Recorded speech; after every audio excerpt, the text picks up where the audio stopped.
Northanger Abbey. Jane Austen. Introduction. Advertisement by the authoress to Northanger Abbey. This little work was finished in the year 1803, and intended for immediate publication. It was disposed of to a bookseller, it was even advertised, and why the business proceeded no farther, the author has never been able to learn. That any bookseller should think it worthwhile to purchase what he did not think it worthwhile to publish seems extraordinary. But with this, neither the author nor the public have any other concern than some observation is necessary upon those parts of the work which 13 years have made comparatively obsolete. The public are entreated to bear in mind that 13 years have passed since it was finished, many more since it was begun, and that during that period, places, manners, books, and opinions have undergone considerable changes. Chapter 1. No one who had ever seen Catherine Morland in her infancy would have supposed her born to be an heroine. Her situation in life, the character of her father and mother, her own person and disposition, were all equally against her. Her father was a clergyman, without being neglected, or poor, and a very respectable man, though his name was Richard, and he had never been handsome. He had a considerable independence besides 2 good livings, and he was not in the least addicted to locking up his daughters. Her mother was a woman of useful plain sense, with a good temper, and, what is more remarkable, with a good constitution.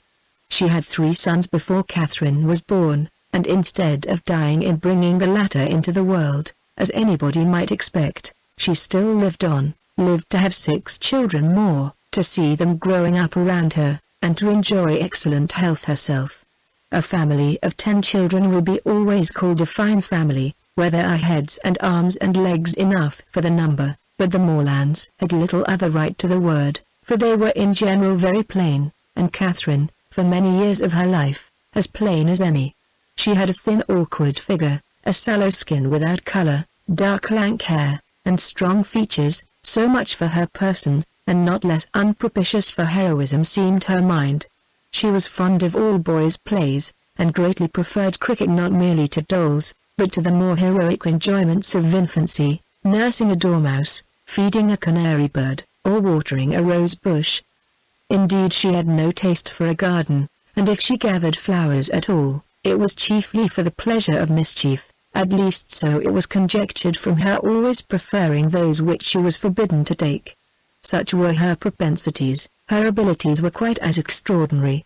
She never could learn or understand anything before she was taught, and sometimes not even then, for she was often inattentive, and occasionally stupid. Her mother was 3 months in teaching her only to repeat the beggar's petition, and after all, her next sister, Sally, could say it better than she did. Not that Catherine was always stupid, by no means. She learned the fable of the hare and many friends as quickly as any girl in England. Her mother wished her to learn music, and Catherine was sure she should like it, for she was very fond of tinkling the keys of the old forlorn spinner, so, at 8 years old she began. She learnt a year, and could not bear it, and Mrs. Morland, who did not insist on her daughter's being accomplished in spite of incapacity or distaste, allowed her to leave off. The day which dismissed the music master was one of the happiest of Catherine's life. Her taste for drawing was not superior, though whenever she could obtain the outside of a letter from her mother or seize upon any other odd piece of paper, she did what she could in that way, by drawing houses and trees, hens and chickens, all very much like one another. Writing and accounts she was taught by her father, French by her mother. Her proficiency in either was not remarkable, and she shirked her lessons in both whenever she could. What a strange, unaccountable character, for with all these symptoms of profligacy at 10 years old, she had neither a bad heart nor a bad temper, was seldom stubborn, scarcely ever quarrelsome, and very kind to the little ones, with few interruptions of tyranny. She was moreover noisy and wild, hated confinement and cleanliness, and loved nothing so well in the world as rolling down the green slope at the back of the house. Such was Catherine Morland at 10. At 15, appearances were mending, she began to curl her hair and long for balls, her complexion improved, her features were softened by plumpness and color, Her eyes gained more animation, and her figure more consequence. Her love of dirt gave way to an inclination for finery, and she grew clean as she grew smart. She had now the pleasure of sometimes hearing her father and mother remark on her personal improvement. "Catherine grows quite a good-looking girl, she is almost pretty today," were words which caught her ears now and then, and how welcome were the sounds. To look almost pretty is an acquisition of higher delight to a girl who has been looking plain the first 15 years of her life than a beauty from her cradle can ever receive.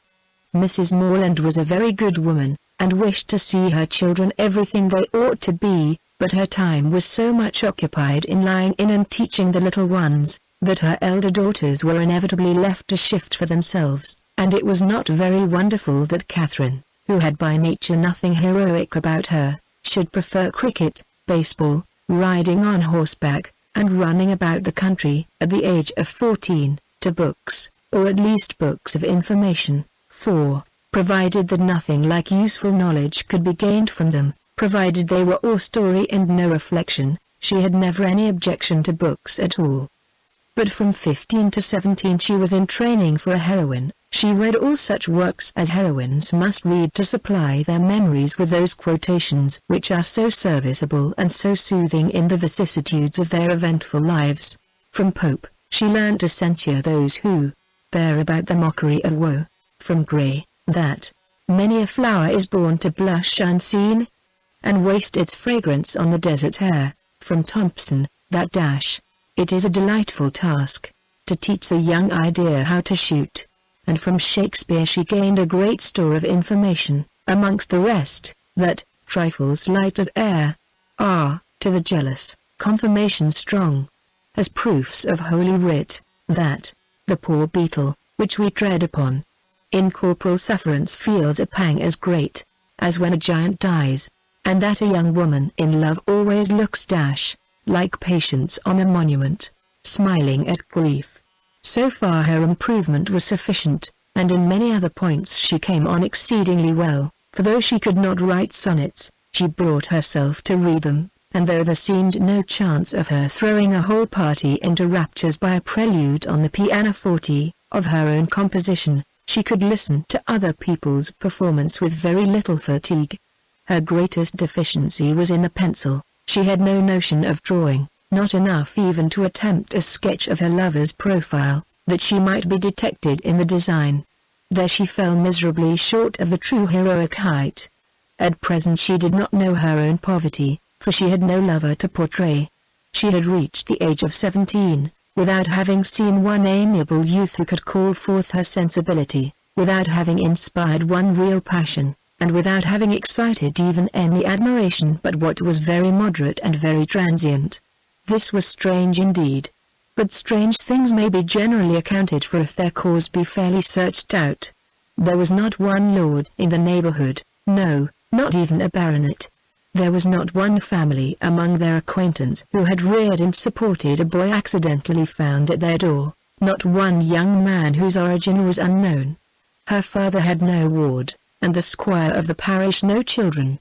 But when a young lady is to be a heroine, the perverseness of 40 surrounding families cannot prevent her.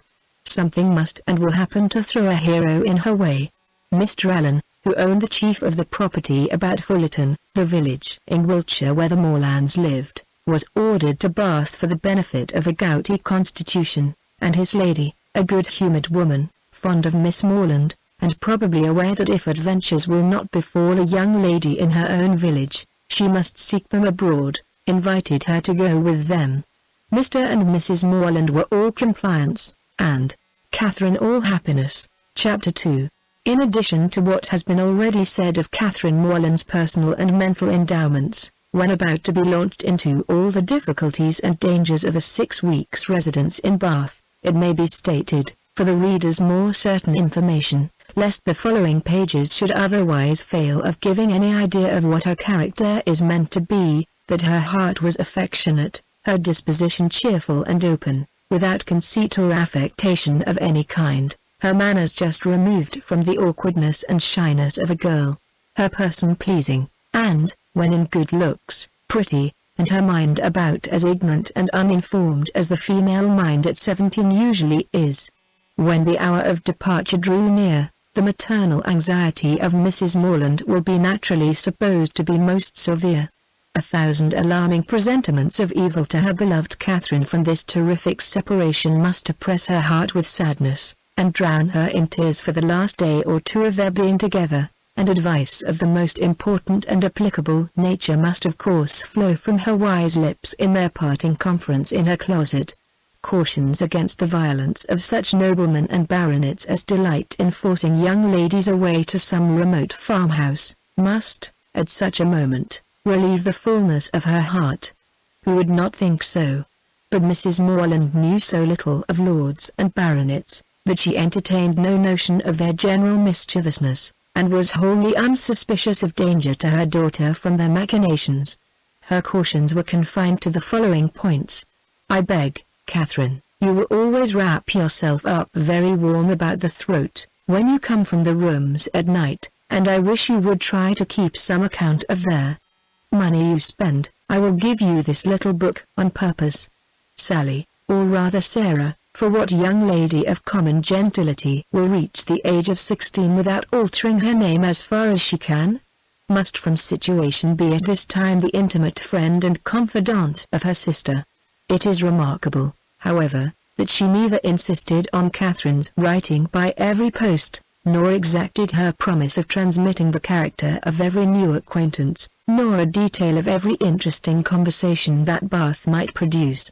Everything indeed relative to this important journey was done, on the part of the Morlands, with a degree of moderation and composure, which seemed rather consistent with the common feelings of common life, than with the refined susceptibilities, the tender emotions which the first separation of a heroine from her family ought always to excite. Her father, instead of giving her an unlimited order on his banker, or even putting an £100 bank bill into her hands, gave her only 10 guineas, and promised her more when she wanted it. Under these unpromising auspices, the parting took place, and the journey began. It was performed with suitable quietness and uneventful safety. Neither robbers nor tempests befriended them, nor one lucky overturn to introduce them to the hero. Nothing more alarming occurred than a fear, on Mrs. Allen's side, of having once left her clogs behind her at an inn, and that fortunately proved to be groundless. They arrived at Bath. Catherine was all eager delight, her eyes were here, there, everywhere, as they approached its fine and striking environs, and afterwards drove through those streets which conducted them to the hotel. She was come to be happy, and she felt happy already. They were soon settled in comfortable lodgings in Pulteney Street. It is now expedient to give some description of Mrs. Allen, that the reader may be able to judge in what manner her actions will hereafter tend to promote the general distress of the work, and how she will, probably, contribute to reduce poor Catherine to all the desperate wretchedness of which a last volume is capable, whether by her imprudence, vulgarity, or jealousy, whether by intercepting her letters, ruining her character, or turning her out of doors. Mrs. Allen was one of that numerous class of females, whose society can raise no other emotion than surprise at there being any men in the world who could like them well enough to marry them. She had neither beauty, genius, accomplishment, nor manner. The air of a gentlewoman, a great deal of quiet, inactive good temper, and a trifling turn of mind were all that could account for her being the choice of a sensible, intelligent man like Mr. Allen. In one respect she was admirably fitted to introduce a young lady into public, being as fond of going everywhere and seeing everything herself as any young lady could be. Dress was her passion. She had a most harmless delight in being fine, and our heroine's entree into life could not take place till after 3 or 4 days had been spent in learning what was mostly worn, and her chaperone was provided with a dress of the newest fashion. Catherine too made some purchases herself, and when all these matters were arranged, the important evening came which was to usher her into the upper rooms. Her hair was cut and dressed by the best hand, her clothes put on with care, and both Mrs. Allen and her maid declared she looked quite as she should do. With such encouragement, Catherine hoped at least to pass uncensured through the crowd. As for admiration, It was always very welcome when it came, but she did not depend on it. Mrs. Allen was so long in dressing that they did not enter the ballroom till late. The season was full, the room crowded, and the two ladies squeezed in as well as they could. As for Mr. Allen, he repaired directly to the card room, and left them to enjoy a mob by themselves. With more care for the safety of her new gown than for the comfort of her protégé, Mrs. Allen made her way through the throng of men by the door, as swiftly as the necessary caution would allow. Catherine, however, kept close at her side, and linked her arm too firmly within her friend's to be torn asunder by any common effort of a struggling assembly. But to her utter amazement she found that to proceed along the room was by no means the way to disengage themselves from the crowd. It seemed rather to increase as they went on, whereas she had imagined that when once fairly within the door, they should easily find seats and be able to watch the dances with perfect convenience. But this was far from being the case, and though by unwearied diligence they gained even the top of the room, their situation was just the same. They saw nothing of the dancers but the high feathers of some of the ladies. Still they moved on, something better was yet in view, and by a continued exertion of strength and ingenuity they found themselves at last in the passage behind the highest bench.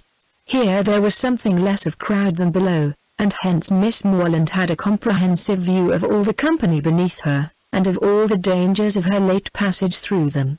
It was a splendid sight, and she began, for the first time that evening, to feel herself at a ball. She longed to dance, but she had not an acquaintance in the room. Mrs. Allen did all that she could do in such a case by saying very placidly, every now and then, "I wish you could dance, my dear, I wish you could get a partner." For some time her young friend felt obliged to her for these wishes, but they were repeated so often, and proved so totally ineffectual, that Catherine grew tired at last, and would thank her no more.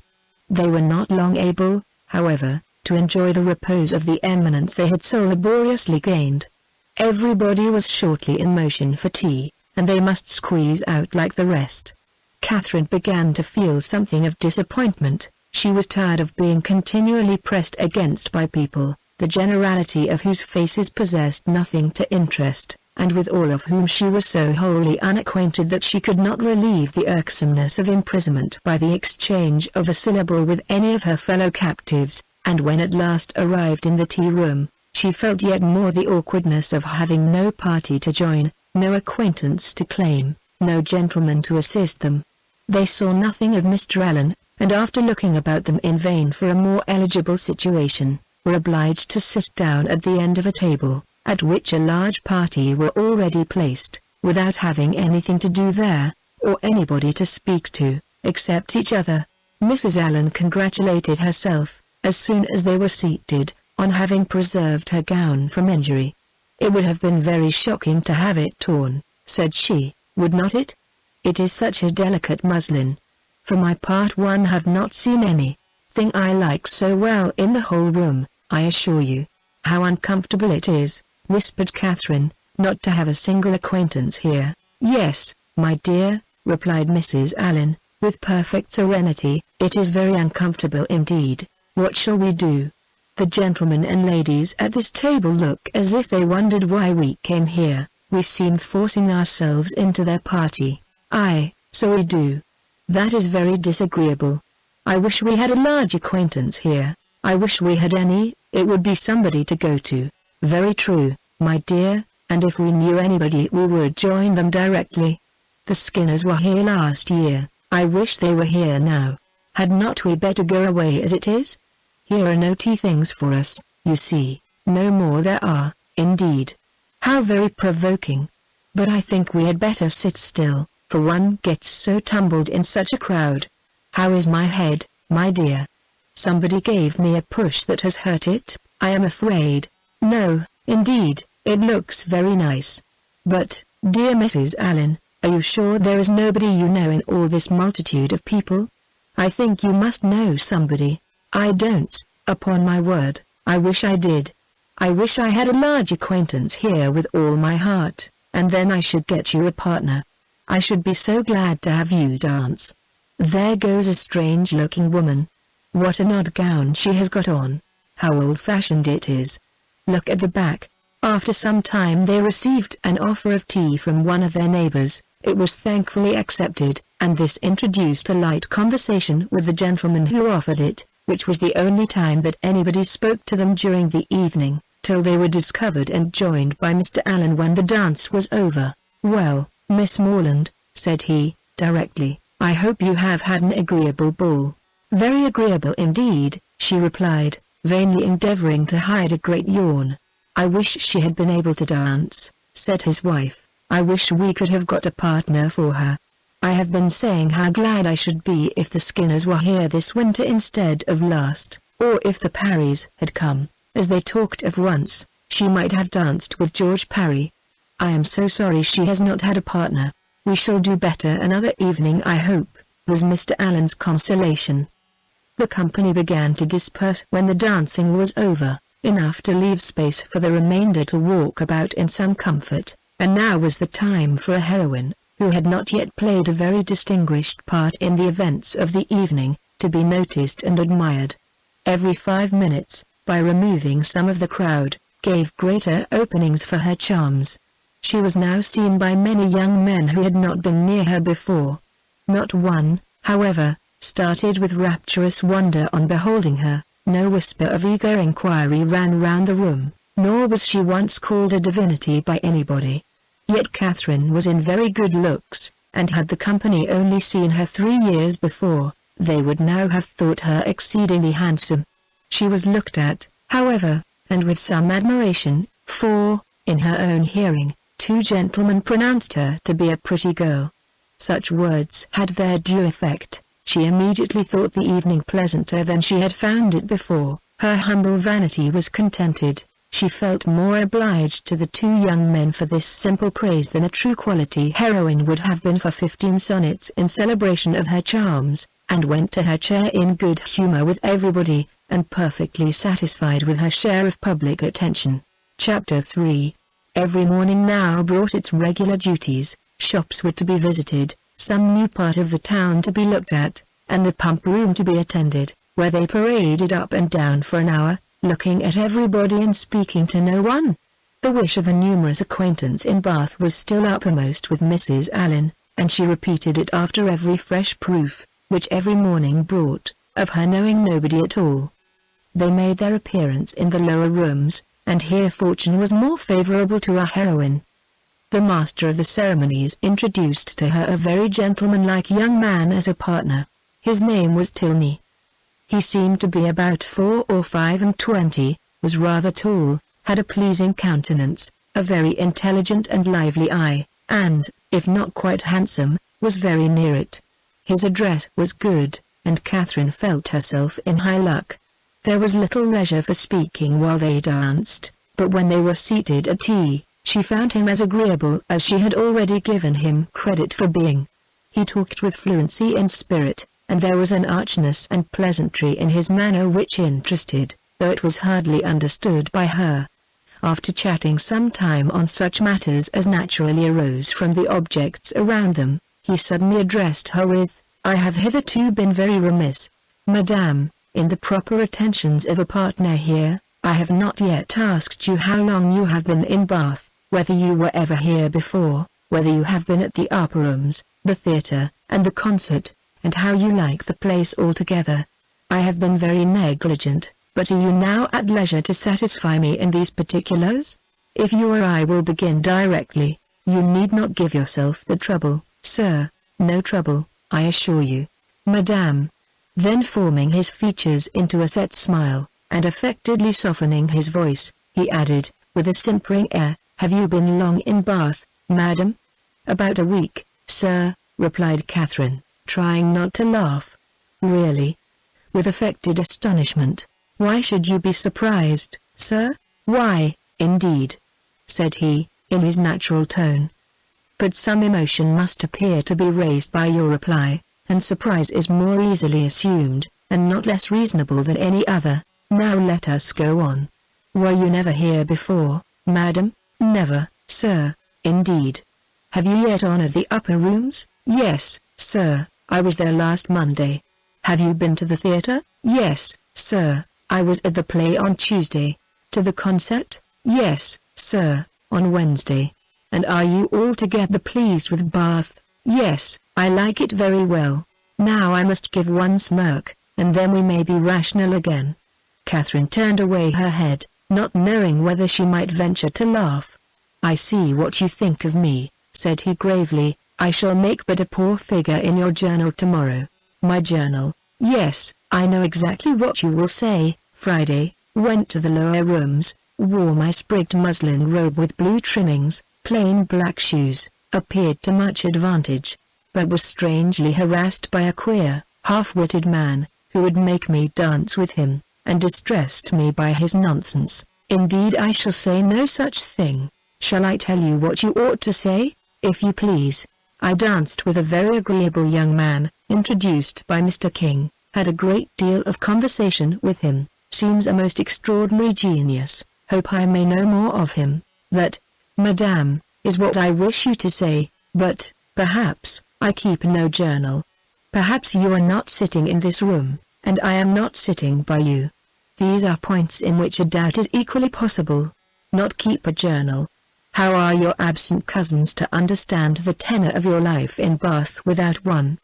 How are the civilities and compliments of every day to be related as they ought to be, unless noted down every evening in a journal? How are your various dresses to be remembered, and the particular state of your complexion, and curl of your hair to be described in all their diversities, without having constant recourse to a journal?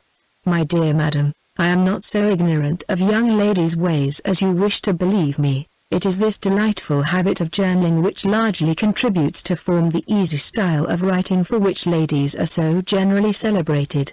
Everybody allows that the talent of writing agreeable letters is peculiarly female.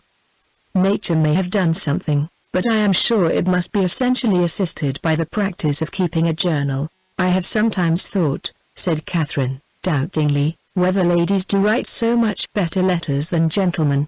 That is, I should not think the superiority was always on our side.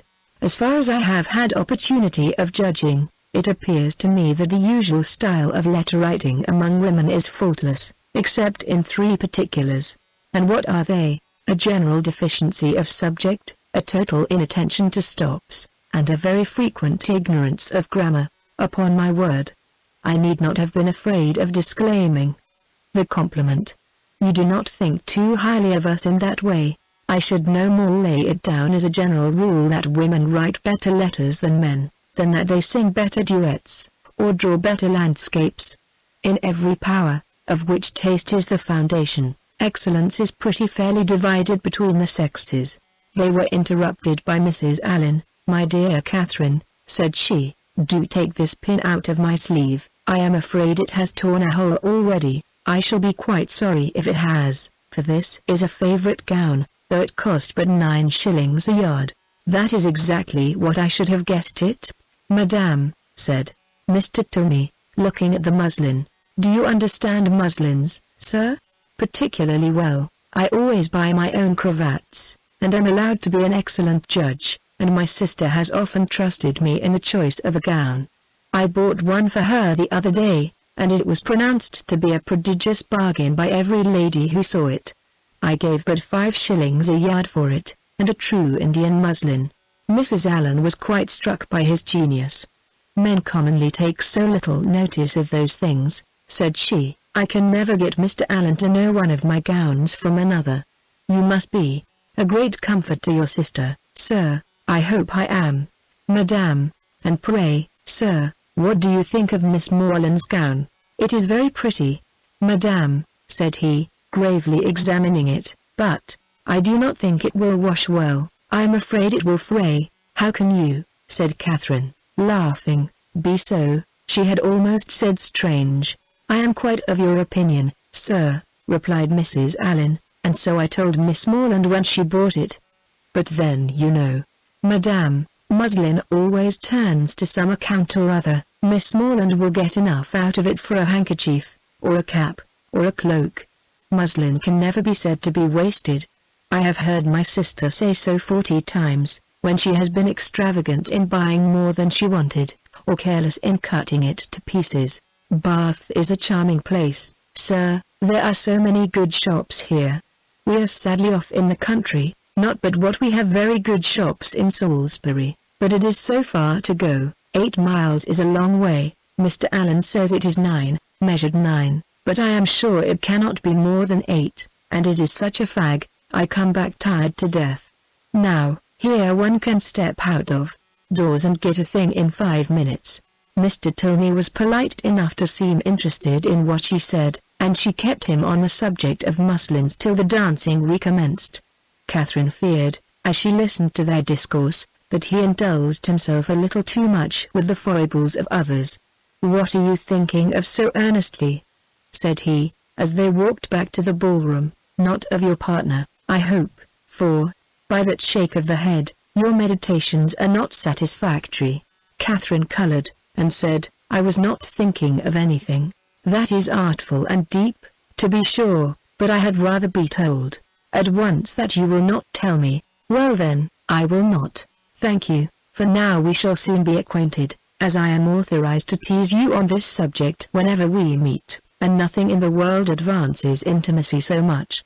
They danced again, and, when the assembly closed, parted, on the ladies' side at least, with a strong inclination for continuing the acquaintance.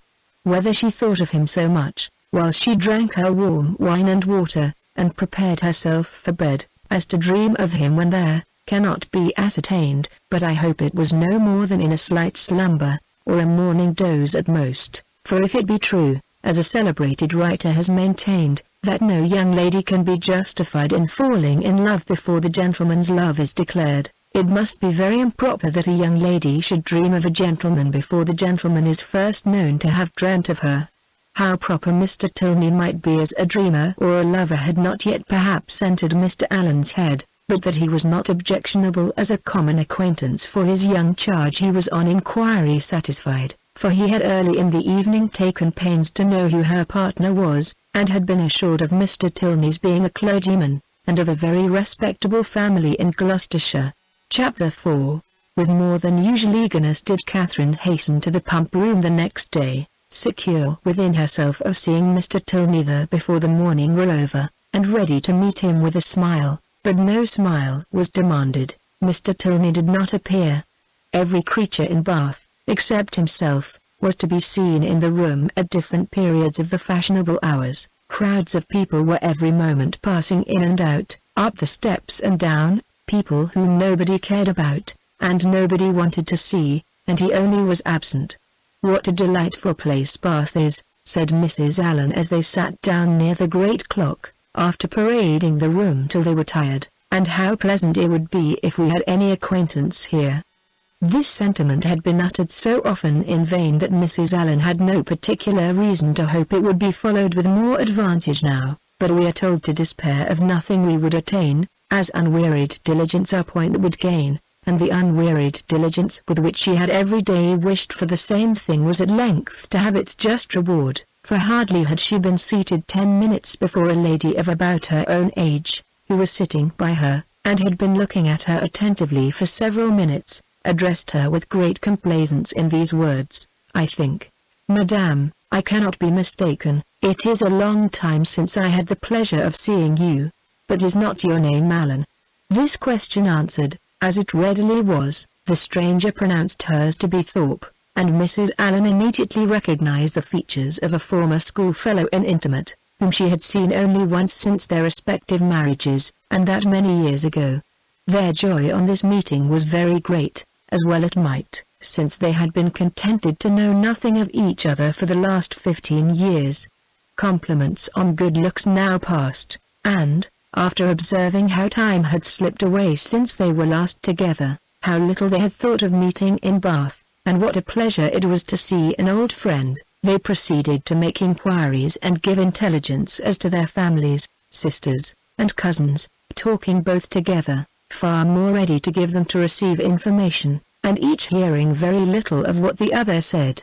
Mrs. Thorpe, however, had one great advantage as a talker, over Mrs. Allen, in a family of children, and when she expatiated on the talents of her sons, and the beauty of her daughters, when she related their different situations and views, that John was at Oxford, Edward at Merchant Taylor's, and William at sea, and all them more beloved and respected in their different station than any other three beings ever were. Mrs. Allen had no similar information to give, no similar triumphs to press on the unwilling and unbelieving ear of her friend, and was forced to sit and appear to listen to all these maternal effusions, consoling herself, however, with the discovery, which her keen eye soon made, that the lace on Mrs. Thorpe's pelisse was not half so handsome as that on her own. "Here come my dear girls," cried Mrs. Thorpe, pointing at three smart-looking females who, arm in arm, were then moving towards her. "My dear Mrs. Allen, I long to introduce them. They will be so delighted to see you. The tallest is Isabella, my eldest. Is not she a fine young woman? The others are very much admired too, but I believe Isabella is the handsomest." The Miss Thorpes were introduced, and Miss Morland, who had been for a short time forgotten, was introduced likewise. The names seemed to strike them all, and, after speaking to her with great civility, the eldest young lady observed aloud to the rest, "How excessively like her brother Miss Morland is." "The very picture of him indeed," cried the mother, "and I should have known her anywhere for his sister," was repeated by them all, 2 or 3 times over. For a moment Catherine was surprised, but Mrs. Thorpe and her daughters had scarcely begun the history of their acquaintance with Mr. James Morland, before she remembered that her eldest brother had lately formed an intimacy with a young man of his own college, of the name of Thorpe, and that he had spent the last week of the Christmas vacation with his family, near London. The whole being explained, many obliging things were said by the Miss Thorpes of their wish of being better acquainted with her, of being considered as already friends, through the friendship of their brothers, etc., which Catherine heard with pleasure, and answered with all the pretty expressions she could command, and, as the first proof of amity, she was soon invited to accept an arm of the eldest Miss Thorpe, and take a turn with her about the room. Catherine was delighted with this extension of her Bath acquaintance, and almost forgot Mr. Tilney while she talked to Miss Thorpe. Friendship is certainly the finest balm for the pangs of disappointed love. Their conversation turned upon those subjects, of which the free discussion has generally much to do in perfecting a sudden intimacy between two young ladies, such as dress, balls, flirtations, and quizzes. Miss Thorpe, however, being 4 years older than Miss Morland, and at least 4 years better informed, had a very decided advantage in discussing such points. She could compare the balls of Bath with those of Tunbridge, its fashions with the fashions of London, could rectify the opinions of her new friend in many articles of tasteful attire, could discover a flirtation between any gentleman and lady who only smiled on each other, and point out a quiz through the thickness of a crowd. These powers received due admiration from Catherine, to whom they were entirely new, and the respect which they naturally inspired might have been too great for familiarity, had not the easy gaiety of Miss Thorpe's manners, and her frequent expressions of delight on this acquaintance with her, softened down every feeling of awe, and left nothing but tender affection. Their increasing attachment was not to be satisfied with half a dozen turns in the pump room, but required, when they all quitted it together, that Miss Thorpe should accompany Miss Morland to the very door of Mr. Allen's house, and that they should depart with a most affectionate and lengthened shake of hands, after learning, to their mutual relief, that they should see each other across the theatre at night, and say their prayers in the same chapel the next morning. Catherine then ran directly upstairs, and watched Miss Thorpe's progress down the street from the drawing-room window, admired the graceful spirit of her walk, the fashionable air of her figure and dress, and felt grateful, as well she might, for the chance which had procured her such a friend. Mrs. Thorpe was a widow's, and not a very rich one. She was a good-humoured, well-meaning woman, and a very indulgent mother. Her eldest daughter had great personal beauty, and the younger ones, by pretending to be as handsome as their sister, imitating her air, and dressing in the same style, did very well. This brief account of the family is intended to supersede the necessity of a long and minute detail from Mrs. Thorpe herself, of her past adventures and sufferings, which might otherwise be expected to occupy the 3 or 4 following chapters, in which the worthlessness of lords and attorneys might be set forth, and conversations, which had passed 20 years before, be minutely repeated. Chapter 5. Catherine was not so much engaged at the theatre that evening, in returning the nods and smiles of Miss Thorpe, though they certainly claimed much of her leisure, as to forget to look with an inquiring eye for Mr. Tilney in every box which her eye could reach, but she looked in vain. Mr. Tilney was no fonder of the play than the pump room. She hoped to be more fortunate the next day, and when her wishes for fine weather were answered by seeing a beautiful morning, she hardly felt a doubt of it, for a fine Sunday in Bath empties every house of its inhabitants, and all the world appears on such an occasion to walk about and tell their acquaintance what a charming day it is. As soon as divine service was over, the Thorpes and Allens eagerly joined each other, and after staying long enough in the pump room to discover that the crowd was insupportable, and that there was not a genteel face to be seen, which everybody discovers every Sunday throughout the season, they hastened away to the Crescent, to breathe the fresh air of better company.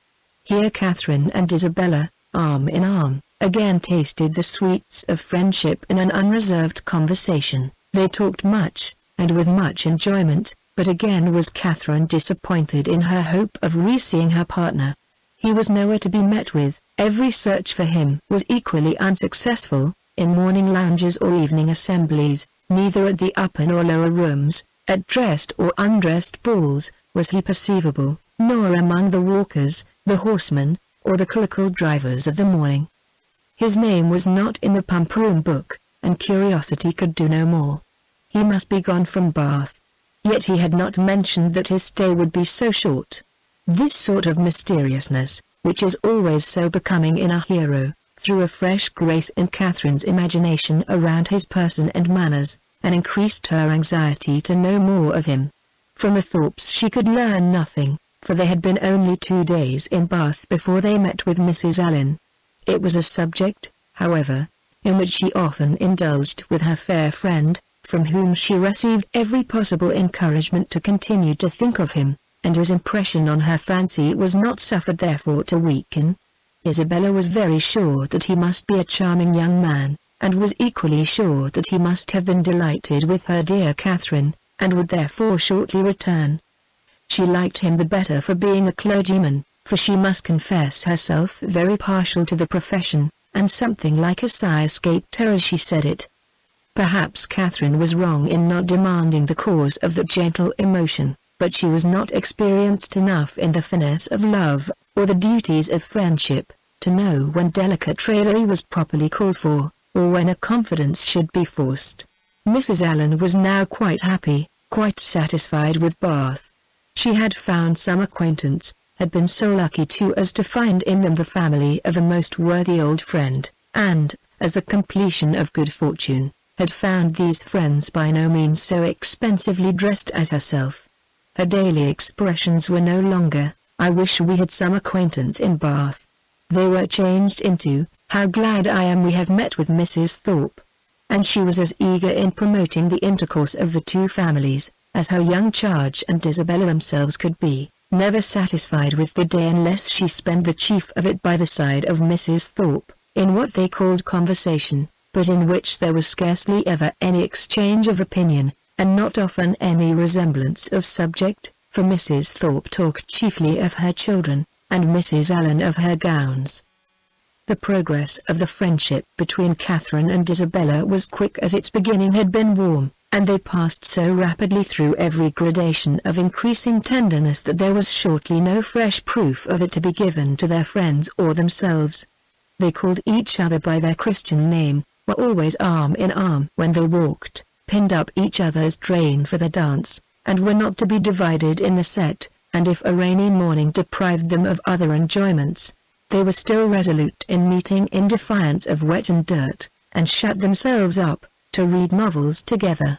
Yes, novels, for I will not adopt that ungenerous and impolitic custom so common with novel writers, of degrading by their contemptuous censure the very performances, to the number of which they are themselves adding, joining with their greatest enemies in bestowing the harshest epithets on such works, and scarcely ever permitting them to be read by their own heroine, who, if she accidentally take up a novel, is sure to turn over its insipid pages with disgust. Alas! If the heroine of one novel be not patronized by the heroine of another, from whom can she expect protection and regard? I cannot approve of it. Let us leave it to the reviewers to abuse such effusions of fancy at their leisure, and over every new novel to talk in threadbare strains of the trash with which the press now groans. Let us not desert one another. We are an injured body. Although our productions have afforded more extensive and unaffected pleasure than those of any other literary corporation in the world, no species of composition has been so much decried. From pride, ignorance, or fashion, our foes are almost as many as our readers. And while the abilities of the 900th abridger of the History of England, or of the man who collects and publishes in a volume some dozen lines of Milton, Pope, and Prior, with a paper from the Spectator, and a chapter from Sterne, are eulogized by 1,000 pens, there seems almost a general wish of decrying the capacity and undervaluing the labor of the novelist, and of slighting the performances which have only genius, wit, and taste to recommend them. I am no novel reader, I seldom look into novels. Do not imagine that I often read novels, it is really very well for a novel. Such is the common cant. And what are you reading, Miss Dash? Oh, it is only a novel, replies the young lady, while she lays down her book with affected indifference, or momentary shame. It is only Cecilia, or Camilla, or Berlinda, or, in short, only some work in which the greatest powers of the mind are displayed, in which the most thorough knowledge of human nature, the happiest delineation of its varieties, the liveliest effusions of wit and humor, are conveyed to the world in the best chosen language. Now, had the same young lady been engaged with a volume of The Spectator, instead of such a work, how proudly would she have produced the book, and told its name, though the chances must be against her being occupied by any part of that voluminous publication, of which either the matter or manner would not disgust a young person of taste, the substance of its papers so often consisting in the statement of improbable circumstances, unnatural characters, and topics of conversation which no longer concern anyone living, and their language, too, frequently so coarse as to give no very favorable idea of the age that could endure it. Chapter 6. The following conversation, which took place between the two friends in the pump room one morning, after an acquaintance of 8 or 9 days, is given as a specimen of their very warm attachment, and of the delicacy, discretion, originality of thought, and literary taste which marked the reasonableness of that attachment. They met by appointment, and as Isabella had arrived nearly 5 minutes before her friend, her first address naturally was, "My dearest creature, what can have made you so late? I have been waiting for you at least this age." "Have you, indeed? I am very sorry for it, but really I thought I was in very good time. It is but just 1. I hope you have not been here long?" "Oh, these 10 ages at least. I am sure I have been here this half hour. But now, let us go and sit down at the other end of the room, and enjoy ourselves. I have 100 things to say to you. In the first place, I was so afraid it would rain this morning, just as I wanted to set off. It looked very showery, and that would have thrown me into agonies. Do you know, I saw the prettiest hat you can imagine, in a shop window in Milsom Street just now, very like yours, only with coquelicot ribbons instead of green. I quite longed for it. But, my dearest Catherine, what have you been doing with yourself all this morning? Have you gone on with Udolpho?" "Yes, I have been reading it ever since I woke, and I am got to the Black Veil." "Are you, indeed? How delightful! Oh, I would not tell you what is behind the Black Veil for the world. And not you wild to know?" "Oh, yes, quite. What can it be? But do not tell me, I would not be told upon any account. I know it must be a skeleton. I am sure it is Laurentina's skeleton." "Oh, I am delighted with the book. I should like to spend my whole life in reading it. I assure you, if it had not been to meet you, I would not have come away from it for all the world. Dear creature, how much I am obliged to you, and when you have finished Udolpho, we will read the Italian together, and I have made out a list of 10 or 12 more of the same kind for you." "Have you, Indeed. How glad I am. What are they all? I will read you their names directly. Here they are, in my pocketbook. Castle of Wolfenbach, Clermont, Mysterious Warnings, Necromancer of the Black Forest, Midnight Bell, Orphan of the Rhine, and Horrid Mysteries. Those will last us some time. Yes, pretty well, but are they all horrid? Are you sure they are all horrid? Yes, quite sure, for a particular friend of mine, a Miss Andrews, a sweet girl, one of the sweetest creatures in the world, has read every one of them. I wish you knew Miss Andrews, you would be delighted with her. She is netting herself the sweetest cloak you can conceive. I think her as beautiful as an angel, and I am so vexed with the men for not admiring her. I scold them all amazingly about it. Scold them. Do you scold them for not admiring her? Yes, that I do. There is nothing I would not do for those who are really my friends. I have no notion of loving people by halves, it is not my nature. My attachments are always excessively strong. I told Captain Hunt at one of our assemblies this winter that if he was to tease me all night, I would not dance with him, unless he would allow Miss Andrews to be as beautiful as an angel. The men think us incapable of real friendship, you know, and I am determined to show them the difference. Now, if I were to hear anybody speak slightingly of you, I should fire up in a moment, but that is not at all likely, for you are just the kind of girl to be a great favorite with the men. Oh, dear! Cried Catherine, coloring. How can you say so? I know you very well, you have so much animation, which is exactly what Miss Andrews wants, for I must confess there is something amazingly insipid about her. Oh! I must tell you, that just after we parted yesterday, I saw a young man looking at you so earnestly, I am sure he is in love with you. Catherine colored, and disclaimed again. Isabella laughed. It is very true, upon my honor, but I see how it is, you are indifferent to everybody's admiration, except that of one gentleman, who shall be nameless. Nay, I cannot blame you, speaking more seriously, your feelings are easily understood. Where the heart is really attached, I know very well how little one can be pleased with the attention of anybody else. Everything is so insipid, so uninteresting, that does not relate to the beloved object.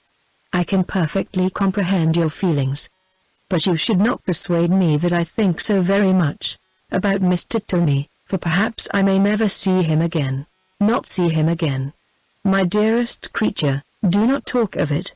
I am sure you would be miserable if you thought so. No, indeed, I should not. I do not pretend to say that I was not very much pleased with him, but while I have Udolpho to read, I feel as if nobody could make me miserable. Oh! The dreadful black veil. My dear Isabella, I am sure there must be Laurentina's skeleton behind it. It is so odd to me, that you should never have read Udolpho before.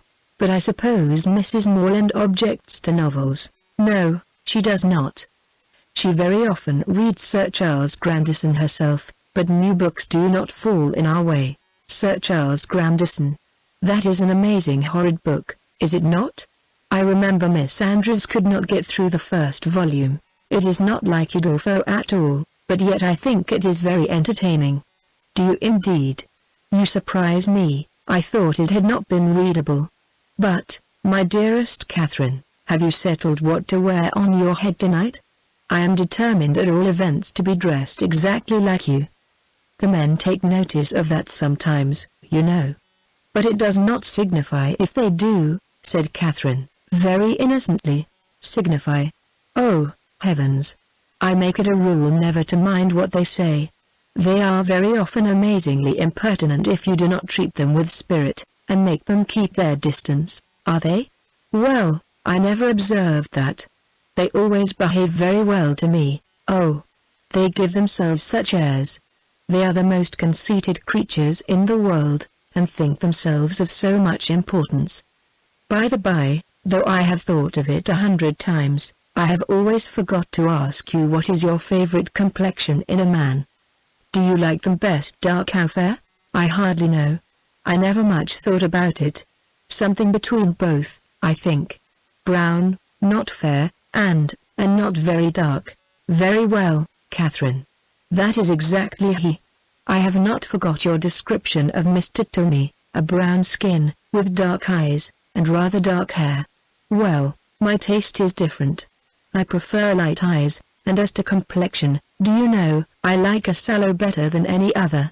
You must not betray me, if you should ever meet with one of your acquaintance answering that description. Betray you? What do you mean? Nay, do not distress me. I believe I have said too much. Let us drop the subject. Catherine, in some amazement, complied, and after remaining a few moments silent, was on the point of reverting to what interested her at that time rather more than anything else in the world, Laurentina's skeleton, when her friend prevented her, by saying, "For heaven's sake, let us move away from this end of the room.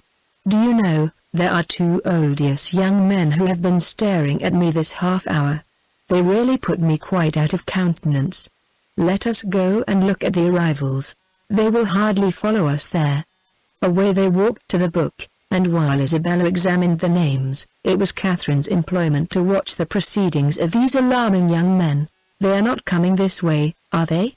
I hope they are not so impertinent as to follow us. Pray let me know if they are coming. I am determined I will not look up." In a few moments Catherine, with unaffected pleasure, assured her that she need not be longer uneasy, as the gentlemen had just left the pump room. "And which way are they gone?" said Isabella, turning hastily round. "One was a very good-looking young man. They went towards the churchyard. Well, I am amazingly glad I have got rid of them. And now, what say you to going to Edgar's Buildings with me, and looking at my new hat? You said you should like to see it." Catherine readily agreed. "Only," she added, "perhaps we may overtake the two young men." "Oh, never mind that. If we make haste, we shall pass by them presently, and I am dying to show you my hat. But if we only wait a few minutes, there will be no danger of our seeing them at all. I shall not pay them any such compliment, I assure you. I have no notion of treating men with such respect. That is the way to spoil them." Catherine had nothing to oppose against such reasoning, and therefore, to show the independence of Miss Thorpe, and her resolution of humbling the sex, they set off immediately as fast as they could walk, in pursuit of the two young men. Chapter 7. Half a minute conducted them through the pump yard to the archway, opposite Union Passage, but here they were stopped. Everybody acquainted with Bath may remember the difficulties of crossing Cheap Street at this point. It is indeed a street of so impertinent a nature, so unfortunately connected with the great London and Oxford roads, and the principal inn of the city, that a day never passes in which parties of ladies, however important their business, whether in quest of pastry, millinery, or even, as in the present case, of young men, are not detained on one side or other by carriages, horsemen, or carts. This evil had been felt and lamented, at least 3 times a day, by Isabella since her residence in Bath, and she was now fated to feel and lament it once more, for at the very moment of coming opposite to Union Passage, and within view of the two gentlemen who were proceeding through the crowds, and threading the gutters of that interesting alley, they were prevented crossing by the approach of a gig, driven along on bad pavement by a most knowing-looking coachman with all the vehemence that could most fitly endanger the lives of himself, his companion, and his horse. "Oh, these odious gigs!" said Isabella, looking up. "How I detest them!" But this detestation, though so just, was of short duration, for she looked again and exclaimed, "Delightful! Mr. Morland and my brother! Good heaven! 'Tis James!" was uttered at the same moment by Catherine, and, on catching the young men's eyes, the horse was immediately checked with a violence which almost threw him on his haunches, and the servant having now scampered up, the gentleman jumped out, and the equipage was delivered to his care. Catherine, by whom this meeting was wholly unexpected, received her brother with the liveliest pleasure, and he, being of a very amiable disposition, and sincerely attached to her, gave every proof on his side of equal satisfaction, which he could have leisure to do, while the bright eyes of Miss Thorpe were incessantly challenging his notice, and to her his devoirs were speedily paid, with a mixture of joy and embarrassment which might have informed Catherine, Had she been more expert in the development of other people's feelings, and less simply engrossed by her own, that her brother thought her friend quite as pretty as she could do herself? John Thorpe, who in the meantime had been giving orders about the horses, soon joined them, and from him she directly received the amends which were her due, for while he slightly and carelessly touched the hand of Isabella, on her he bestowed a whole scrape and half a short bow. He was a stout young man of middling height, who, with a plain face and ungraceful form, seemed fearful of being too handsome unless he wore the dress of a groom, and too much like a gentleman unless he were easy where he ought to be civil, and impudent where he might be allowed to be easy. He took out his watch. "How long do you think we have been running it from Tetbury, Miss Morland?" "I do not know the distance." Her brother told her that it was 23 miles. 23, cried Thorpe. 25 if it is an inch. Morland remonstrated, pleaded the authority of road books, innkeepers, and milestones, but his friend disregarded them all. He had a surer test of distance. "I know it must be 25, said he. "By the time we have been doing it. It is now 1:30. We drove out of the inn-yard at Tetbury as the town clock struck 11, and I defy any man in England to make my horse go less than 10 miles an hour in harness. That makes it exactly 25. "You have lost an hour," said Morland. "It was only 10 o'clock when he came from Tetbury." 10 o'clock. It was 11, upon my soul. I counted every stroke. This brother of yours would persuade me out of my senses, Miss Morland. Do but look at my horse. Did you ever see an animal so made for speed in your life?" The servant had just mounted the carriage and was driving off. Such true blood. 3 hours and a half indeed, coming only 23 miles. Look at that creature, and suppose it possible if you can. He does look very hot, to be sure. Hot. He had not turned a hair till we came to Walcot Church, but look at his forehand, look at his loins, only see how he moves. That horse cannot go less than 10 miles an hour. Tie his legs and he will get on. What do you think of my gig, Miss Morland? A neat one, is not it? Well hung, town built. I have not had it a month. It was built for a Christchurch man, a friend of mine, a very good sort of fellow. He ran it a few weeks, till, I believe, it was convenient to have done with it. I happened just then to be looking out for some light thing of the kind, though I had pretty well determined on a curricle too, but I chanced to meet him on Magdalen Bridge, as he was driving into Oxford, last term. "Ah, Thorpe," said he, "do you happen to want such a little thing as this? It is a capital one of the kind, but I am cursed tired of it." "Oh, said I am your man. What do you ask?" "And how much do you think he did, Miss Morland?" "I am sure I cannot guess at all. Curricle hung, you see, seat, trunk, sword case, splashing board, lamps, silver moulding, all you see complete, the ironwork as good as new, or better." He asked 50 guineas. I closed with him directly, threw down the money, and the carriage was mine. "And I am sure," said Catherine, "I know so little of such things that I cannot judge whether it was cheap or dear. Neither one nor t'other. I might have got it for less, I dare say, but I hate haggling, and poor Freeman wanted cash." "That was very good-natured of you," said Catherine, quite pleased. "Oh, it, when one has the means of doing a kind thing by a friend, I hate to be pitiful." An inquiry now took place into the intended movements of the young ladies, and, on finding whither they were going, it was decided that the gentlemen should accompany them to Edgar's Buildings, and pay their respects to Mrs. Thorpe. James and Isabella led the way, and so well satisfied was the latter with her lot, so contentedly was she endeavoring to ensure a pleasant walk to him who brought the double recommendation of being her brother's friend, and her friend's brother. So pure and uncoquettish were her feelings, that, though they overtook and passed the 2 offending young men in Milsom Street, she was so far from seeking to attract their notice, that she looked back at them only 3 times. John Thorpe kept of course with Catherine, and, after a few minutes' silence, renewed the conversation about his gig. "You will find, however, Miss Morland, it would be reckoned a cheap thing by some people, for I might have sold it for 10 guineas more the next day. Jackson, of Orrell, bid me 60 at once. Morland was with me at the time. Yes, said Morland, who overheard this, but you forget that your horse was included. My horse? Oh, it? I would not sell my horse for a hundred. Are you fond of an open carriage, Miss Morland? Yes, very. I have hardly ever an opportunity of being in one, but I am particularly fond of it. I am glad of it. I will drive you out in mine every day. Thank you, said Catherine, in some distress, from a doubt of the propriety of accepting such an offer. I will drive you up Lansdowne Hill tomorrow. Thank you. But will not your horse want rest? Rest?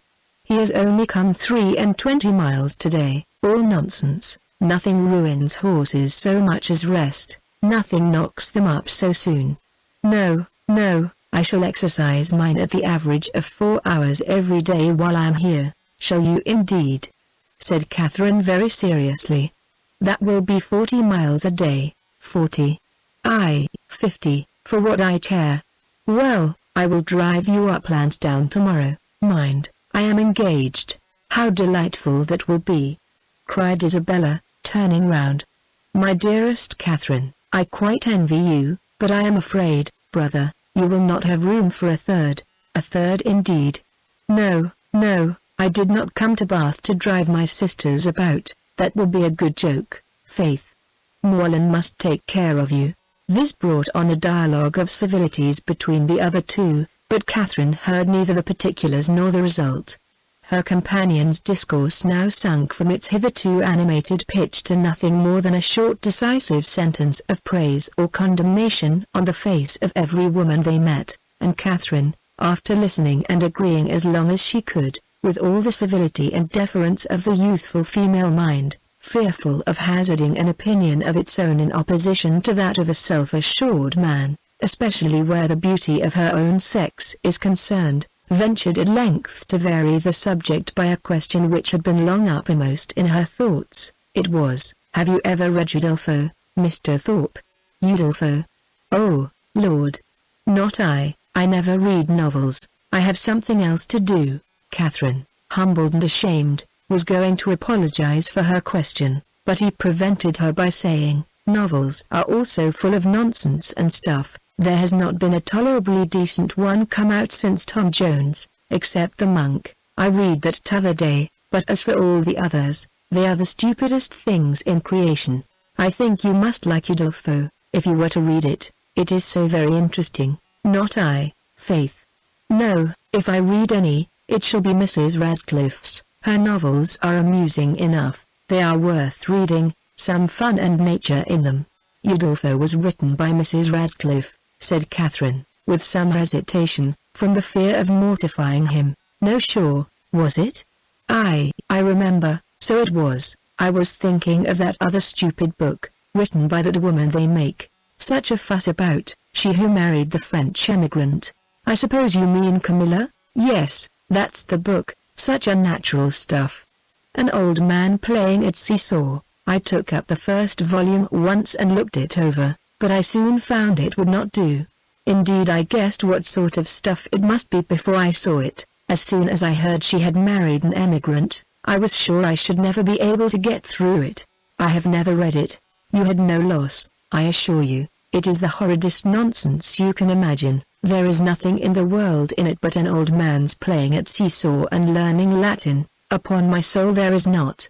This critique, the justness of which was unfortunately lost on poor Catherine, brought them to the door of Mrs. Thorpe's lodgings, and the feelings of the discerning and unprejudiced reader of Camilla gave way to the feelings of the dutiful and affectionate son, as they met Mrs. Thorpe, who had described them from above, in the passage.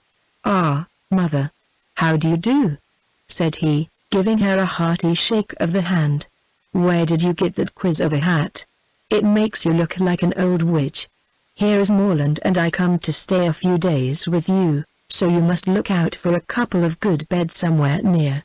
And this address seemed to satisfy all the fondest wishes of the mother's heart, for she received him with the most delighted and exulting affection. On his two younger sisters he then bestowed an equal portion of his fraternal tenderness, for he asked each of them how they did, and observed that they both looked very ugly.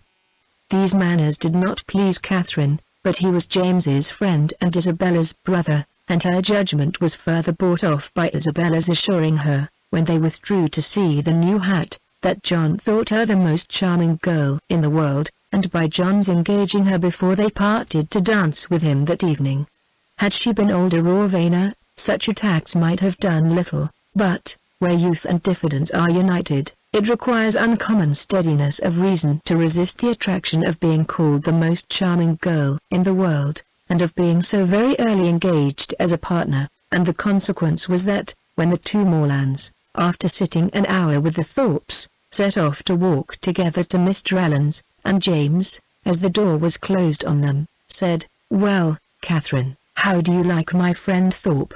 Instead of answering, as she probably would have done, had there been no friendship and no flattery in the case, "I do not like him at all," she directly replied, "I like him very much, he seems very agreeable. He is as good-natured a fellow as ever lived, a little of a rattle, but that will recommend him to your sex, I believe. And how do you like the rest of the family?" "Very, very much indeed, Isabella particularly." "I am very glad to hear you say so. She is just the kind of young woman I could wish to see you attached to. She has so much good sense, and is so thoroughly unaffected and amiable. I always wanted you to know her, and she seems very fond of you. She said the highest things in your praise that could possibly be, and the praise of such a girl as Miss Thorpe even you, Catherine, taking her hand with affection, may be proud of." "Indeed I am," she replied. "I love her exceedingly, and am delighted to find that you like her too. You hardly mentioned anything of her when you wrote to me after your visit there, because I thought I should soon see you myself. I hope you will be a great deal together while you are in Bath. She is a most amiable girl, such a superior understanding. How fond all the family are of her. She is evidently the general favorite, and how much she must be admired in such a place as this, is not she?" "Yes, very much indeed, I fancy. Mr. Allen thinks her the prettiest girl in Bath." "I dare say he does, and I do not know any man who is a better judge of beauty than Mr. Allen. I need not ask you whether you are happy here, my dear Catherine, with such a companion and friend as Isabella Thorpe. It would be impossible for you to be otherwise, and the Allens, I am sure, are very kind to you?" "Yes, very kind. I never was so happy before, and now you are come it will be more delightful than ever. How good it is of you to come so far on purpose to see me." James accepted this tribute of gratitude, and qualified his conscience for accepting it too, by saying with perfect sincerity, "Indeed, Catherine, I love you dearly."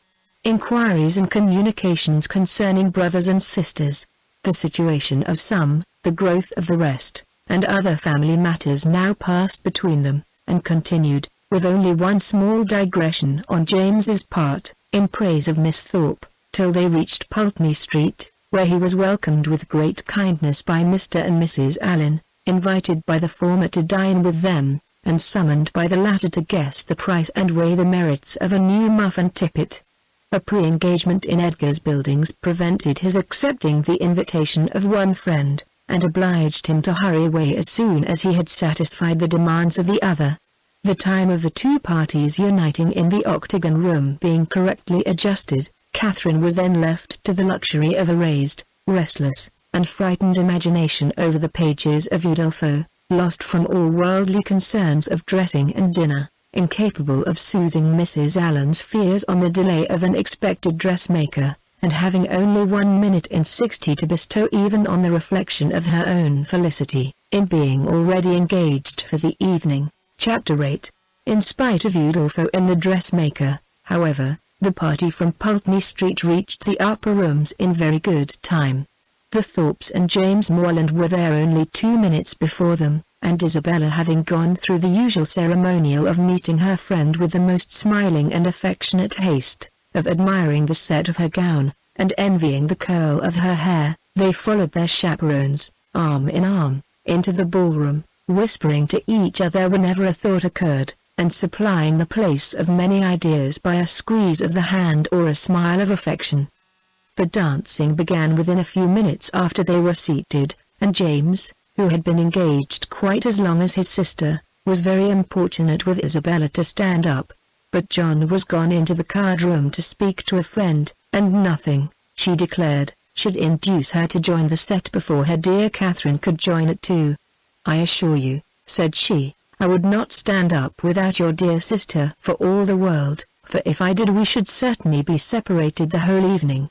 Catherine accepted this kindness with gratitude, and they continued as they were for 3 minutes longer, when Isabella, who had been talking to James on the other side of her, turned again to his sister and whispered, "My dear creature, I am afraid I must leave you. Your brother is so amazingly impatient to begin. I know you will not mind my going away, and I dare say John will be back in a moment, and then you may easily find me out." Catherine, though a little disappointed, had too much good nature to make any opposition, and the others rising up, Isabella had only time to press her friend's hand and say, "Goodbye, my dear love," before they hurried off. The younger Miss Thorpes being also dancing, Catherine was left to the mercy of Mrs. Thorpe and Mrs. Allen, between whom she now remained. She could not help being vexed at the non-appearance of Mr. Thorpe, for she not only longed to be dancing, but was likewise aware that, as the real dignity of her situation could not be known, she was sharing with the scores of other young ladies still sitting down all the discredit of wanting a partner. To be disgraced in the eye of the world, to wear the appearance of infamy while her heart is all purity, her actions all innocence, and the misconduct of another the true source of her debasement, is one of those circumstances which peculiarly belong to the heroine's life, and her fortitude under it what particularly dignifies her character. Catherine had fortitude too. She suffered, but no murmur passed her lips. From this state of humiliation, she was roused, at the end of 10 minutes, to a pleasanter feeling, by seeing, not Mr. Thorpe, but Mr. Tilney, within 3 yards of the place where they sat. He seemed to be moving that way, but he did not see her, and therefore the smile and the blush, which his sudden reappearance raised in Catherine, passed away without sullying her heroic importance. He looked as handsome and as lively as ever, and was talking with interest to a fashionable and pleasing-looking young woman, who leant on his arm, and whom Catherine immediately guessed to be his sister, thus unthinkingly throwing away a fair opportunity of considering him lost to her forever, by being married already. But guided only by what was simple and probable, it had never entered her head that Mr. Tilney could be married. He had not behaved, he had not talked, like the married men to whom she had been used, he had never mentioned a wife, and he had acknowledged a sister. From these circumstances sprang the instant conclusion of his sister's now being by his side, and therefore, instead of turning of a death-like paleness and falling in a fit on Mrs. Allen's bosom, Catherine sat erect, in the perfect use of her senses, and with cheeks only a little redder than usual. Mr. Tilney and his companion, who continued, though slowly, to approach, were immediately preceded by a lady, an acquaintance of Mrs. Thorpe, and this lady stopping to speak to her, they, as belonging to her, stopped likewise, and Catherine, catching Mr. Tilney's eye, instantly received from him the smiling tribute of recognition. She returned it with pleasure, and then advancing still nearer, he spoke both to her and Mrs. Allen, by whom he was very civilly acknowledged. "I am very happy to see you again, sir. Indeed, I was afraid you had left Bath." He thanked her for her fears, and said that he had quitted it for a week, on the very morning after his having had the pleasure of seeing her. "Well, sir, and I dare say you are not sorry to be back again, for it is just the place for young people, and indeed for everybody else too. I tell Mr. Allen, when he talks of being sick of it, that I am sure he should not complain, for it is so very agreeable a place, that it is much better to be here than at home at this dull time of year. I tell him he is quite in luck to be sent here for his health, and I hope, madame, that Mr. Allen will be obliged to like their place, from finding it of service to him." "Thank you, sir. I have no doubt that he will. A neighbor of ours, Dr. Skinner, was here for his health last winter, and came away quite stout, That circumstance must give great encouragement. Yes, sir, and Dr. Skinner and his family were here 3 months, so I tell Mr. Allen he must not be in a hurry to get away." Here they were interrupted by a request from Mrs. Thorpe to Mrs. Allen, that she would move a little to accommodate Mrs. Hughes and Miss Tilney with seats, as they had agreed to join their party. This was accordingly done, Mr. Tilney still continuing standing before them, and after a few minutes' consideration, he asked Catherine to dance with him. This compliment, delightful as it was, produced severe mortification to the lady, and in giving her denial, she expressed her sorrow on the occasion so very much as if she really felt it that had Thorpe, who joined her just afterwards, been half a minute earlier, he might have thought her sufferings rather too acute. The very easy manner in which he then told her that he had kept her waiting did not by any means reconcile her more to her lot, nor did the particulars which he entered into while they were standing up, of the horses and dogs of the friend whom he had just left, and of a proposed exchange of terriers between them, interest her so much as to prevent her looking very often towards that part of the room where she had left Mr. Tilney. Of her dear Isabella, to whom she particularly longed to point out that gentleman, she could see nothing. They were in different sets.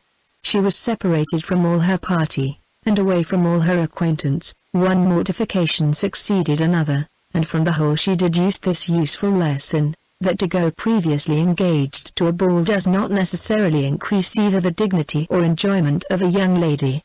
From such a moralizing strain as this, she was suddenly roused by a touch on the shoulder, and turning round, perceived Mrs. Hughes directly behind her, attended by Miss Tilney and a gentleman. "I beg your pardon, Miss Morland," said she, "for this liberty, but I cannot anyhow get to Miss Thorpe," and Mrs. Thorpe said she was sure you would not have the least objection to letting in this young lady by you. Mrs. Hughes could not have applied to any creature in the room more happy to oblige her than Catherine. The young ladies were introduced to each other, Miss Tilney expressing a proper sense of such goodness, Miss Morland with the real delicacy of a generous mind making light of the obligation, and Mrs. Hughes, satisfied with having so respectably settled her young charge, returned to her party. Miss Tilney had a good figure, a pretty face, and a very agreeable countenance, and her air, though it had not all the decided pretension, the resolute stylishness of Miss Thorpe's, had more real elegance. Her manners showed good sense and good breeding, they were neither shy nor affectedly open, and she seemed capable of being young, attractive, and at a ball without wanting to fix the attention of every man near her, and without exaggerated feelings of ecstatic delight or inconceivable vexation on every little trifling occurrence. Catherine, interested at once by her appearance and her relationship to Mr. Tilney, was desirous of being acquainted with her, and readily talked therefore whenever she could think of anything to say, and had courage and leisure for saying it. But the hindrance thrown in the way of a very speedy intimacy, by the frequent want of one or more of these requisites, prevented their doing more than going through the first rudiments of an acquaintance, by informing themselves how well the other liked Bath, how much she admired its buildings and surrounding country, whether she drew, or played, or sang, and whether she was fond of riding on horseback. The 2 dances were scarcely concluded before Catherine found her arm gently seized by her faithful Isabella, who in great spirits exclaimed, "At last I have got you. My dearest creature, I have been looking for you this hour. What could induce you to come into this set, when you knew I was in the I have been quite wretched without you, my dear Isabella. How was it possible for me to get at you? I could not even see where you were, so I told your brother all the time, but he would not believe me. Do go and see for her, Mr. Morland, said I, but all in vain. He would not stir an inch. Was not it so, Mr. Morland? But you men are also immoderately lazy. I have been scolding him to such a degree, my dear Catherine, you would be quite amazed. You know I never stand upon ceremony with such people. Look at that young lady with the white beads round her head, whispered Catherine, detaching her friend from James. It is Mr. Tilney's sister. Oh, heavens! You don't say so. Let me look at her this moment. What a delightful girl! I never saw anything half so beautiful. But where is her all-conquering brother? Is he in the room? Point him out to me this instant, if he is. I die to see him. Mr. Morland, you are not to listen. We are not talking about you. But what is all this whispering about? What is going on? There now, I knew how it would be. You men have such restless curiosity. Talk of the curiosity of women, indeed. 'Tis nothing. But be satisfied, for you are not to know anything at all the matter. And is that likely to satisfy me? Do you think? Well, I declare I never knew anything like you. What can it signify to you, what we are talking of? Perhaps we are talking about you, therefore I would advise you not to listen, or you may happen to hear something not very agreeable. In this commonplace chatter, which lasted some time, the original subject seemed entirely forgotten, and though Catherine was very well pleased to have it dropped for a while, she could not avoid a little suspicion at the total suspension of all Isabella's impatient desire to see Mr. Tilney. When the orchestra struck up a fresh dance, James would have led his fair partner away, but she resisted. "I tell you, Mr. Morland," she cried, "I would not do such a thing for all the world. How can you be so teasing? Only conceive, my dear Catherine, what your brother wants me to do.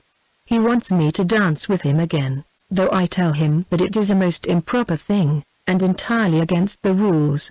It would make us the talk of the place, if we were not to change partners. Upon my honor," said James, "in these public assemblies, it is as often done as not." "Nonsense, how can you say so? But when you men have a point to carry, you never stick at anything. My sweet Catherine, do support me, persuade your brother how impossible it is. Tell him that it would quite shock you to see me do such a thing, now would not it? No, not at all, but if you think it wrong, you had much better change." "There," cried Isabella, "you hear what your sister says, and yet you will not mind her. Well, remember that it is not my fault, if we set all the old ladies in Bath in a bustle. Come along, my dearest Catherine, for heaven's sake, and stand by me." And off they went, to regain their former place. John Thorpe, in the meanwhile, had walked away, and Catherine, ever willing to give Mr. Tilney an opportunity of repeating the agreeable request which had already flattered her once, made her way to Mrs. Allen and Mrs. Thorpe as fast as she could, in the hope of finding him still with them, a hope which, when it proved to be fruitless, she felt to have been highly unreasonable. "Well, my dear," said Mrs. Thorpe, impatient for praise of her son, "I hope you have had an agreeable partner." "Very agreeable, madame, I am glad of it. John has charming spirits, has not he?" "Did you meet Mr. Tilney, my dear?" said Mrs. Allen. "No, where is he? He was with us just now, and said he was so tired of lounging about, that he was resolved to go and dance, so I thought perhaps he would ask you, if he met with you." "Where can he be?" said Catherine, looking round, but she had not looked round long before she saw him leading a young lady to the dance. "Ah, he has got a partner. I wish he had asked you," said Mrs. Allen, and after a short silence, she added, "He is a very agreeable young man." "Indeed he is, Mrs. Allen," said Mrs. Thorpe, smiling complacently. "I must say it, though I am his mother, that there is not a more agreeable young man in the world."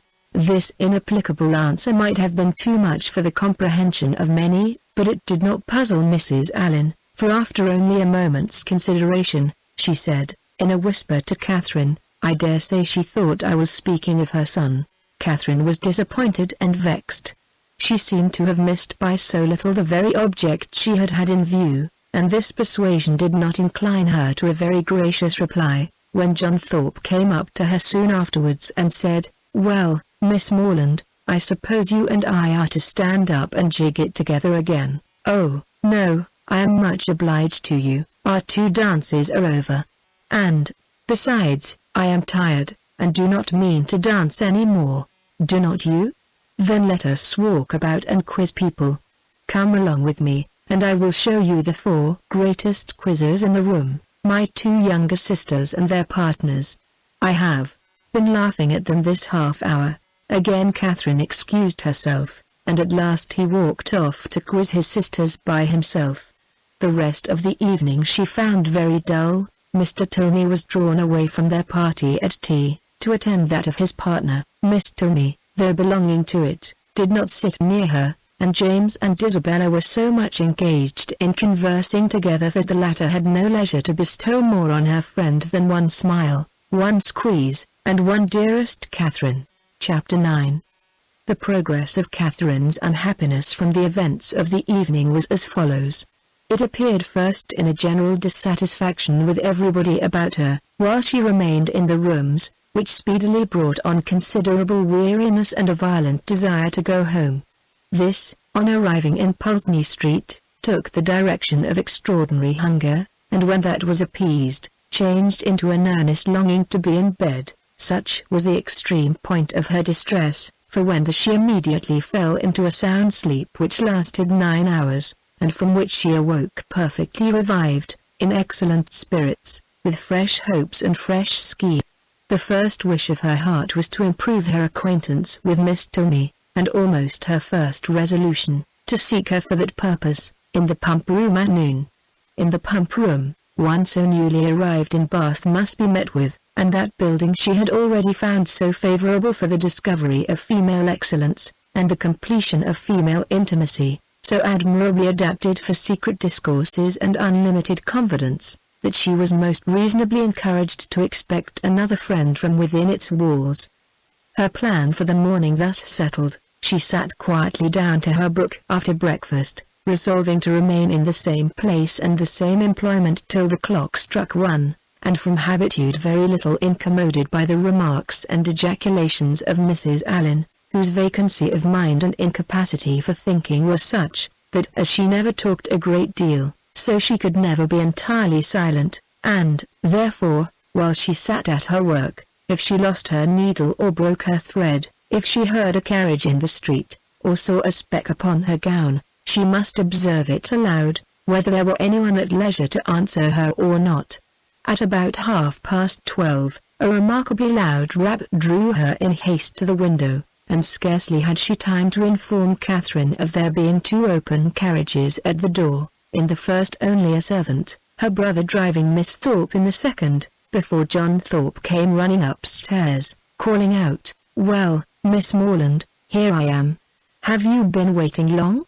We could not come before. The old devil of a coachmaker was such an eternity finding out a thing fit to be got into, and now it is 10,000 to 1 but they break down before we are out of the street. How do you do, Mrs. Allen? A famous bag last night, was not it? Come, Miss Morland, be quick, for the others are in a confounded hurry to be off. They want to get their tumble over." "What do you mean?" said Catherine. "Where are you all going to?" "Going to? Why, you have not forgot our engagement. Did not we agree together to take a drive this morning? What a head you have! We are going up Claverton Down. Something was said about it, I remember," said Catherine, looking at Mrs. Allen for her opinion, "but really I did not expect you." "Not expect me? That's a good one. And what a dust you would have made, if I had not come." Catherine's silent appeal to her friend, meanwhile, was entirely thrown away, for Mrs. Allen, not being at all in the habit of conveying any expression herself by look, was not aware of its being ever intended by anybody else, and Catherine, whose desire of seeing Miss Tilney again could at that moment bear a short delay in favor of a drive, and who thought there could be no impropriety in her going with Mr. Thorpe, as Isabella was going at the same time with James, was therefore obliged to speak plainer. "Well, ma'am, what do you say to it? Can you spare me for an hour or 2? Shall I go?" "Do just as you please, my dear," replied Mrs. Allen, with the most placid indifference. Catherine took the advice, and ran off to get ready.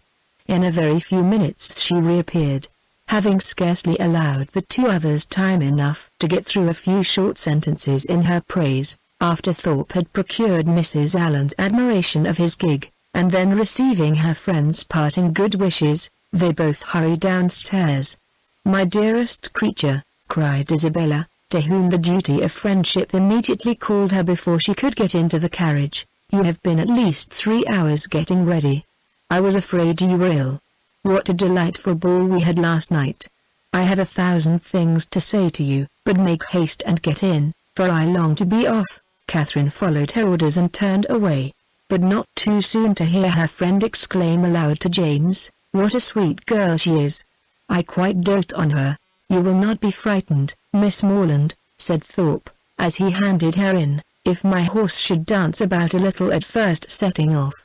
He will, most likely, give a plunge or two, and perhaps take the rest for a minute, but he will soon know his master. He is full of spirits, playful as can be, but there is no vice in him."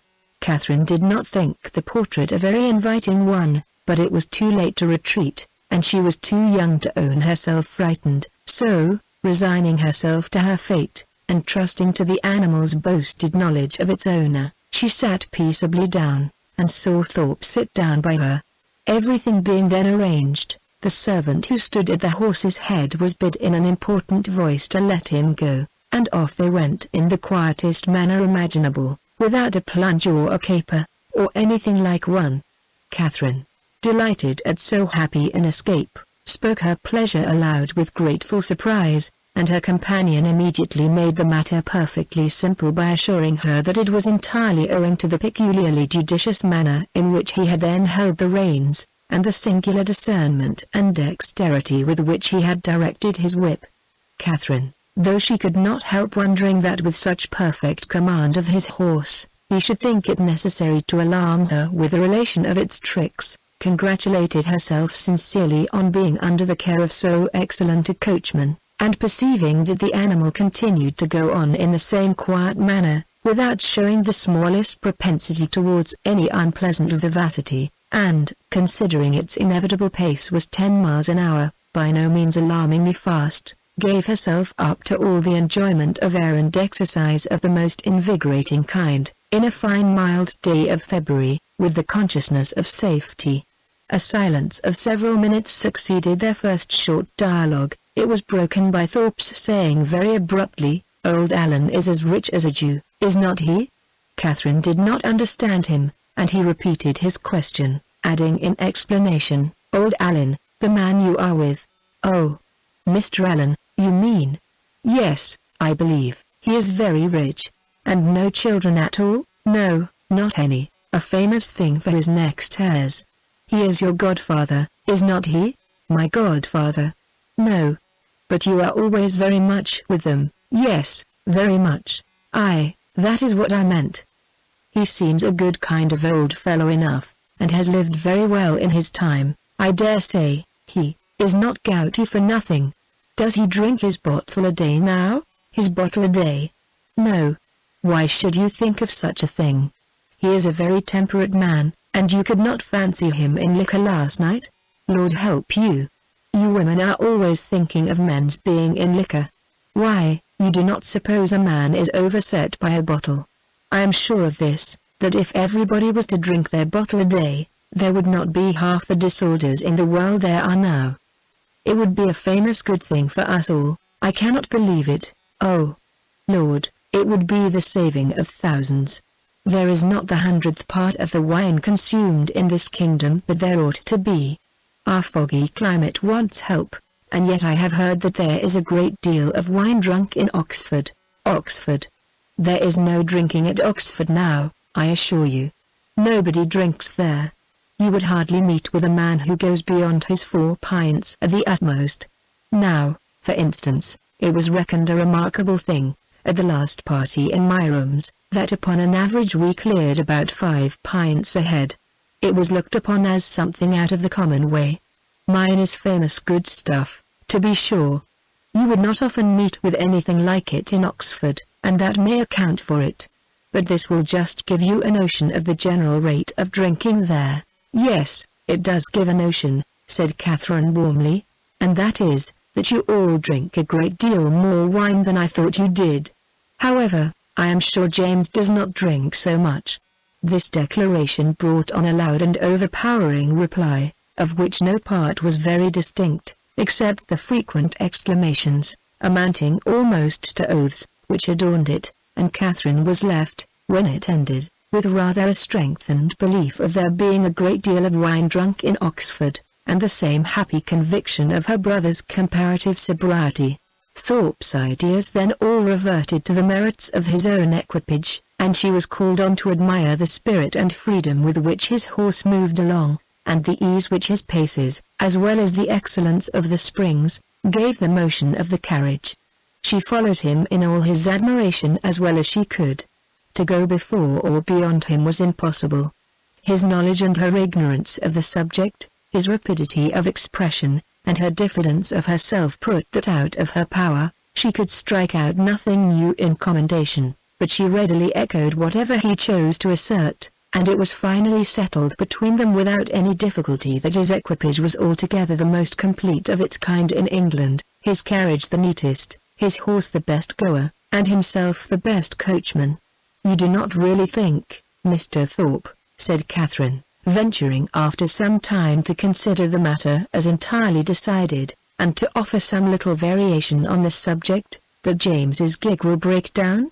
"Break down? Oh, Lord! Did you ever see such a little tit-uppy thing in your life? There is not a sound piece of iron about it. The wheels have been fairly worn out these 10 years at least, and as for the body, upon my soul, you might shake it to pieces yourself with a touch. It is the most devilish little rickety business I ever beheld. Thank God, we have got a better.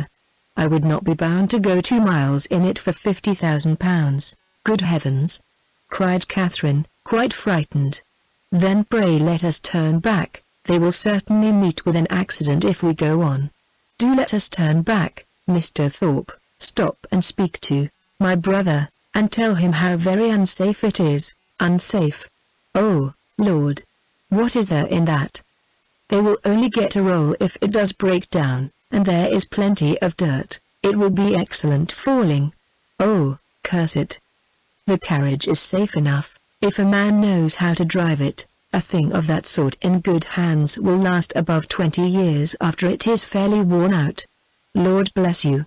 I would undertake for £5 to drive it to York and back again, without losing a nail." Catherine listened with astonishment. She knew not how to reconcile two such very different accounts of the same thing, for she had not been brought up to understand the propensities of a rattle, nor to know to how many idle assertions and impudent falsehoods the excess of vanity will lead. Her own family were plain, matter-of-fact people who seldom aimed at wit of any kind, her father, at the utmost, being contented with a pun, and her mother with a proverb. They were not in the habit therefore of telling lies to increase their importance, or of asserting at one moment what they would contradict the next. She reflected on the affair for some time in much perplexity, and was more than once on the point of requesting from Mr. Thorpe a clearer insight into his real opinion on the subject, but she checked herself, because it appeared to her that he did not excel in giving those clearer insights, in making those things plain which he had before made ambiguous, and, joining to this, the consideration that he would not really suffer his sister and his friend to be exposed to a danger from which he might easily preserve them, she concluded at last that he must know the carriage to be in fact perfectly safe, and therefore would alarm herself no longer. By him the whole matter seemed entirely forgotten, and all the rest of his conversation, or rather talk, began and ended with himself and his own concerns. He told her of horses which he had bought for a trifle and sold for incredible sums, of racing matches, in which his judgment had infallibly foretold the winner, of shooting parties, in which he had killed more birds, though without having one good shot, than all his companions together, and described to her some famous day's sport, with the foxhounds, in which his foresight and skill in directing the dogs had repaired the mistakes of the most experienced huntsman, and in which the boldness of his riding, though it had never endangered his own life for a moment, had been constantly leading others into difficulties, which he calmly concluded had broken the necks of many. Little as Catherine was in the habit of judging for herself, and unfixed as were her general notions of what men ought to be, she could not entirely repress a doubt, while she bore with the effusions of his endless conceit, of his being altogether completely agreeable. It was a bold surmise, for he was Isabella's brother, and she had been assured by James that his manners would recommend him to all her sex, but in spite of this, the extreme weariness of his company, which crept over her before they had been out an hour, and which continued unceasingly to increase till they stopped in Pulteney Street again, induced her, in some small degree, to resist such high authority, and to distrust his powers of giving universal pleasure. When they arrived at Mrs. Allen's door, the astonishment of Isabella was hardly to be expressed, on finding that it was too late in the day for them to attend her friend into the house, past 3 o'clock. It was inconceivable, incredible, impossible. And she would neither believe her own watch, nor her brother's, nor the servants'. She would believe no assurance of it founded on reason or reality, till Morland produced his watch, and ascertained the fact. To have doubted a moment longer then would have been equally inconceivable, incredible, and impossible, and she could only protest, over and over again, that no 2 hours and a half had ever gone off so swiftly before. As Catherine was called on to confirm, Catherine could not tell a falsehood even to please Isabella, but the latter was spared the misery of her friend's dissenting voice, by not waiting for her answer. Her own feelings entirely engrossed her. Her wretchedness was most acute on finding herself obliged to go directly home. It was ages since she had had a moment's conversation with her dearest Catherine, and, though she had such thousands of things to say to her, it appeared as if they were never to be together again. So, with sniffles of most exquisite misery, and the laughing eye of utter despondency, she bade her friend adieu and went on. Catherine found Mrs. Allen just returned from all the busy idleness of the morning, and was immediately greeted with, "Well, my dear, here you are," a truth which she had no greater inclination than power to dispute. "And I hope you have had a pleasant airing?" "Yes, ma'am, I thank you, we could not have had a nicer day," so Mrs. Thorpe said. She was vastly pleased at your all going. "You have seen Mrs. Thorpe, then?" "Yes, I went to the pump room as soon as you were gone, and there I met her, and we had a great deal of talk together. She says there was hardly any veal to be got at market this morning. It is so uncommonly scarce." "Did you see anybody else of our acquaintance?" "Yes, we agreed to take a turn in the Crescent, and there we met Mrs. Hughes, and Mr. and Miss Tilney walking with her." "Did you indeed? And did they speak to you?" "Yes, we walked along the Crescent together for half an hour. They seem very agreeable people. Miss Tilney was in a very pretty spotted muslin, and I fancy, by what I can learn, that she always dresses very handsomely." Mrs. Hughes talked to me a great deal about the family. "And what did she tell you of them?" "Oh, a vast deal indeed. She hardly talked of anything else." "Did she tell you what part of Gloucestershire they come from?" "Yes, she did, but I cannot recollect now. But they are very good kind of people, and very rich. Mrs. Tilney was a Miss Drummond, and she and Mrs. Hughes were schoolfellows, and Miss Drummond had a very large fortune, and, when she married, her father gave her £20,000, and 500 to buy wedding clothes. Mrs. Hughes saw all their clothes after they came from the warehouse. And are Mr. and Mrs. Tilney in Bath?" "Yes, I fancy they are, but I am not quite certain. Upon recollection, however, I have a notion they are both dead, at least the mother is." "Yes, I am sure Mrs. Tilney is dead, because Mrs. Hughes told me there was a very beautiful set of pearls that Mr. Drummond gave his daughter on her wedding day and that Miss Tilney has got now, for they were put by for her when her mother died." "And is Mr. Tilney, my partner, the only son?" "I cannot be quite positive about that, my dear. I have some idea he is, but, however, he is a very fine young man, Mrs. Hughes says, and likely to do very well." Catherine inquired no further. She had heard enough to feel that Mrs. Allen had no real intelligence to give, and that she was most particularly unfortunate herself in having missed such a meeting with both brother and sister. Could she have foreseen such a circumstance, nothing should have persuaded her to go out with the others, and, as it was, she could only lament her ill luck, and think over what she had lost, till it was clear to her that the drive had by no means been very pleasant and that John Thorpe himself was quite disagreeable. Chapter 10. The Allens, Thorpes, and Morlands all met in the evening at the theatre, and, as Catherine and Isabella sat together, There was then an opportunity for the latter to utter some few of the many thousand things which had been collecting within her for communication in the immeasurable length of time which had divided them. "Oh, heavens! My beloved Catherine, have I got you at last?" was her address on Catherine's entering the box and sitting by her. "Now, Mr. Morland," for he was close to her on the other side, "I shall not speak another word to you all the rest of the evening, so I charge you not to expect it. My sweetest Catherine, how have you been this long age? But I need not ask you, for you look delightfully. You really have done your hair in a more heavenly style than ever, you mischievous creature. Do you want to attract everybody? I assure you, my brother is quite in love with you already, and as for Mr. Tilney, but that is a settled thing, even your modesty cannot doubt his attachment now. His coming back to Bath makes it too plain. Oh, what would not I give to see him? I really am quite wild with impatience. My mother says he is the most delightful young man in the world. She saw him this morning, you know. You must introduce him to me. Is he in the house now? Look about, for heaven's sake. I assure you, I can hardly exist till I see him." "No," said Catherine. "He is not here, I cannot see him anywhere. Oh, horrid! Am I never to be acquainted with him? How do you like my gown? I think it does not look amiss. The sleeves were entirely my own thought. Do you know, I get so immoderately sick of Bath. Your brother and I were agreeing this morning that, though it is vastly well to be here for a few weeks, we would not live here for millions. We soon found out that our tastes were exactly alike in preferring the country to every other place. Really, our opinions were so exactly the same, it was quite ridiculous.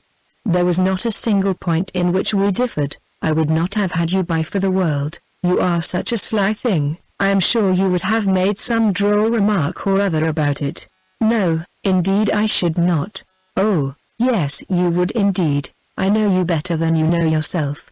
You would have told us that we seemed born for each other, or some nonsense of that kind, which would have distressed me beyond conception. My cheeks would have been as red as your roses. I would not have had you by for the world.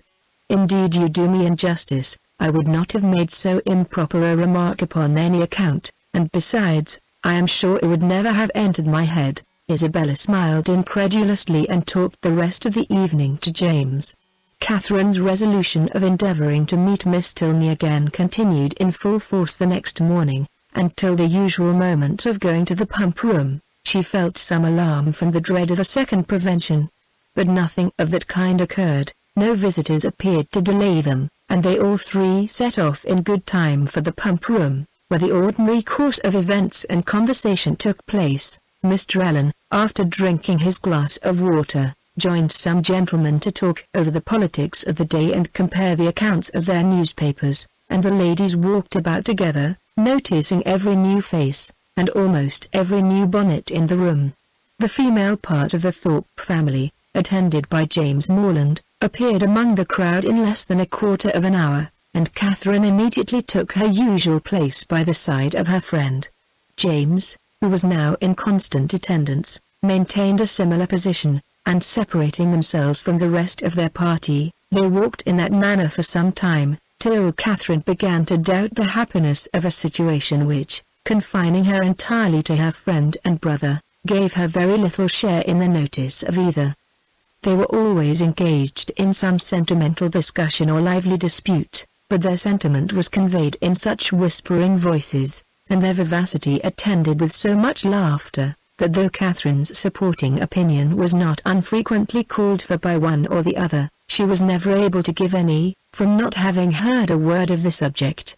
At length, however, she was empowered to disengage herself from her friend, by the avowed necessity of speaking to Miss Tilney, whom she most joyfully saw just entering the room with Mrs. Hughes, and whom she instantly joined, with a firmer determination to be acquainted, than she might have had courage to command, had she not been urged by the disappointment of the day before. Miss Tilney met her with great civility, returned her advances with equal goodwill, and they continued talking together as long as both parties remained in the room, and though in all probability not an observation was made, nor an expression used by either which had not been made and used some thousands of times before, under that roof, in every bath season, yet the merit of their being spoken with simplicity and truth, and without personal conceit, might be something uncommon. "How well your brother dances!" was an artless exclamation of Catherine's towards the close of their conversation, which at once surprised and amused her companion. "Henry," she replied with a smile. "Yes, he does dance very well. He must have thought it very odd to hear me say I was engaged the other evening, when he saw me sitting down. But I really had been engaged the whole day to Mr. Thorpe." Miss Tilney could only bow. "You cannot think," added Catherine after a moment's silence, "how surprised I was to see him again. I felt so sure of his being quite gone away. When Henry had the pleasure of seeing you before, he was in Bath but for a couple of days. He came only to engage lodgings for us. That never occurred to me, and of course, not seeing him anywhere, I thought he must be gone." "Was not the young lady he danced with on Monday a Miss Smith?" "Yes, an acquaintance of Mrs. Hughes. I dare say she was very glad to dance." "Do you think her pretty?" "Not very. He never comes to the pump room, I suppose?" "Yes, sometimes, but he has rid out this morning with my father." Mrs. Hughes now joined them, and asked Miss Tilney if she was ready to go. "I hope I shall have the pleasure of seeing you again soon," said Catherine. "Shall you be at the cotillion ball tomorrow?" "Perhaps we—" "Yes, I think we certainly shall. I am glad of it, for we shall all be there." This civility was duly returned, and they parted, on Miss Tilney's side with some knowledge of her new acquaintance's feelings, and on Catherine's, without the smallest consciousness of having explained them. She went home very happy. The morning had answered all her hopes, and the evening of the following day was now the object of expectation, the future good. What gown and what headdress she should wear on the occasion became her chief concern. She cannot be justified in it. Dress is at all times a frivolous distinction, and excessive solicitude about it often destroys its own aim. Catherine knew all this very well. Her great-aunt had read her a lecture on the subject only the Christmas before, and yet she lay awake 10 minutes on Wednesday night debating between her spotted and her tambored muslin, and nothing but the shortness of the time prevented her buying a new one for the evening. This would have been an error in judgment, great though not uncommon, from which one of the other sex rather than her own, a brother rather than a great-aunt, might have warned her, for man only can be aware of the insensibility of man towards a new gown. It would be mortifying to the feelings of many ladies, could they be made to understand how little the heart of man is affected by what is costly or new in their attire, how little it is biased by the texture of their muslin, and how unsusceptible of peculiar tenderness towards the spotted, the sprigged, the mull, or the jaconet. Woman is fine for her own satisfaction alone. No man will admire her the more, no woman will like her the better for it. Neatness and fashion are enough for the former, and a something of shabbiness or impropriety will be most endearing to the latter. But not one of these grave reflections troubled the tranquillity of Catherine. She entered the rooms on Thursday evening with feelings very different from what had attended her thither the Monday before. She had then been exulting in her engagement to Thorpe, and was now chiefly anxious to avoid his sight, lest he should engage her again, for though she could not, dared not expect that Mr. Tilney should ask her a third time to dance. Her wishes, hopes, and plans all centered in nothing less. Every young lady may feel for my heroine in this critical moment, for every young lady has at some time or other known the same agitation. All have been, or at least all have believed themselves to be, in danger from the pursuit of someone whom they wished to avoid, and all have been anxious for the attentions of someone whom they wished to please. As soon as they were joined by the Thorpes, Catherine's agony began. She fidgeted about if John Thorpe came towards her, hid herself as much as possible from his view, and when he spoke to her pretended not to hear him. The cotillions were over, the country dancing beginning, and she saw nothing of the Tilneys. "Do not be frightened, my dear Catherine," whispered Isabella, "but I am really going to dance with your brother again. I declare positively it is quite shocking. I tell him he ought to be ashamed of himself. But you and John must keep us in countenance. Make haste, my dear creature, and come to us. John is just walked off, but he will be back in a moment." Catherine had neither time nor inclination to answer. The others walked away. John Thorpe was still in view, and she gave herself up for lost. That she might not appear, however, to observe or expect him, she kept her eyes intently fixed on her fan, and a self-condemnation for her folly, in supposing that among such a crowd they should even meet with the Tilneys in any reasonable time, had just passed through her mind, when she suddenly found herself addressed and again solicited to dance, by Mr. Tilney himself. With what sparkling eyes and ready motion she granted his request, and with how pleasing a flutter of heart she went with him to the set, may be easily imagined. To escape, and, as she believed, so narrowly escape John Thorpe, and to be asked, so immediately on his joining her, asked by Mr. Tilney, as if he had sought her on purpose, it did not appear to her that life could supply any greater felicity. Scarcely had they worked themselves into the quiet possession of a place, however, when her attention was claimed by John Thorpe, who stood behind her. "Heyday, Miss Morland," said he. "What is the meaning of this? I thought you and I were to dance together. I wonder you should think so, for you never asked me. That is a good one, by Jove. I asked you as soon as I came into the room, and I was just going to ask you again, but when I turned round, you were gone.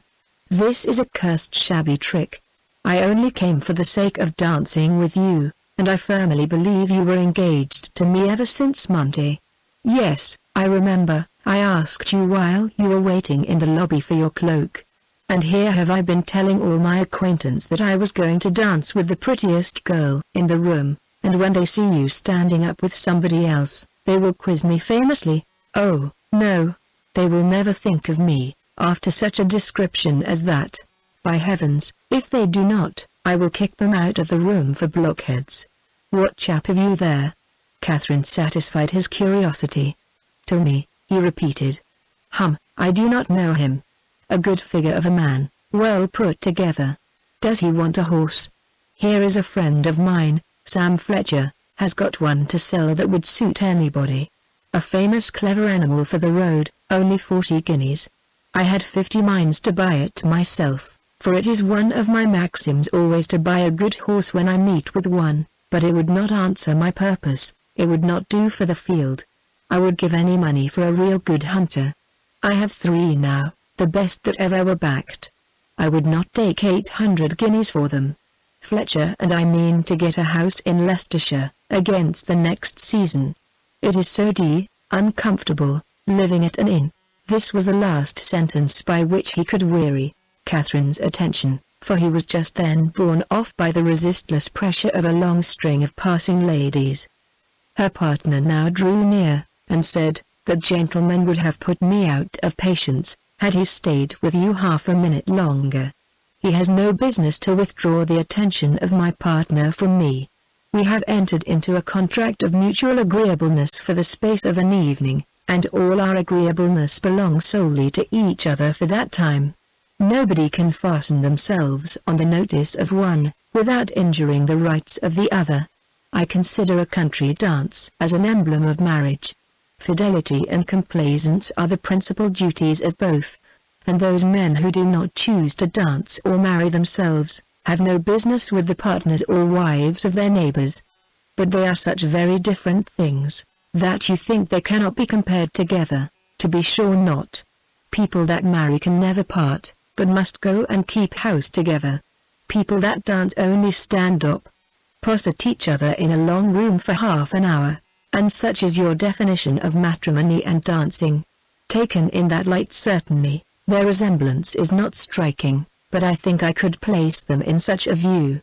You will allow, that in both, man has the advantage of choice, woman only the power of refusal, that in both, it is an engagement between man and woman, formed for the advantage of each, and that when once entered into, they belong exclusively to each other till the moment of its dissolution, that it is their duty, each to endeavor to give the other no cause for wishing that he or she had bestowed themselves elsewhere, and their best interest to keep their own imaginations from wandering towards the perfections of their neighbors, or fancying that they should have been better off with anyone else.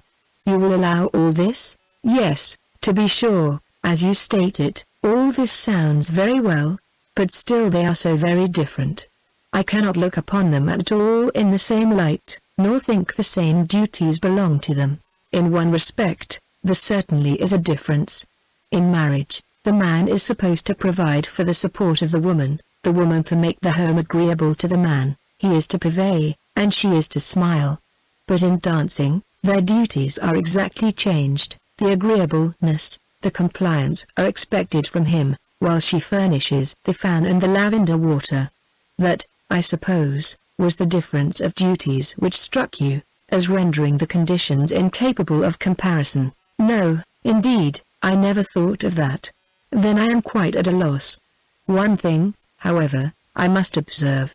This disposition on your side is rather alarming. You totally disallow any similarity in the obligations, and may I not thence infer that your notions of the duties of the dancing state are not so strict as your partner might wish? Have I not reason to fear that if the gentleman who spoke to you just now were to return, or if any other gentleman were to address you, there would be nothing to restrain you from conversing with him as long as you chose?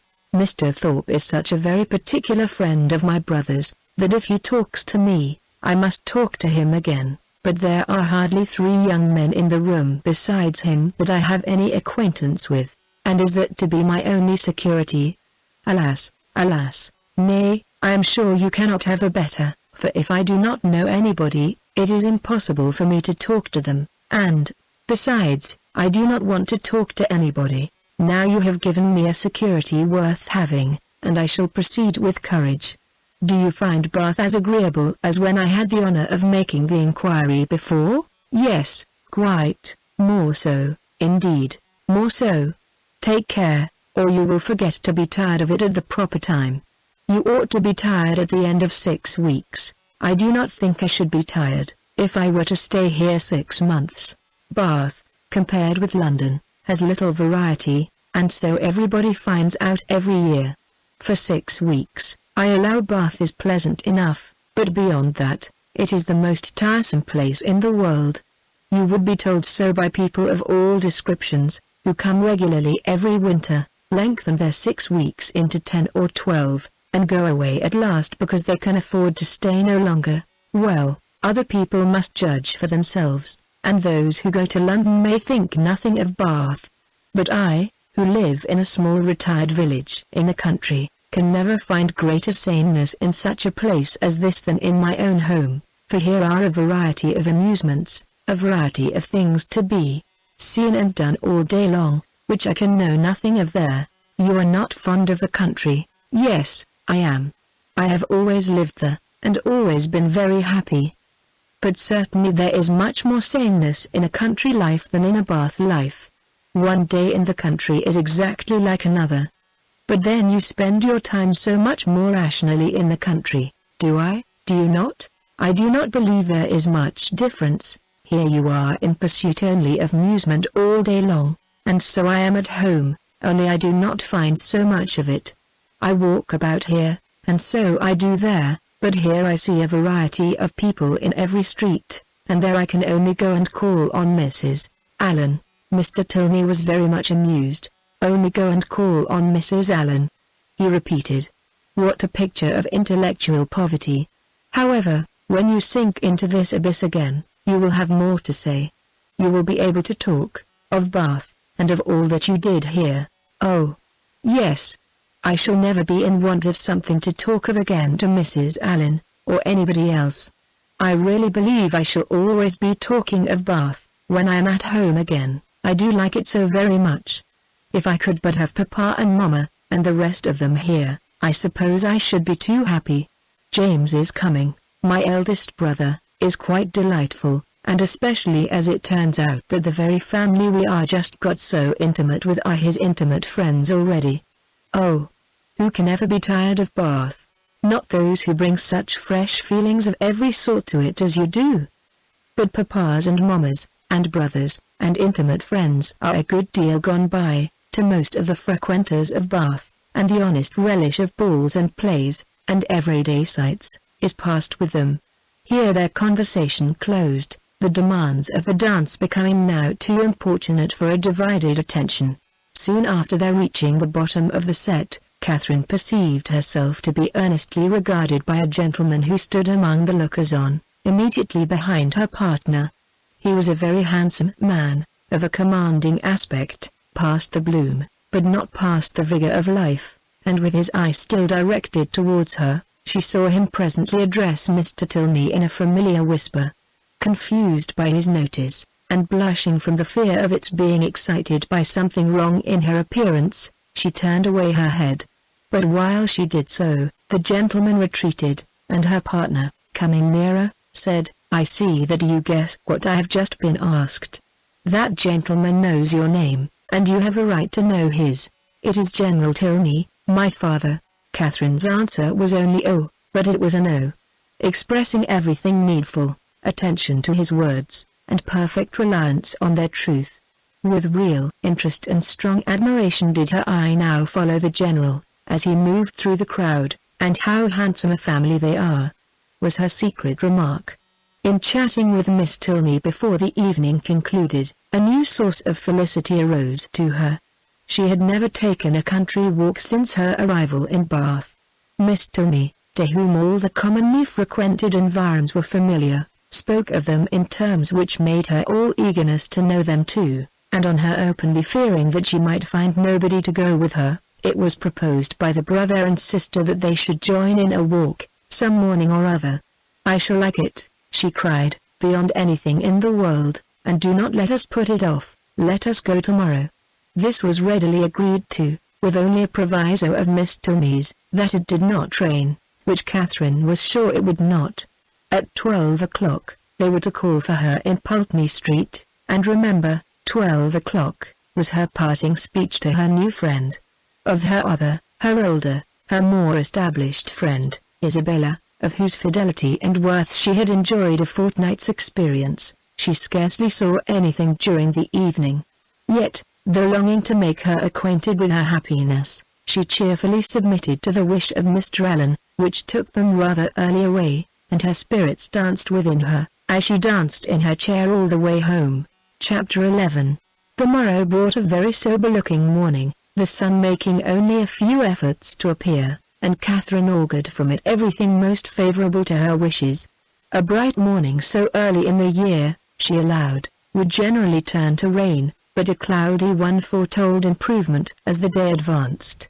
She applied to Mr. Allen for confirmation of her hopes, but Mr. Allen, not having his own skies and barometer about him, declined giving any absolute promise of sunshine.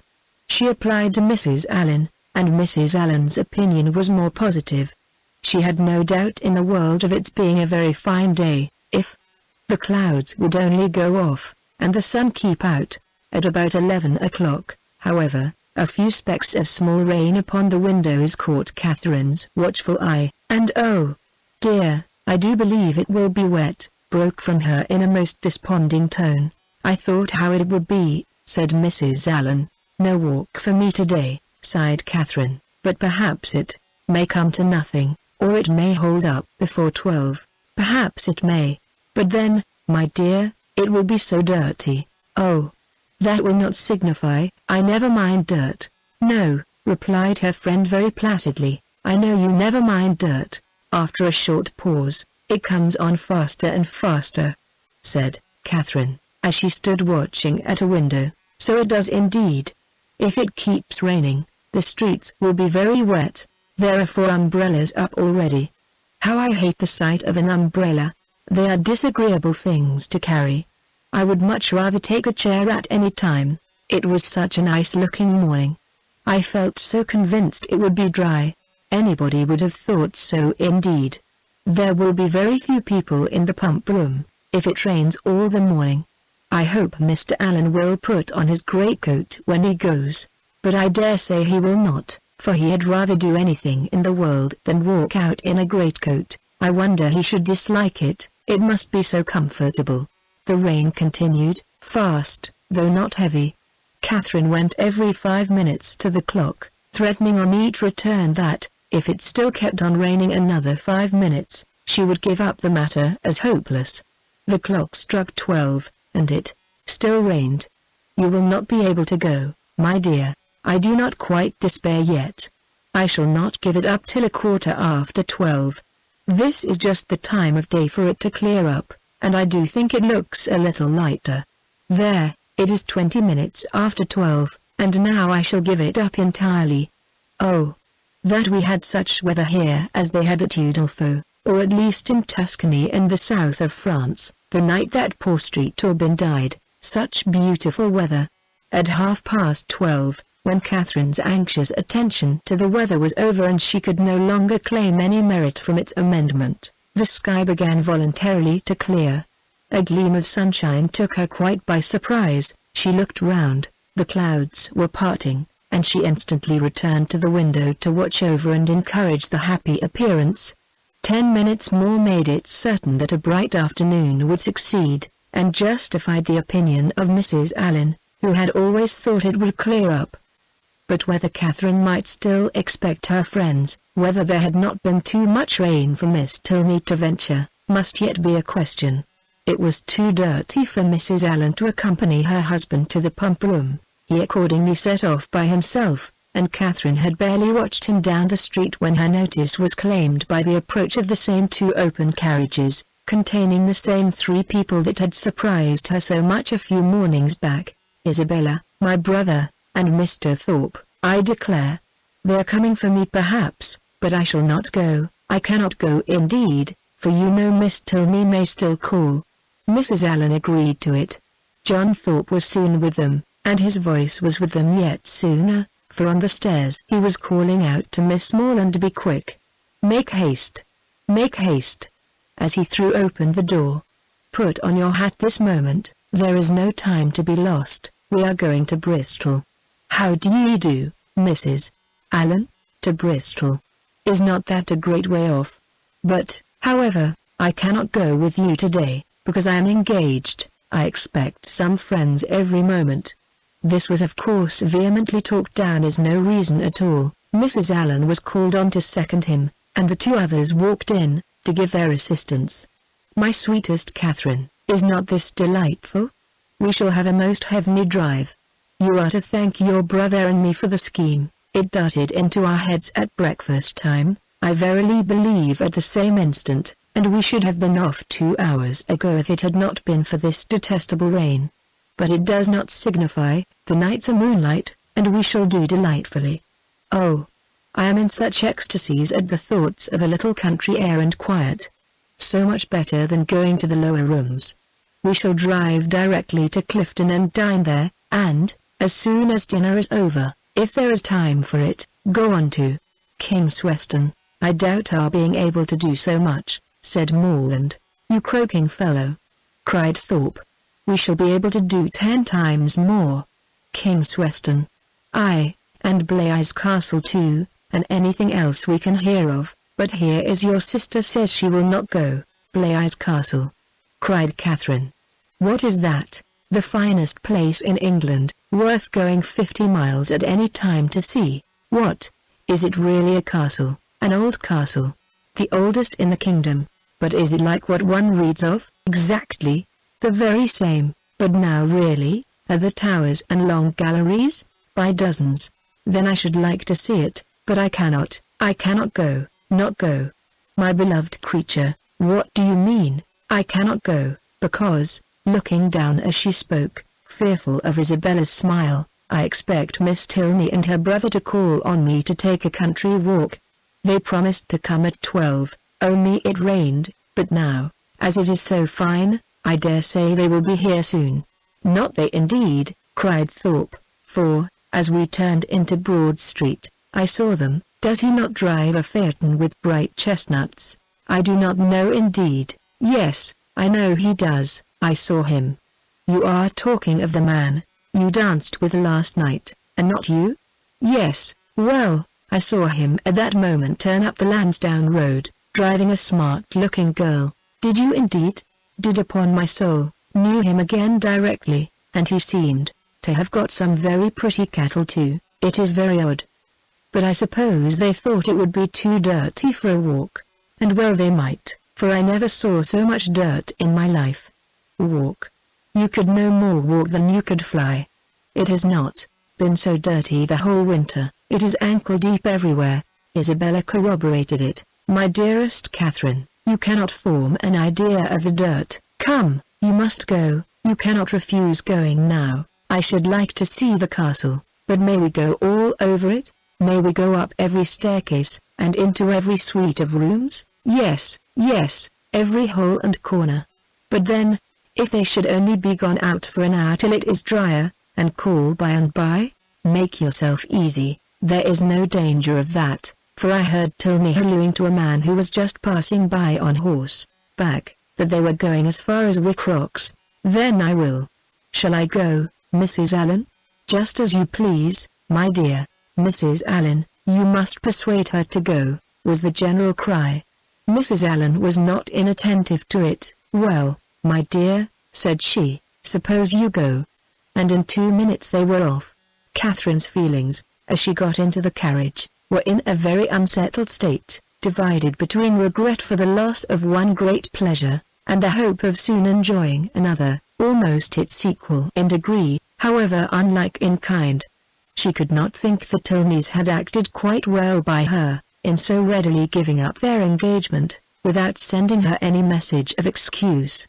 It was now but an hour later than the time fixed on for the beginning of their walk, and, in spite of what she had heard of the prodigious accumulation of dirt in the course of that hour, she could not from her own observation help thinking that they might have gone with very little inconvenience. To feel herself slighted by them was very painful. On the other hand, the delight of exploring an edifice like Udolpho, as her fancy represented Blay's castle to be, was such a counterpoise of good as might console her for almost anything. They passed briskly down Pulteney Street, and through Laura Place, without the exchange of many words. Thorpe talked to his horse, and she meditated, by turns, on broken promises and broken arches, phaetons and false hangings, Tilneys and trapdoors. As they entered Argyle Buildings, however, she was roused by this address from her companion. Who is that girl who looked at you so hard as she went by? Who? Where? On the right-hand pavement. She must be almost out of sight now. Catherine looked round and saw Miss Tilney leaning on her brother's arm, walking slowly down the street. She saw them both looking back at her. Stop, stop, Mr. Thorpe, she impatiently cried. It is Miss Tilney, it is indeed. How could you tell me they were gone? Stop, stop, I will get out this moment and go to them. But to what purpose did she speak? Thorpe only lashed his horse into a brisk trot. The Tilneys, who had soon ceased to look after her, were in a moment out of sight round the corner of Laura Place, and in another moment she was herself whisked into the market-place. Still, however, and during the length of another street, she entreated him to stop. Pray, pray stop, Mr. Thorpe. I cannot go on. I will not go on. I must go back to Miss Tilney. But Mr. Thorpe only laughed, smacked his whip, encouraged his horse, made odd noises, and drove on, and Catherine, angry and vexed as she was, having no power of getting away, was obliged to give up the point and submit. Her reproaches, however, were not spared. How could you deceive me so, Mr. Thorpe? How could you say that you saw them driving up the Lansdowne Road? I would not have had it happen so for the world. They must think it so strange, so rude of me. To go by them, too, without saying a word. You do not know how vexed I am. I shall have no pleasure at Clifton, nor in anything else. I had rather, 10,000 times rather, get out now, and walk back to them. How could you say you saw them driving out in a phaeton? Thorpe defended himself very stoutly, declared he had never seen two men so much alike in his life, and would hardly give up the point of its having been Tilney himself. Their drive, even when this subject was over, was not likely to be very agreeable. Catherine's complaisance was no longer what it had been in their former airing. She listened reluctantly, and her replies were short. Blay's castle remained her only comfort. Towards that, she still looked at intervals with pleasure. though rather than be disappointed of the promised walk, and especially rather than be thought ill of by the Tilneys, she would willingly have given up all the happiness which its walls could supply, the happiness of a progress through a long suite of lofty rooms, exhibiting the remains of magnificent furniture, though now for many years deserted, the happiness of being stopped in their way along narrow, winding vaults, by a low, grated door, or even of having their lamp, their only lamp, extinguished by a sudden gust of wind, and of being left in total darkness. In the meanwhile, they proceeded on their journey without any mischance, and were within view of the town of Keynsham, when a halloo from Morland, who was behind them, made his friend pull up, to know what was the matter. The others then came close enough for conversation, and Morland said, "We had better go back, Thorpe. It is too late to go on today. Your sister thinks so as well as I. We have been exactly an hour coming from Pulteney Street, very little more than 7 miles, and, I suppose, we have at least 8 more to go. It will never do. We set out a great deal too late. We had much better put it off till another day, and turn round." "It is all one to me," replied Thorpe rather angrily, and instantly turning his horse, they were on their way back to Bath. "If your brother had not got such a beast to drive," said he soon afterwards, "we might have done it very well. My horse would have trotted to Clifton within the hour, if left to himself, and I have almost broke my arm with pulling him into that cursed broken-winded jade's pace. Morland is a fool for not keeping a horse and gig of his own." "No, he is not," said Catherine warmly, "for I am sure he could not afford it." "And why cannot he afford it?" "Because he has not money enough." "And whose fault is that?" "Nobody's, that I know of." Thorpe then said something in the loud, incoherent way to which he had often recourse, about its being a thing to be miserly, and that if people who rolled in money could not afford things, he did not know who could, which Catherine did not even endeavor to understand. Disappointed of what was to have been the consolation for her first disappointment, she was less and less disposed either to be agreeable herself or to find her companion so, and they returned to Pulteney Street without her speaking 20 words. As she entered the house, the footman told her that a gentleman and lady had called and inquired for her a few minutes after her setting off, that, when he told them she was gone out with Mr. Thorpe, the lady had asked whether any message had been left for her, and on his saying no, had felt for a card, but said she had none about her, and went away. Pondering over these heart-rending tidings, Catherine walked slowly upstairs. At the head of them she was met by Mr. Allen, who, on hearing the reason of their speedy return, said, "I am glad your brother had so much sense. I am glad you are come back. It was a strange, wild scheme." They all spent the evening together at Thorpe's. Catherine was disturbed and out of spirits, but Isabella seemed to find a pool of commerce, in the fate of which she shared, by private partnership with Morland, a very good equivalent for the quiet and country air of an inn at Clifton. Her satisfaction, too, in not being at the lower rooms was spoken more than once. "How I pity the poor creatures that are going there. How glad I am that I am not amongst them. I wonder whether it will be a full ball or not. They have not begun dancing yet. I would not be there for all the world. It is so delightful to have an evening now and then to oneself. I dare say it will not be a very good ball. I know the Mitchells will not be there. I am sure I pity everybody that is. But I dare say, Mr. Morland, you long to be at it, do not you? I am sure you do. Well, pray do not let anybody here be a restraint on you. I dare say we could do very well without you, but you men think yourselves of such consequence." Catherine could almost have accused Isabella of being wanting in tenderness towards herself and her sorrows, so very little did they appear to dwell on her mind, and so very inadequate was the comfort she offered. "Do not be so dull, my dearest creature," she whispered. "You will quite break my heart. It was amazingly shocking, to be sure, but the Tilneys were entirely to blame. Why were not they more punctual? It was dirty, indeed, but what did that signify? I am sure John and I should not have minded it. I never mind going through anything, where a friend is concerned, that is my disposition, and John is just the same, he has amazing strong feelings. Good heavens! what a delightful hand you have got. Kings, I vow. I never was so happy in my life. I would 50 times rather you should have them than myself. And now I may dismiss my heroine to the sleepless couch, which is the true heroine's portion, to a pillow strewed with thorns and wet with tears. And lucky may she think herself, if she get another good night's rest in the course of the next 3 months. Chapter 12. Mrs. Allen, said Catherine the next morning, will there be any harm in my calling on Miss Tilney today? I shall not be easy till I have explained everything. Go, by all means, my dear, only put on a white gown. Miss Tilney always wears white.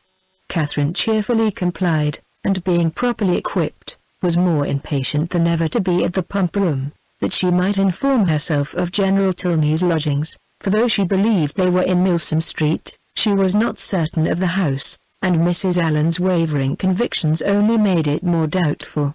To Milsom Street she was directed, and having made herself perfect in the number, hastened away with eager steps and a beating heart to pay her visit, explain her conduct, and be forgiven, tripping lightly through the churchyard, and resolutely turning away her eyes, that she might not be obliged to see her beloved Isabella and her dear family, who, she had reason to believe, were in a shop hard by. She reached the house without any impediment, looked at the number, knocked at the door, and inquired for Miss Tilney. The man believed Miss Tilney to be at home, but was not quite certain. Would she be pleased to send up her name? She gave her card. In a few minutes the servant returned, and with a look which did not quite confirm his words, said he had been mistaken, for that Miss Tilney was walked out. Catherine, with a blush of mortification, left the house.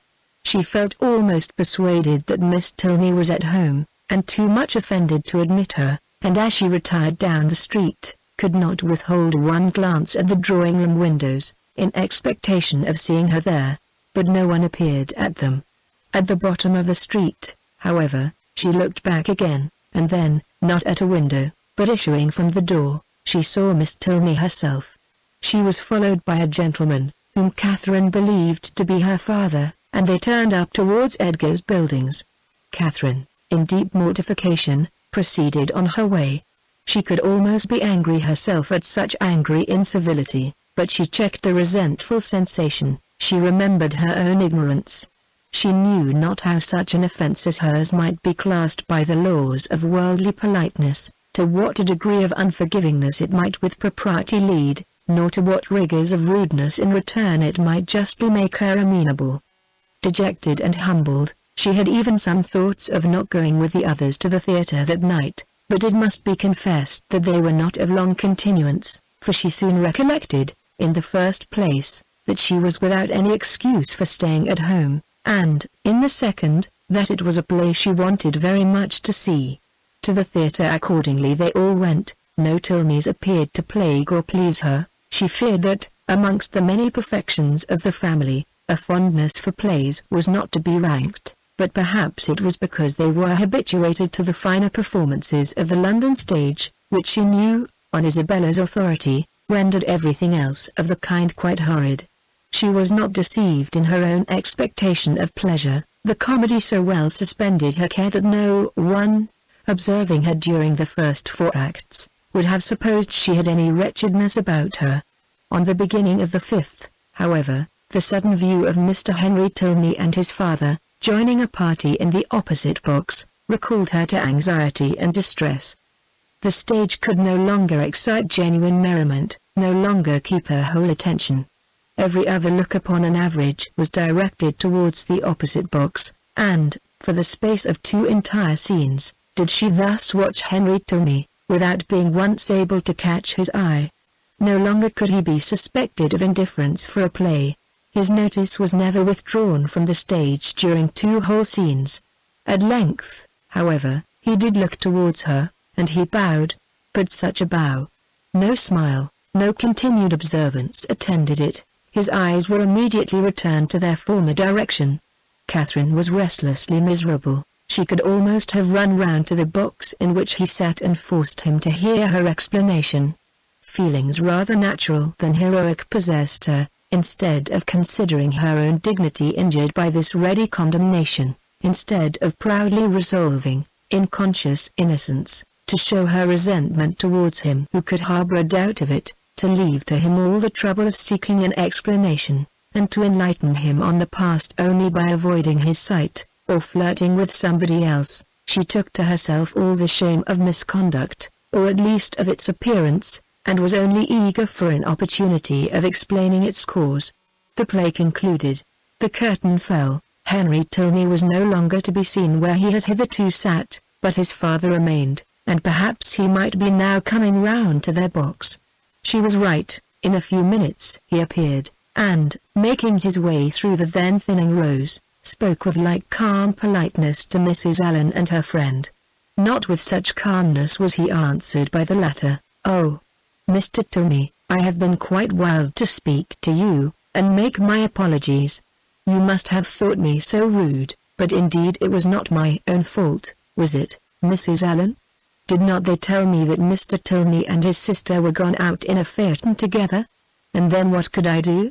But I had 10,000 times rather have been with you, now had not I, Mrs. Allen? My dear, you tumble my gown," was Mrs. Allen's reply.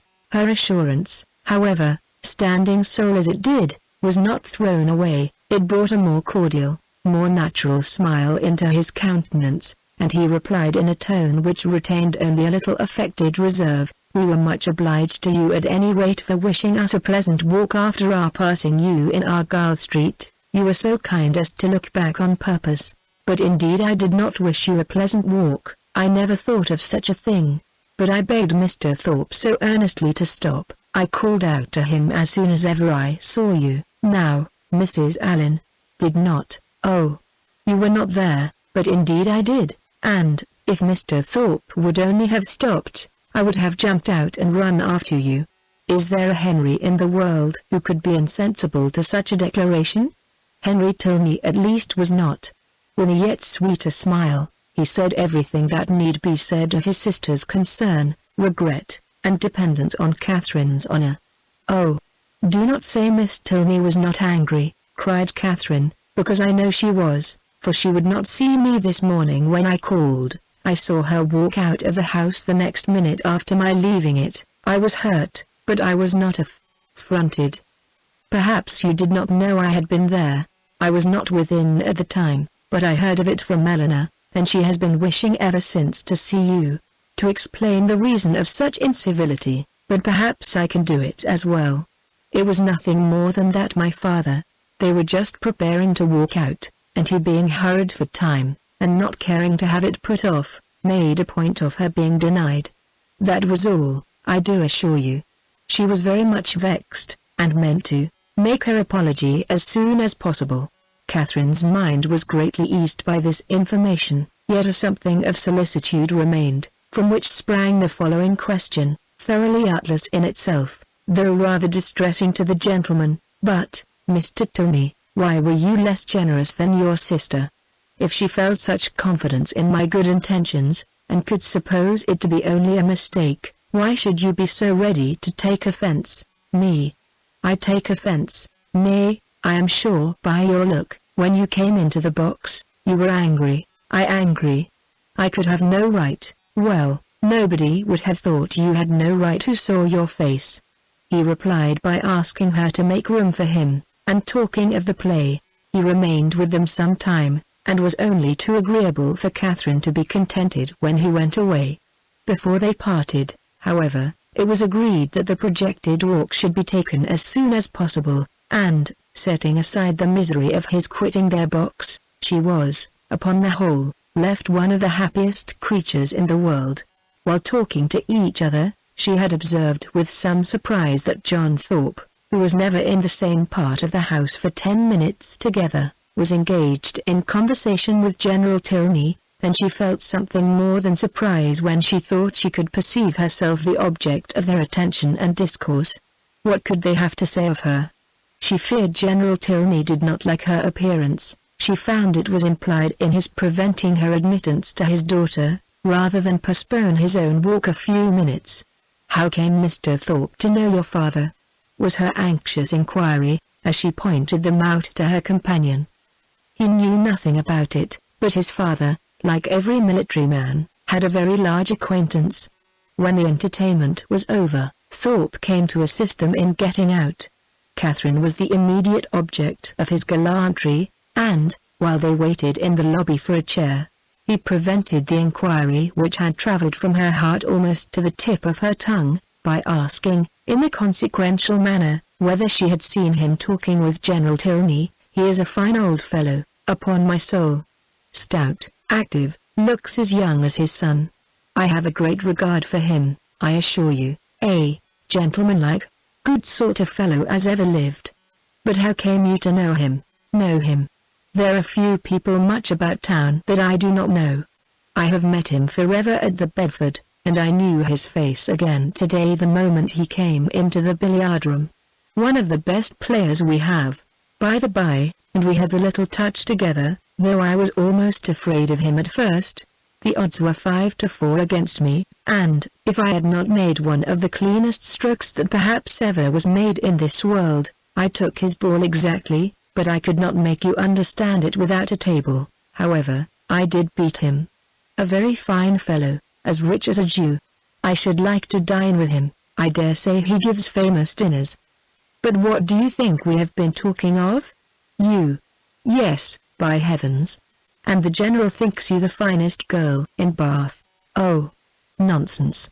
How can you say so? And what do you think I said, lowering his voice? "Well done, General," said I am quite of your mind." Here Catherine, who was much less gratified by his admiration than by General Tilney's, was not sorry to be called away by Mr. Allen.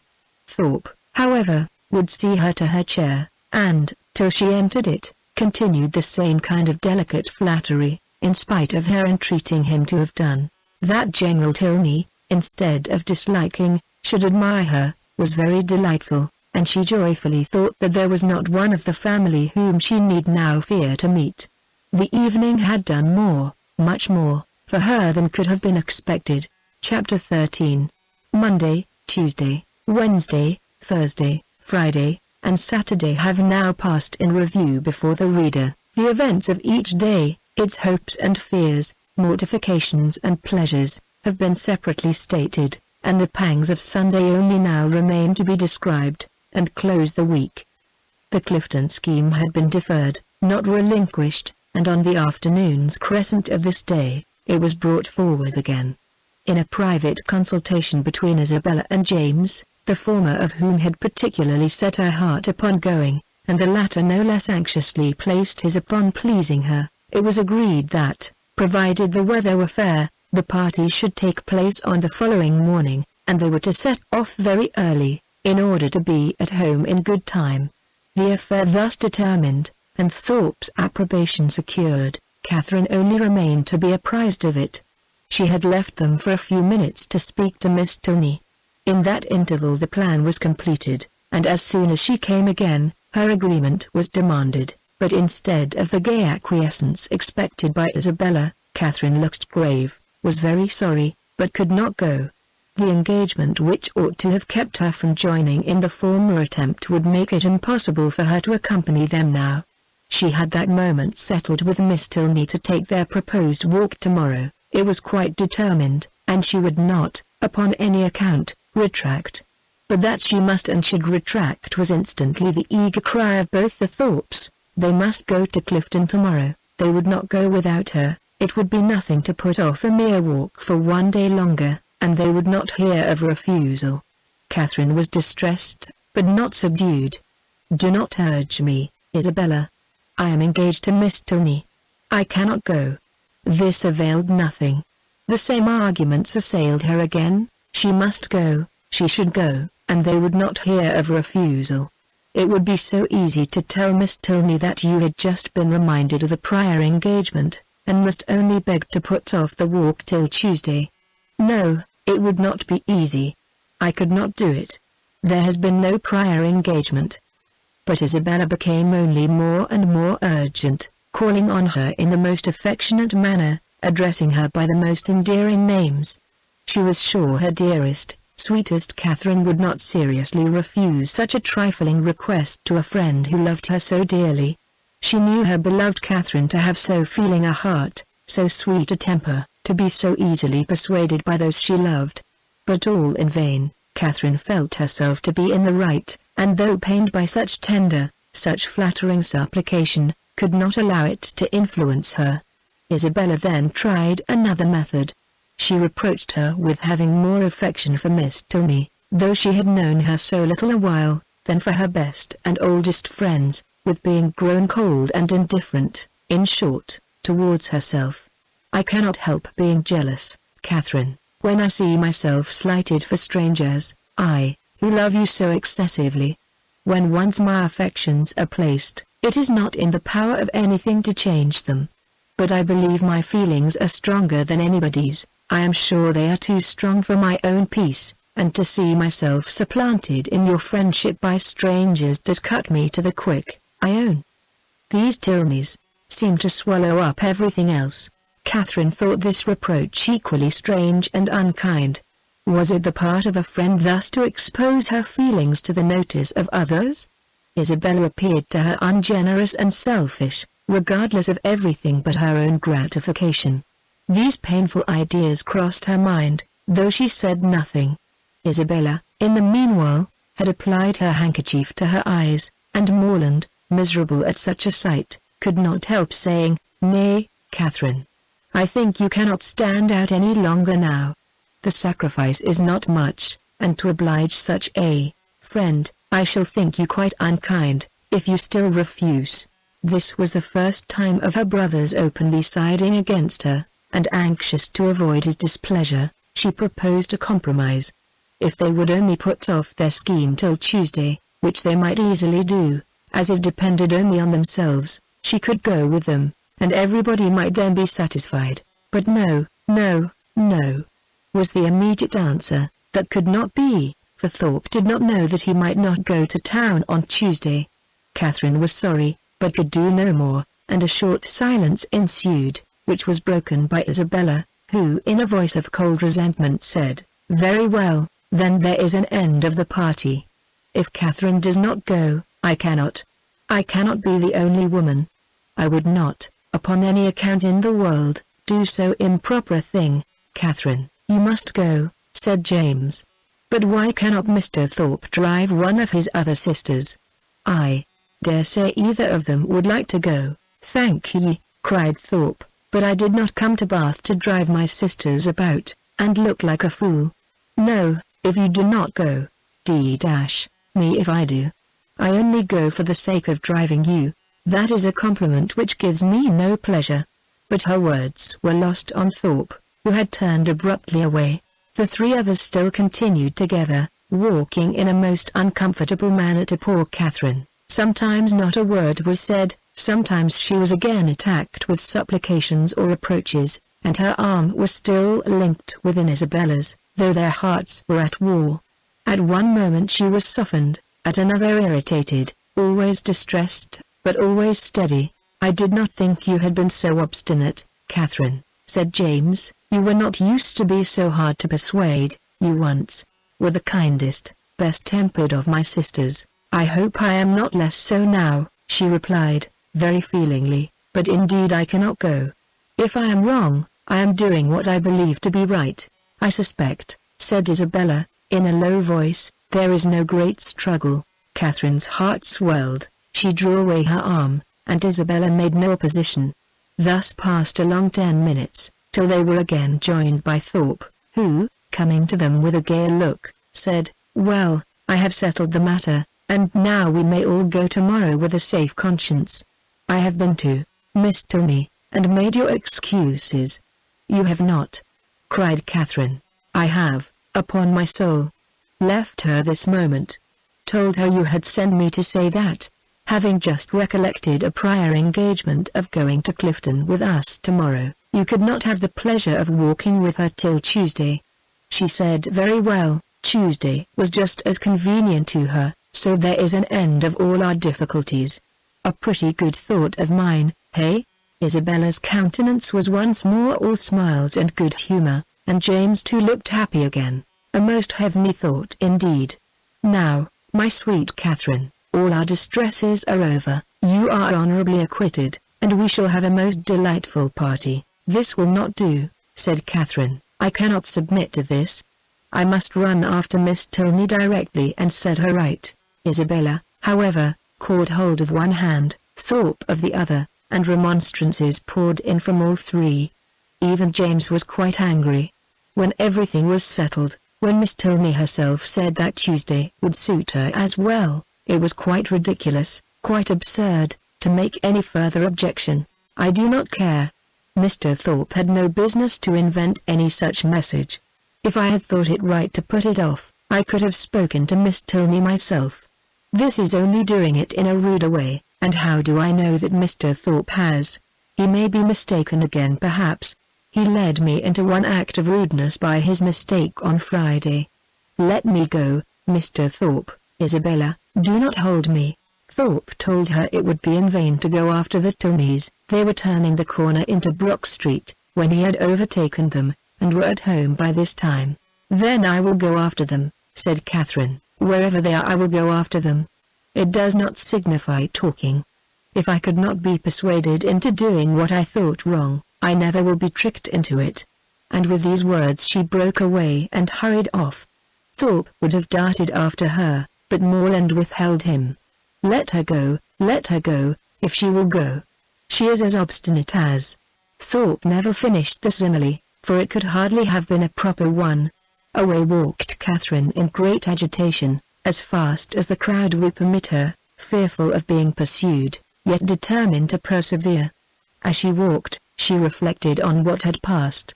It was painful to her to disappoint and displease them, particularly to displease her brother, but she could not repent her resistance.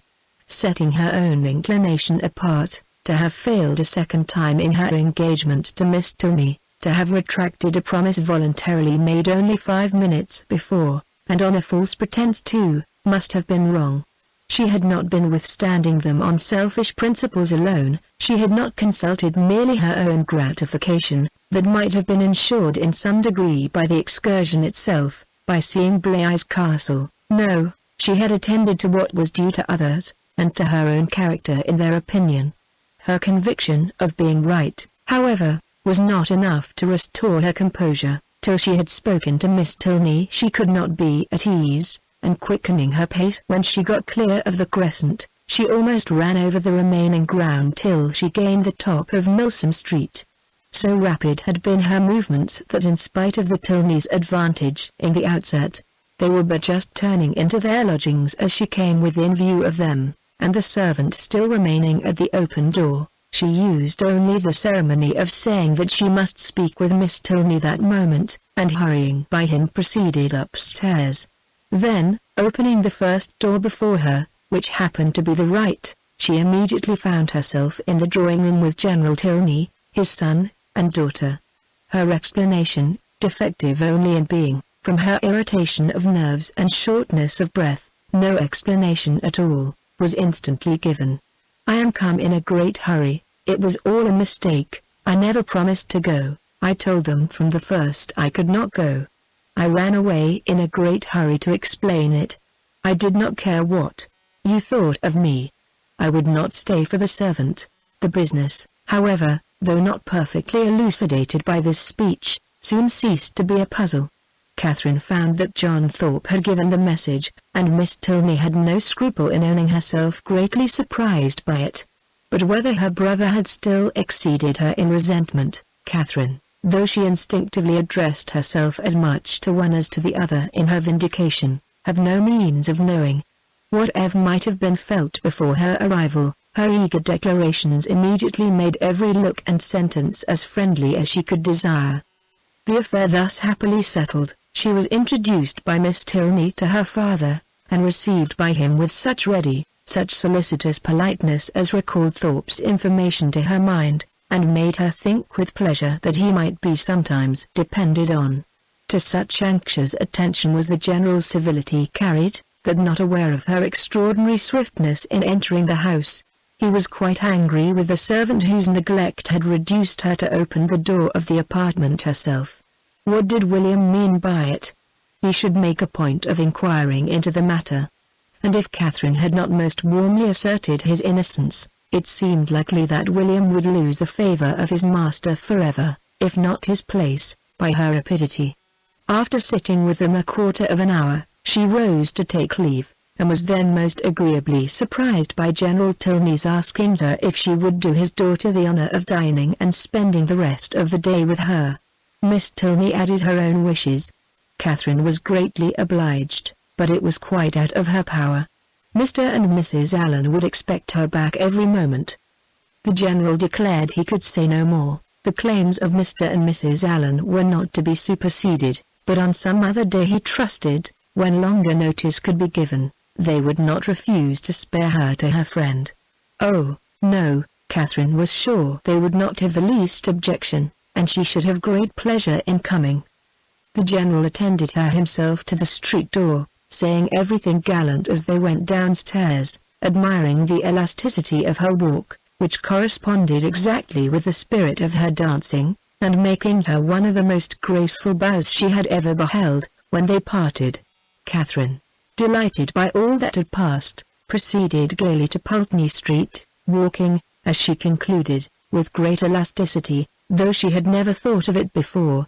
She reached home without seeing anything more of the offended party, and now that she had been triumphant throughout, had carried her point, and was secure of her walk, she began, as the flutter of her spirits subsided, to doubt whether she had been perfectly right.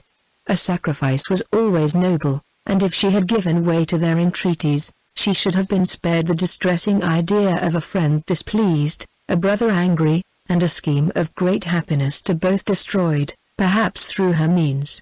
To ease her mind, and ascertain by the opinion of an unprejudiced person what her own conduct had really been, she took occasion to mention before Mr. Allen the half-settled scheme of her brother and the Thorpes for the following day. Mr. Allen caught at it directly. "Well," said he, "and do you think of going too?" "No, I had just engaged myself to walk with Miss Tilney before they told me of it, and therefore you know I could not go with them, could I?" "No, certainly not, and I am glad you do not think of it. These schemes are not at all the thing. Young men and women driving about the country in open carriages. Now and then it is very well, but going to inns and public places together. It is not right, and I wonder Mrs. Thorpe should allow it. I am glad you do not think of going. I am sure Mrs. Morland would not be pleased. Mrs. Allen, and not you of my way of thinking? Do not you think these kind of projects objectionable?" "Yes, very much so indeed. Open carriages are nasty things. A clean gown is not 5 minutes' wear in them.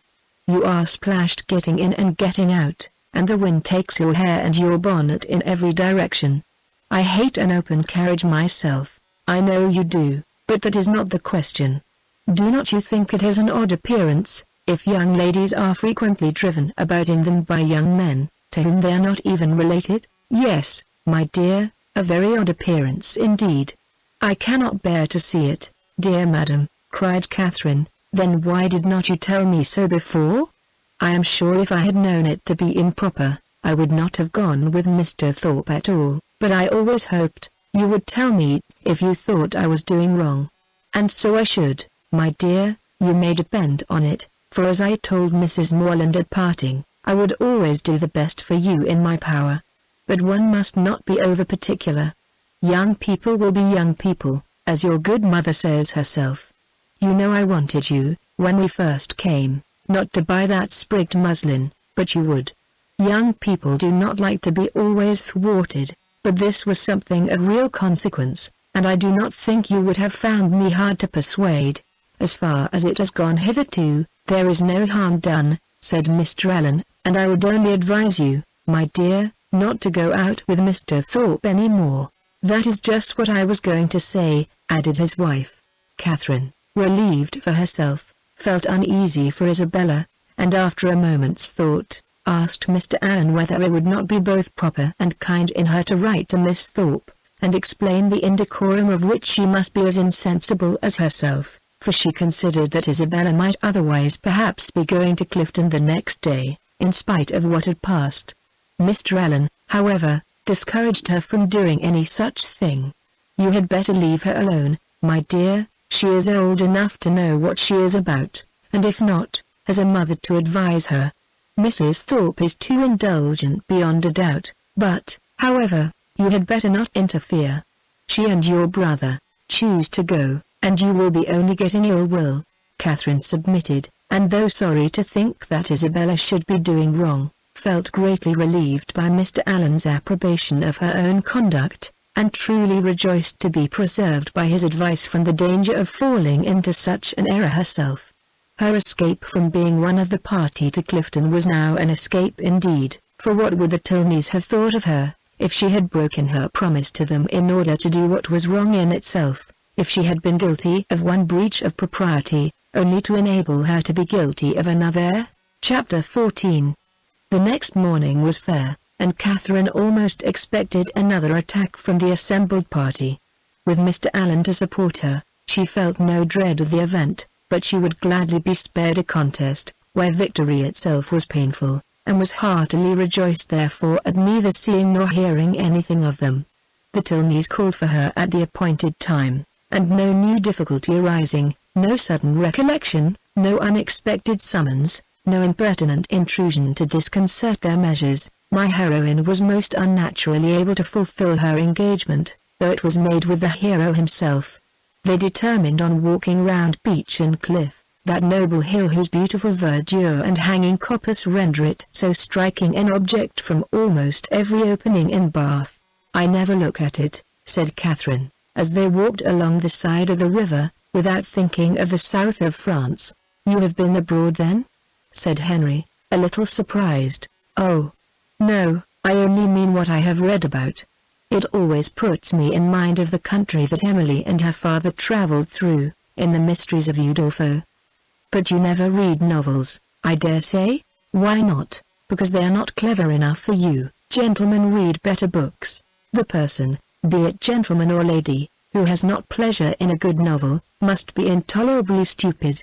I have read all Mrs. Radcliffe's works, and most of them with great pleasure. The Mysteries of Udolpho, when I had once begun it, I could not lay down again. I remember finishing it in 2 days, my hair standing on end the whole time." "Yes," added Miss Tilney, "and I remember that you undertook to read it loud to me, and that when I was called away for only 5 minutes to answer a note, instead of waiting for me, you took the volume into the Hermitage Walk, and I was obliged to stay till you had finished it." "Thank you, Eleanor, a most honourable testimony. You see, Miss Morland, the injustice of your suspicions. Here was I, in my eagerness to get on, refusing to wait only 5 minutes for my sister, breaking the promise I had made of reading it aloud, and keeping her in suspense at a most interesting part, by running away with the volume, which, you are to observe, was her own, particularly her own. I am proud when I reflect on it, and I think it must establish me in your good opinion. I am very glad to hear it indeed, and now I shall never be ashamed of liking Udolpho myself. But I really thought before, young men despised novels amazingly. It is amazingly, it may well suggest amazement if they do, for they read nearly as many as women. I myself have read hundreds and hundreds. Do not imagine that you can cope with me in a knowledge of Julius and Louisa's. If we proceed to particulars, and engage in the never-ceasing inquiry of have you read this? And have you read that? I shall soon leave you as far behind me as, what shall I say, I want an appropriate simile. As far as your friend Emily herself left poor Valancourt when she went with her aunt into Italy. Consider how many years I have had the start of you. I had entered on my studies at Oxford, while you were a good little girl working your sampler at home. Not very good, I am afraid. But now really, do not you think Udolpho the nicest book in the world? The nicest, by which I suppose you mean the neatest. That must depend upon the binding. Henry, said Miss Tilney, you are very impertinent. Miss Morland, he is treating you exactly as he does his sister. He is forever finding fault with me, for some incorrectness of language, and now he is taking the same liberty with you. The word nicest, as you used it, did not suit him, and you had better change it as soon as you can, or we shall be overpowered, with Johnson and Blair all the rest of the way, I am sure," cried Catherine. "I did not mean to say anything wrong, but it is a nice book, and why should not I call it so?" "Very true," said Henry, "and this is a very nice day, and we are taking a very nice walk, and you are two very nice young ladies." "Oh, it is a very nice word indeed. It does for everything. Originally perhaps it was applied only to express neatness, propriety, delicacy, or refinement. People were nice in their dress, in their sentiments, or their choice. But now every commendation on every subject is comprised in that one word, while, in fact," cried his sister, "it ought only to be applied to you, without any commendation at all. You are more nice than wise. Come, Miss Morland, let us leave him to meditate over our faults in the utmost propriety of diction, while we praise Udolpho in whatever terms we like best. It is a most interesting work. You are fond of that kind of reading?" "To say the truth, I do not much like any other, indeed, that is, I can read poetry and plays, and things of that sort, and do not dislike travels. But history, real solemn history, I cannot be interested in." "Can you?" "Yes, I am fond of history. I wish I were too. I read it a little as a duty, but it tells me nothing that does not either vex or weary me.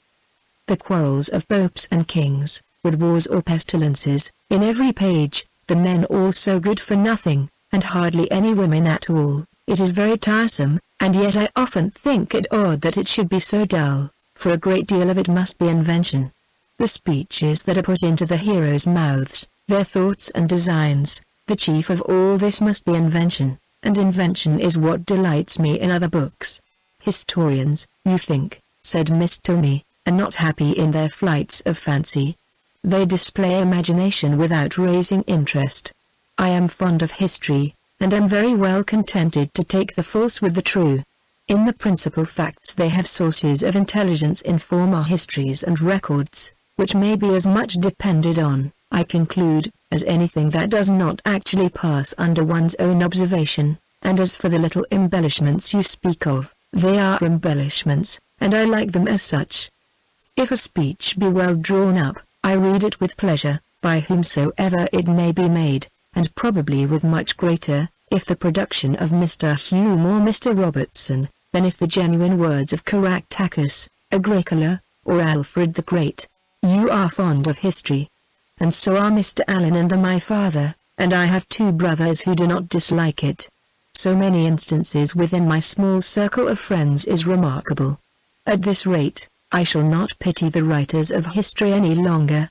If people like to read their books, it is all very well, but to be at so much trouble in filling great volumes, which, as I used to think, nobody would willingly ever look into, to be laboring only for the torment of little boys and girls, always struck me as a hard fate, and though I know it is all very right and necessary, I have often wondered at the person's courage that could sit down on purpose to do it.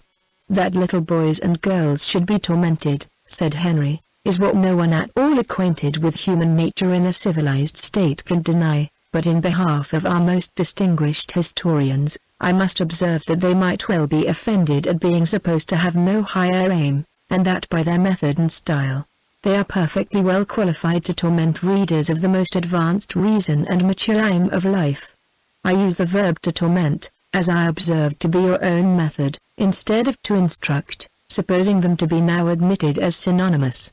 You think me foolish to call instruction a torment, but if you had been as much used as myself to hear poor little children first learning their letters and then learning to spell, if you had ever seen how stupid they can be for a whole morning together, and how tired my poor mother is at the end of it, as I am in the habit of seeing almost every day of my life at home, you would allow that to torment and to instruct might sometimes be used as synonymous words. Very probably. But historians are not accountable for the difficulty of learning to read, and even you yourself, who do not altogether seem particularly friendly to very severe, very intense application, may perhaps be brought to acknowledge that it is very well worth while to be tormented for 2 or 3 years of one's life, for the sake of being able to read all the rest of it. Consider, If reading had not been taught, Mrs. Radcliffe would have written in vain, or perhaps might not have written at all. Catherine assented, and a very warm panegyric from her on that lady's merits closed the subject. The Tilneys were soon engaged in another on which she had nothing to say. They were viewing the country with the eyes of persons accustomed to drawing, and decided on its capability of being formed into pictures, with all the eagerness of real taste. Here Catherine was quite lost. She knew nothing of drawing, nothing of taste, and she listened to them with an attention which brought her little profit, for they talked in phrases which conveyed scarcely any idea to her. The little which she could understand, however, appeared to contradict the very few notions she had entertained on the matter before. It seemed as if a good view were no longer to be taken from the top of an high hill, and that a clear blue sky was no longer a proof of a fine day. She was heartily ashamed of her ignorance. A misplaced shame. Where people wish to attach, they should always be ignorant. To come with a well-informed mind is to come with an inability of administering to the vanity of others, which a sensible person would always wish to avoid. A woman especially, if she have the misfortune of knowing anything, should conceal it as well as she can. The advantages of natural folly in a beautiful girl have been already set forth by the capital pen of a sister author, and to her treatment of the subject I will only add, in justice to men, that though to the larger and more trifling part of the sex, imbecility in females is a great enhancement of their personal charms, there is a portion of them too reasonable and too well informed themselves to desire anything more in woman than ignorance. But Catherine did not know her own advantages, did not know that a good-looking girl, with an affectionate heart and a very ignorant mind, cannot fail of attracting a clever young man, unless circumstances are particularly untoward. In the present instance, she confessed and lamented her want of knowledge, declared that she would give anything in the world to be able to draw, and a lecture on the picturesque immediately followed, in which his instructions were so clear that she soon began to see beauty in everything admired by him, and her attention was so earnest that he became perfectly satisfied of her having a great deal of natural taste.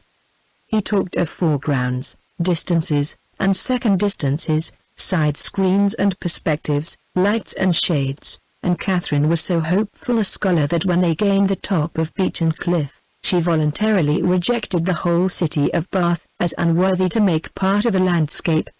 Delighted with her progress, and fearful of wearying her with too much wisdom at once, Henry suffered the subject to decline, and by an easy transition from a piece of rocky fragment and the withered oak which he had placed near its summit, to oaks in general, to forests, the enclosure of them, waste lands, crown lands and government, he shortly found himself arrived at politics, and from politics, it was an easy step to silence.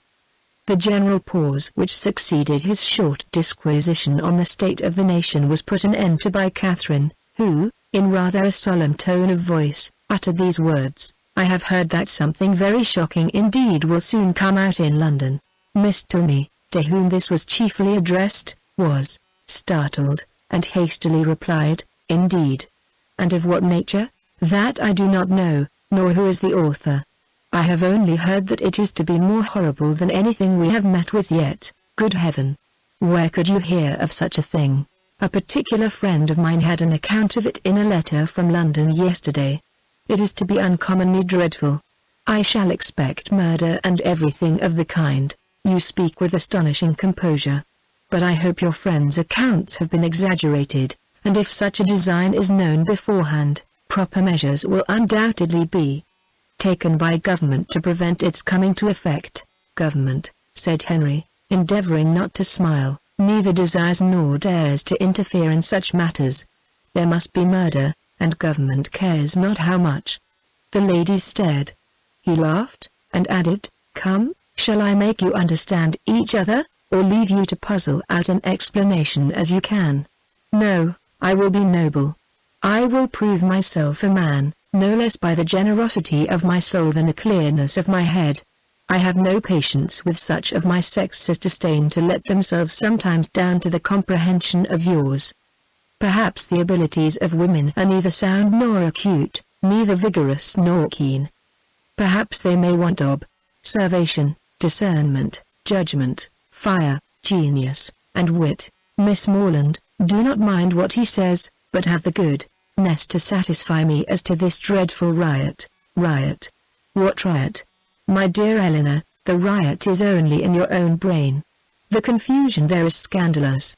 Miss Morland has been talking of nothing more dreadful than a new publication which is shortly to come out, in 3 duodecimo volumes, 276 pages in each, with a frontispiece to the first, of 2 tombstones and a lantern. Do you understand? And you, Miss Morland, my stupid sister has mistaken all your clearest expressions. You talked of expected horrors in London, and instead of instantly conceiving, as any rational creature would have done, that such words could relate only to a circulating library, she immediately pictured to herself a mob of 3,000 men assembling in St. George's Fields, the Bank attacked, the Tower threatened, the streets of London flowing with blood, a detachment of the 12th Light Dragoons, the hopes of the nation, called up from Northampton to quell the insurgents, and the gallant Captain Frederick Tilney, in the moment of charging at the head of his troop, knocked off his horse by a brickbat from an upper window. Forgive her stupidity. The fears of the sister have added to the weakness of the woman, but she is by no means a simpleton in general. Catherine looked grave. And now, Henry, said Miss Tilney, that you have made us understand each other, you may as well make Miss Morland understand yourself, unless you mean to have her think you intolerably rude to your sister, and a great brute in your opinion of women in general. Miss Morland is not used to your odd ways. I shall be most happy to make her better acquainted with them. No doubt, but that is no explanation of the present. What am I to do? You know what you ought to do. Clear your character handsomely before her. Tell her that you think very highly of the understanding of women. Miss Morland, I think very highly of the understanding of all the women in the world, especially of those, whoever they may be, with whom I happen to be in company. That is not enough. Be more serious, Miss Morland. No one can think more highly of the understanding of women than I do. In my opinion, nature has given them so much that they never find it necessary to use more than half. We shall get nothing more serious from him now, Miss Morland. He is not in a sober mood. But I do assure you that he must be entirely misunderstood, if he can ever appear to say an unjust thing of any woman at all, or an unkind one of me. It was no effort to Catherine to believe that Henry Tilney could never be wrong. His manner might sometimes surprise, but his meaning must always be just, and what she did not understand, she was almost as ready to admire, as what she did.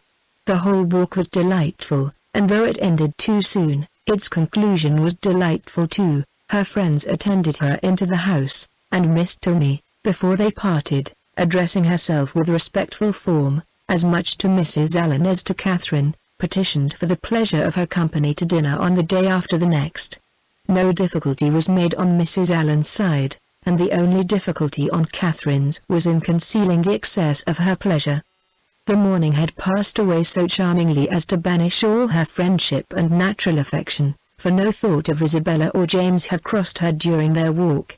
When the Tilneys were gone, she became amiable again, but she was amiable for some time to little effect. Mrs. Allen had no intelligence to give that could relieve her anxiety. She had heard nothing of any of them. Towards the end of the morning, however, Catherine, having occasion for some indispensable yard of ribbon which must be bought without a moment's delay, walked out into the town, and in Bond Street overtook the second Miss Thorpe as she was loitering towards Edgar's Buildings between two of the sweetest girls in the world, who had been her dear friends all the morning. From her, she soon learned that the party to Clifton had taken place. They set off at 8 this morning, said Miss Anne, and I am sure I do not envy them their drive. I think you and I are very well off to be out of the scrape. It must be the dullest thing in the world, for there is not a soul at Clifton at this time of year. Belle went with your brother, and John drove Maria. Catherine spoke the pleasure she really felt on hearing this part of the arrangement. Oh, yes, rejoined the other, Maria is gone. She was quite wild to go. She thought it would be something very fine. I cannot say I admire her taste, and for my part, I was determined, from the first not to go, if they pressed me ever so much." Catherine, a little doubtful of this, could not help answering, "I wish you could have gone too. It is a pity you could not all go." "Thank you, but it is quite a matter of indifference to me. Indeed, I would not have gone on any account. I was saying so to Emily and Sophia when you overtook us." Catherine was still unconvinced, but glad that Anne should have the friendship of an Emily and a Sophia to console her. She bade her adieu without much uneasiness, and returned home, pleased that the party had not been prevented by her refusing to join it, and very heartily wishing that it might be too pleasant to allow either James or Isabella to resent her resistance any longer. Chapter 15. Early the next day, a note from Isabella, speaking peace and tenderness in every line, and entreating the immediate presence of her friend on a matter of the utmost importance, hastened Catherine, in the happiest state of confidence and curiosity, to Edgar's Buildings. The two youngest Miss Thorpes were by themselves in the parlour, and, on Anne's quitting it to call her sister, Catherine took the opportunity of asking the other for some particulars of their yesterday's party. Maria desired no greater pleasure than to speak of it, and Catherine immediately learnt that it had been altogether the most delightful scheme in the world, that nobody could imagine how charming it had been, and that it had been more delightful than anybody could conceive. Such was the information of the first 5 minutes. The second unfolded thus much in detail, that they had driven directly to the York Hotel, ate some soup, and bespoke an early dinner, walked down to the pump room, tasted the water, and laid out some shillings in purses and spars, thence adjourned to eat ice at a pastry cook's, and hurrying back to the hotel, swallowed their dinner in haste, to prevent being in the dark, and then had a delightful drive back, only the moon was not up, and it rained a little, and Mr. Morland's horse was so tired he could hardly get it along. Catherine listened with heartfelt satisfaction. It appeared that Blaise Castle had never been thought of, and, as for all the rest, there was nothing to regret for half an instant. Maria's intelligence concluded with a tender effusion of pity for her sister Anne, whom she represented as insupportably cross, from being excluded the party. "She will never forgive me, I am sure, but, you know, how could I help it? John would have me go, for he vowed he would not drive her, because she had such thick ankles. I dare say she will not be in good humor again this month, but I am determined I will not be cross. It is not a little matter that puts me out of temper." Isabella now entered the room with so eager a step, and a look of such happy importance, as engaged all her friends' notice. Maria was without ceremony sent away, and Isabella, embracing Catherine, thus began, "Yes, my dear Catherine, it is so indeed, your penetration has not deceived you. Oh, that arch eye of yours! It sees through everything." Catherine replied only by a look of wondering ignorance. "Nay, my beloved, sweetest friend," continued the other, "compose yourself. I am amazingly agitated, as you perceive. Let us sit down and talk in comfort. Well, and so you guessed it the moment you had my note? Sly creature! Oh, my dear Catherine, you alone, who know my heart, can judge of my present happiness. Your brother is the most charming of men. I only wish I were more worthy of him. But what will your excellent father and mother say? Oh, heavens! When I think of them I am so agitated." Catherine's understanding began to awake, an idea of the truth suddenly darted into her mind, and, with the natural blush of so new an emotion, she cried out, "Good heaven! My dear Isabella, what do you mean? Can you really be in love with James?" This bold surmise, however, she soon learnt comprehended but half the fact. The anxious affection, which she was accused of having continually watched in Isabella's every look and action, had, in the course of their yesterday's party, received the delightful confession of an equal love. Her heart and faith were alike engaged to James. Never had Catherine listened to anything so full of interest, wonder, and joy. Her brother and her friend engaged. New to such circumstances, the importance of it appeared unspeakably great, and she contemplated it as one of those grand events, of which the ordinary course of life can hardly afford a return. The strength of her feelings she could not express, the nature of them, however, contented her friend. The happiness of having such a sister was their first effusion, and the fair ladies mingled in embraces and tears of joy. Delighting, however, as Catherine sincerely did in the prospect of the connection, it must be acknowledged that Isabella far surpassed her in tender anticipations. "You will be so infinitely dearer to me, my Catherine, than either Anne or Maria. I feel that I shall be so much more attached to my dear Morland's family than to my own." This was a pitch of friendship beyond Catherine. "You are so like your dear brother," continued Isabella, "that I quite doted on you the first moment I saw you. But so it always is with me, the first moment settles everything. The very first day that Morland came to us last Christmas, the very first moment I beheld him, my heart was irrecoverably gone. I remember I wore my yellow gown, with my hair done up in braids, and when I came into the drawing-room, and John introduced him, I thought I never saw anybody so handsome before." Here Catherine secretly acknowledged the power of love, for, though exceedingly fond of her brother, and partial to all his endowments, she had never in her life thought him handsome. "I remember too, Miss Andrews drank tea with us that evening, and wore her puce-coloured sarcenet, and she looked so heavenly that I thought your brother must certainly fall in love with her. I could not sleep a wink all right for thinking of it. Oh, Catherine, the many sleepless nights I have had on your brother's account. I would not have you suffer half what I have done. I am grown wretchedly thin, I know, but I will not pain you by describing my anxiety, you have seen enough of it. I feel that I have betrayed myself perpetually, so unguarded in speaking of my partiality for the church. But my secret I was always sure would be safe with you." Catherine felt that nothing could have been safer, but ashamed of an ignorance little expected, she dared no longer contest the point, nor refuse to have been as full of arch penetration and affectionate sympathy as Isabella chose to consider her. Her brother, she found, was preparing to set off with all speed to Fullerton, to make known his situation and ask consent, and here was a source of some real agitation to the mind of Isabella. Catherine endeavored to persuade her, as she was herself persuaded, that her father and mother would never oppose their son's wishes. "It is impossible," said she, "for parents to be more kind, or more desirous of their children's happiness. I have no doubt of their consenting immediately." "Morland says exactly the same," replied Isabella, "and yet I dare not expect it. My fortune will be so small, they never can consent to it. Your brother, who might marry anybody." Here Catherine again discerned the force of love. "Indeed, Isabella, you are too humble.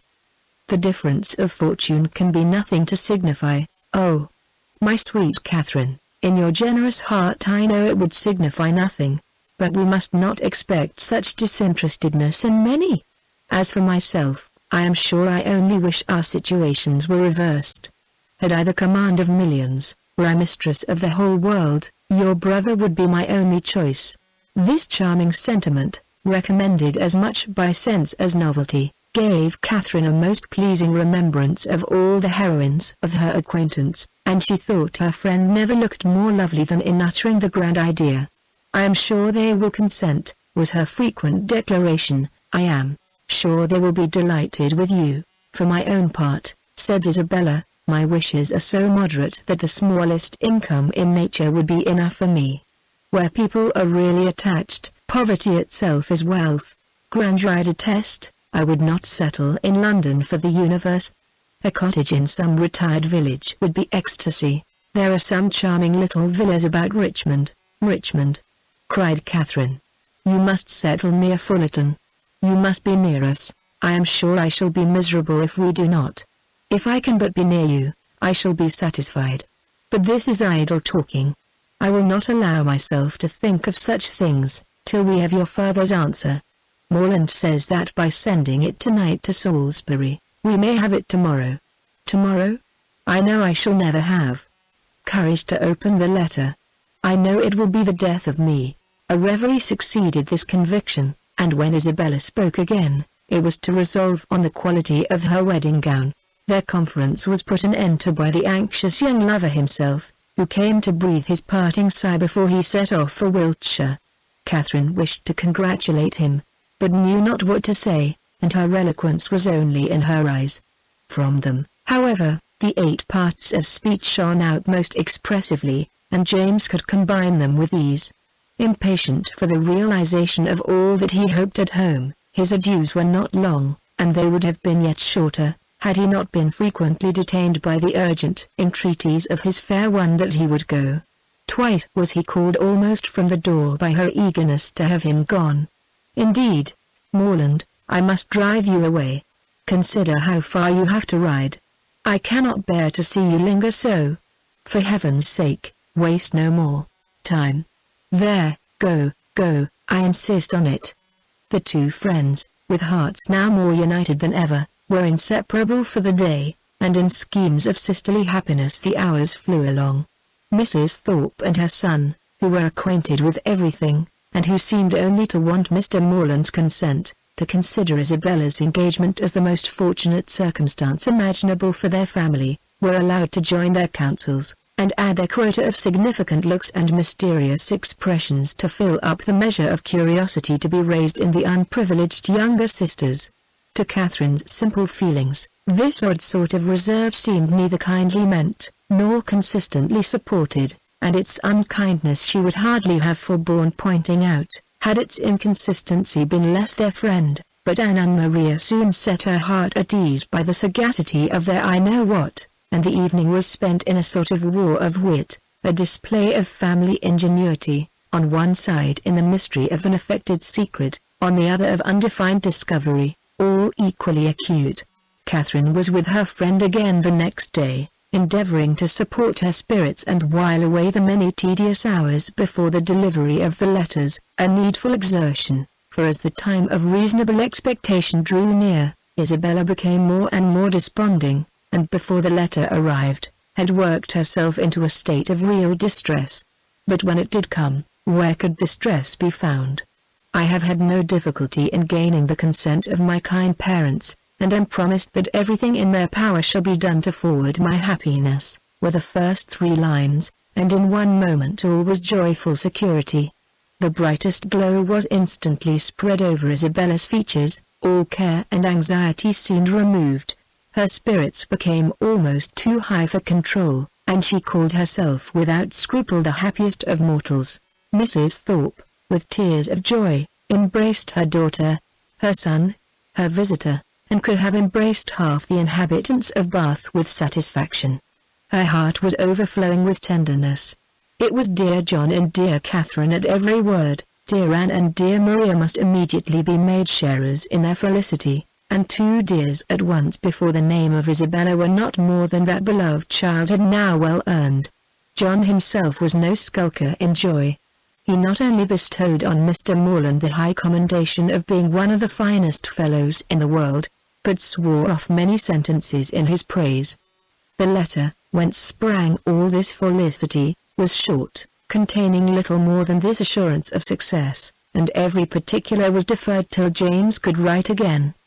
But for particulars Isabella could well afford to wait. The needful was comprised in Mr. Morland's promise. His honor was pledged to make everything easy, and by what means their income was to be formed, whether landed property were to be resigned, or funded money made over, was a matter in which her disinterested spirit took no concern. She knew enough to feel secure of an honorable and speedy establishment, and her imagination took a rapid flight over its attendant felicities. She saw herself at the end of a few weeks, the gaze and admiration of every new acquaintance at Fullerton, the envy of every valued old friend in Putney, with a carriage at her command, a new name on her tickets, and a brilliant exhibition of hoop rings on her finger. When the contents of the letter were ascertained, John Thorpe, who had only waited its arrival to begin his journey to London, prepared to set off.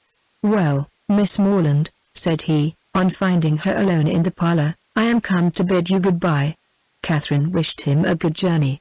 Without appearing to hear her, he walked to the window, fidgeted about, hummed a tune, and seemed wholly self-occupied. "Shall not you be late at Devizes?" said Catherine.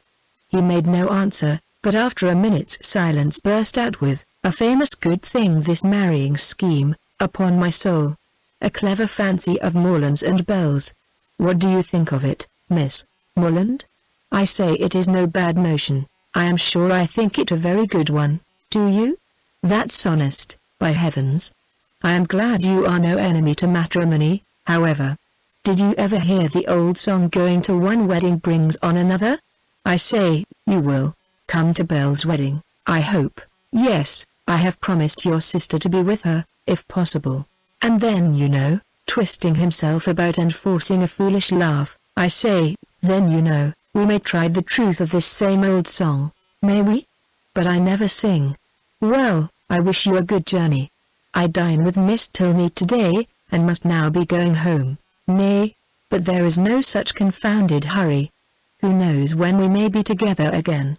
Not but that I shall be down again by the end of a fortnight, and a devilish long fortnight it will appear to me. Then why do you stay away so long? Replied Catherine, finding that he waited for an answer. That is kind of you, however, kind and good-natured. I shall not forget it in a hurry. But you have more good nature and all that, than anybody living, I believe. A monstrous deal of good nature, and it is not only good nature, but you have so much of everything, and then you have such, upon my soul, I do not know anybody like you. Oh, dear, there are a great many people like me, I dare say, only a great deal better. Good morning to you, but I say, Miss Morland, I shall come and pay my respects at Fullerton before it is long, if not disagreeable. Pray do. My father and mother will be very glad to see you, and I hope, Miss Morland, you will not be sorry to see me. Oh, dear, not at all. There are very few people I am sorry to see. Company is always cheerful, that is just my way of thinking. Give me but a little cheerful company, let me only have the company of the people I love, let me only be where I like and with whom I like, and the devil take the rest, say I. And I am heartily glad to hear you say the same. But I have a notion, Miss Morland, you and I think pretty much alike upon most matters. Perhaps we may, but it is more than I ever thought of. And as to most matters, to say the truth, there are not many that I know my own mind about. By Jove, no more do I. It is not my way to bother my brains with what does not concern me. My notion of things is simple enough. Let me only have the girl I like, say I, with a comfortable house over my head, and what care I for all the rest? Fortune is nothing. I am sure of a good income of my own, and if she had not a penny, why, so much the better. Very true. I think like you there. If there is a good fortune on one side, there can be no occasion for any on the other. No matter which has it, so that there is enough. I hate the idea of one great fortune looking out for another. And to marry for money I think the wickedest thing in existence. Good day. We shall be very glad to see you at Fullerton, whenever it is convenient. And away she went. It was not in the power of all his gallantry to detain her longer. With such news to communicate, and such a visit to prepare for, her departure was not to be delayed by anything in his nature to urge, and she hurried away, leaving him to the undivided consciousness of his own happy address, and her explicit encouragement. The agitation which she had herself experienced on first learning her brother's engagement made her expect to raise no inconsiderable emotion in Mr. and Mrs. Allen, by the communication of the wonderful event. How great was her disappointment! The important affair, which many words of preparation ushered in, had been foreseen by them both ever since her brother's arrival, and all that they felt on the occasion was comprehended in a wish for the young people's happiness, with a remark, on the gentleman's side, in favor of Isabella's beauty, and on the lady's, of her great good luck. It was to Catherine the most surprising insensibility. The disclosure, however, of the great secret of James's going to Fullerton the day before, did raise some emotion in Mrs. Allen. She could not listen to that with perfect calmness, but repeatedly regretted the necessity of its concealment, wished she could have known his intention, wished she could have seen him before he went, as she should certainly have troubled him with her best regards to his father and mother, and her kind compliments to all the Skinners. Chapter 16. Catherine's expectations of pleasure from her visit in Milsom Street were so very high that disappointment was inevitable, and accordingly, though she was most politely received by General Tilney, and kindly welcomed by his daughter, though Henry was at home, and no one else of the party, she found, on her return, without spending many hours in the examination of her feelings, that she had gone to her appointment preparing for happiness which it had not afforded. Instead of finding herself improved in acquaintance with Miss Tilney, from the intercourse of the day, she seemed hardly so intimate with her as before. Instead of seeing Henry Tilney to greater advantage than ever, in the ease of a family party, he had never said so little, nor been so little agreeable, and, in spite of their father's great civilities to her, in spite of his thanks, invitations, and compliments, it had been a release to get away from him. It puzzled her to account for all this. It could not be General Tilney's fault. That he was perfectly agreeable and good-natured, and altogether a very charming man, did not admit of a doubt, for he was tall and handsome, and Henry's father. He could not be accountable for his children's want of spirits, or for her want of enjoyment in his company. The former she hoped at last might have been accidental, and the latter she could only attribute to her own stupidity. Isabella, on hearing the particulars of the visit, gave a different explanation. It was all pride, insufferable haughtiness and pride. She had long suspected the family to be very high, and this made it certain. Such insolence of behavior as Miss Tilney's she had never heard of in her life. Not to do the honors of her house with common good breeding. To behave to her guest with such superciliousness. Hardly even to speak to her. But it was not so bad as that, Isabella. There was no superciliousness. She was very civil. Oh, don't defend her. And then the brother, he, who had appeared so attached to you. Good heavens. Well, some people's feelings are incomprehensible. And so he hardly looked once at you the whole day? I do not say so, but he did not seem in good spirits. How contemptible. Of all things in the world inconstancy is my aversion. Let me entreat you never to think of him again. My dear Catherine, indeed he is unworthy of you, unworthy. I do not suppose he ever thinks of me. That is exactly what I say, he never thinks of you. Such fickleness. Oh, how different to your brother and to mine. I really believe John has the most constant heart, but as for General Tilney, I assure you it would be impossible for anybody to behave to me with greater civility and attention. It seemed to be his only care to entertain and make me happy. Oh, I know no harm of him. I do not suspect him of pride. I believe he is a very gentlemanlike man. John thinks very well of him, and John's judgment. Well, I shall see how they behave to me this evening. We shall meet them at the rooms. And must I go? Do not you intend it? I thought it was all settled. Nay, since you make such a point of it, I can refuse you nothing. But do not insist upon my being very agreeable, for my heart, you know, will be some 40 miles off. And as for dancing, do not mention it, I beg. That is quite out of the question. Charles Hodges will plague me to death, I dare say, but I shall cut him very short. 10 to 1, but he guesses the reason, and that is exactly what I want to avoid, so I shall insist on his keeping his conjecture to himself. Isabella's opinion of the Tilneys did not influence her friend. She was sure there had been no insolence in the manners either of brother or sister, and she did not credit there being any pride in their hearts. The evening rewarded her confidence. She was met by one with the same kindness, and by the other with the same attention, as heretofore. Miss Tilney took pains to be near her, and Henry asked her to dance. Having heard the day before in Milsom Street that their elder brother, Captain Tilney, was expected almost every hour, she was at no loss for the name of a very fashionable-looking, handsome young man, whom she had never seen before, and who now evidently belonged to their party. She looked at him with great admiration, and even supposed it possible that some people might think him handsomer than his brother, though, in her eyes, his air was more assuming, and his countenance less prepossessing. His taste and manners were beyond a doubt decidedly inferior, for, within her hearing, he not only protested against every thought of dancing himself, but even laughed openly at Henry for finding it possible. From the latter circumstance it may be presumed that, whatever might be our heroine's opinion of him, his admiration of her was not of a very dangerous kind, not likely to produce animosities between the brothers, nor persecutions to the lady. He cannot be the instigator of the 3 villains in horsemen's greatcoats, by whom she will hereafter be forced into a travelling chaise and 4, which will drive off with incredible speed.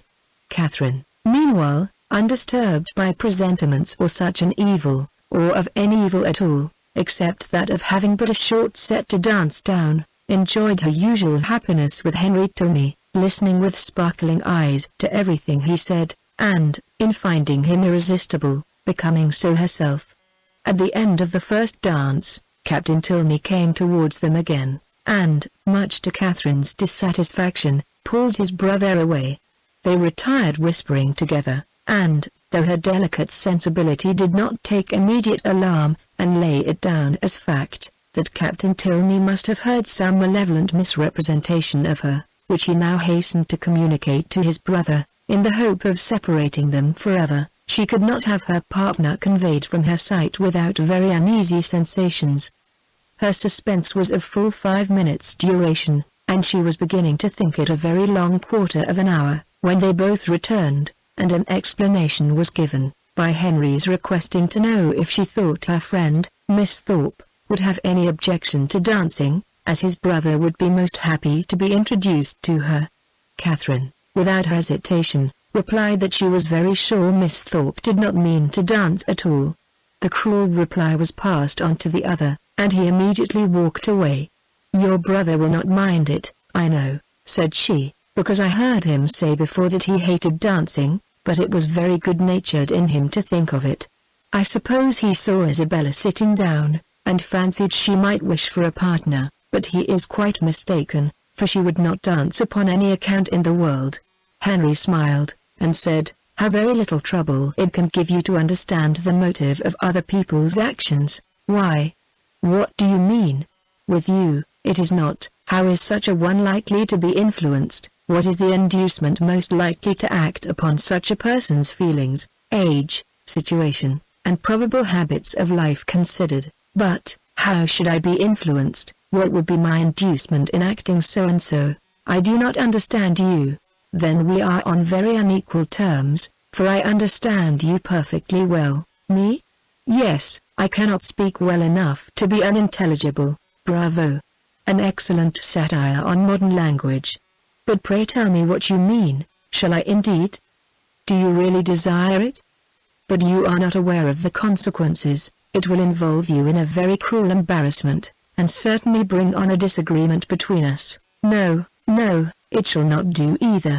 I am not afraid." "Well, then, I only meant that your attributing my brother's wish of dancing with Miss Thorpe to good nature alone convinced me of your being superior in good nature yourself to all the rest of the world." Catherine blushed and disclaimed, and the gentleman's predictions were verified. There was a something, however, in his words which repaid her for the pain of confusion, and that something occupied her mind so much that she drew back for some time, forgetting to speak or to listen, and almost forgetting where she was, till, roused by the voice of Isabella, she looked up and saw her with Captain Tilney preparing to give them hands across. Isabella shrugged her shoulders and smiled, the only explanation of this extraordinary change which could at that time be given, but as it was not quite enough for Catherine's comprehension, she spoke her astonishment in very plain terms to her partner. "I cannot think how it could happen." Isabella was so determined not to dance. And did Isabella never change her mind before? "Oh, but, because, and your brother, after what you told him from me, how could he think of going to ask her? I cannot take surprise to myself on that head."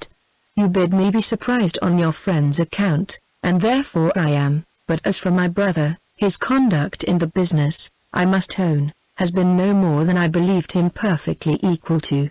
The fairness of your friend was an open attraction. Her firmness, you know, could only be understood by yourself. You are laughing, but, I assure you, Isabella is very firm in general. It is as much as should be said of anyone. To be always firm must be to be often obstinate. when properly to relax is the trial of judgment, and, without reference to my brother, I really think Miss Thorpe has by no means chosen ill in fixing on the present hour. The friends were not able to get together for any confidential discourse till all the dancing was over. But then, as they walked about the room arm in arm, Isabella thus explained herself: "I do not wonder at your surprise, and I am really fatigued to death. He is such a rattle. Amusing enough, if my mind had been disengaged, but I would have given the world to sit still." "Then why did not you?" "Oh, my dear, it would have looked so particular, and you know how I abhor doing that. I refused him as long as I possibly could, but he would take no denial. You have no idea how he pressed me. I begged him to excuse me, and get some other partner, but no, not he. After aspiring to my hand, there was nobody else in the room he could bear to think of, and it was not that he wanted merely to dance, he wanted to be with me. Oh, such nonsense! I told him he had taken a very unlikely way to prevail upon me, for, of all things in the world, I hated fine speeches and compliments, and so then I found there would be no peace if I did not stand up. Besides, I thought Mrs. Hughes, who introduced him, might take it ill if I did not, and your dear brother, I am sure he would have been miserable if I had sat down the whole evening. I am so glad it is over. My spirits are quite jaded with listening to his nonsense, and then, being such a smart young fellow, I saw every eye was upon us. He is very handsome indeed." "Handsome? Yes, I suppose he may. I dare say people would admire him in general, but he is not at all in my style of beauty. I hate a florid complexion and dark eyes in a man. However, he is very well. Amazingly conceited, I am sure. I took him down several times, you know, in my way. When the young ladies next met, they had a far more interesting subject to discuss. James Morland's second letter was then received, and the kind intentions of his father fully explained. A living, of which Mr. Morland was himself patron and incumbent, of about £400 yearly value, was to be resigned to his son as soon as he should be old enough to take it. No trifling deduction from the family income, no niggardly assignment to one of 10 children. An estate of at least equal value, moreover, was assured as his future inheritance. James expressed himself on the occasion with becoming gratitude, and the necessity of waiting between 2 and 3 years before they could marry, being, however unwelcome, no more than he had expected, was borne by him without discontent. Catherine, whose expectations had been as unfixed as her ideas of her father's income, and whose judgment was now entirely led by her brother, felt equally well satisfied, and heartily congratulated Isabella on having everything so pleasantly settled. "It is very charming indeed," said Isabella, with a grave face. "Mr. Morland has behaved vastly handsome indeed," said the gentle Mrs. Thorpe, looking anxiously at her daughter. "I only wish I could do as much. One could not expect more from him, you know. If he finds he can do more by and by, I dare say he will, for I am sure he must be an excellent good-hearted man. 400 is but a small income to begin on indeed, but your wishes, my dear Isabella, are so moderate, you do not consider how little you ever want, my dear. It is not on my own account I wish for more, but I cannot bear to be the means of injuring my dear Morland, making him sit down upon an income hardly enough to find one in the common necessaries of life. For myself, it is nothing. I never think of myself. I know you never do, my dear, and you will always find your reward in the affection it makes everybody feel for you. There never was a young woman so beloved as you are by everybody that knows you, and I dare say when Mr. Morland sees you, my dear child, but do not let us distress our dear Catherine by talking of such things. Mr. Morland has behaved so very handsome, you know. I always heard he was a most excellent man, and you know, my dear, we are not to suppose but what, if you had had a suitable fortune, he would have come down with something more, for I am sure he must be a most liberal-minded man.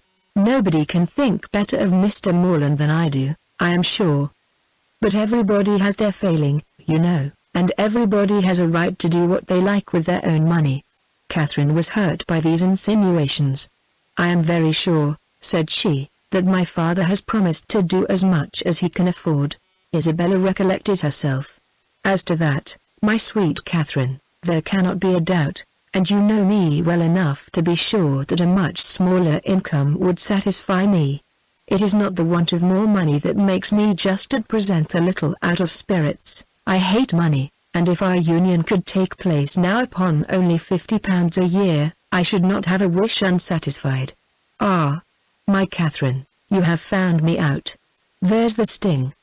The long, endless 2.5 years that are to pass before your brother can hold the living." "Yes, yes, my darling Isabella," said Mrs. Thorpe, "we perfectly see into your heart. You have no disguise. We perfectly understand the present vexation, and everybody must love you the better for such a noble honest affection." Catherine's uncomfortable feelings began to lessen. She endeavored to believe that the delay of the marriage was the only source of Isabella's regret, and when she saw her at their next interview as cheerful and amiable as ever, endeavored to forget that she had for a minute thought otherwise. James soon followed his letter, and was received with the most gratifying kindness. Chapter 17. The Allens had now entered on the 6th week of their stay in Bath, and whether it should be the last was for some time a question, to which Catherine listened with a beating heart. To have her acquaintance with the Tilneys end so soon was an evil which nothing could counterbalance. Her whole happiness seemed at stake, while the affair was in suspense, and everything secured when it was determined that the lodgings should be taken for another fortnight. What this additional fortnight was to produce to her beyond the pleasure of sometimes seeing Henry Tilney made but a small part of Catherine's speculation.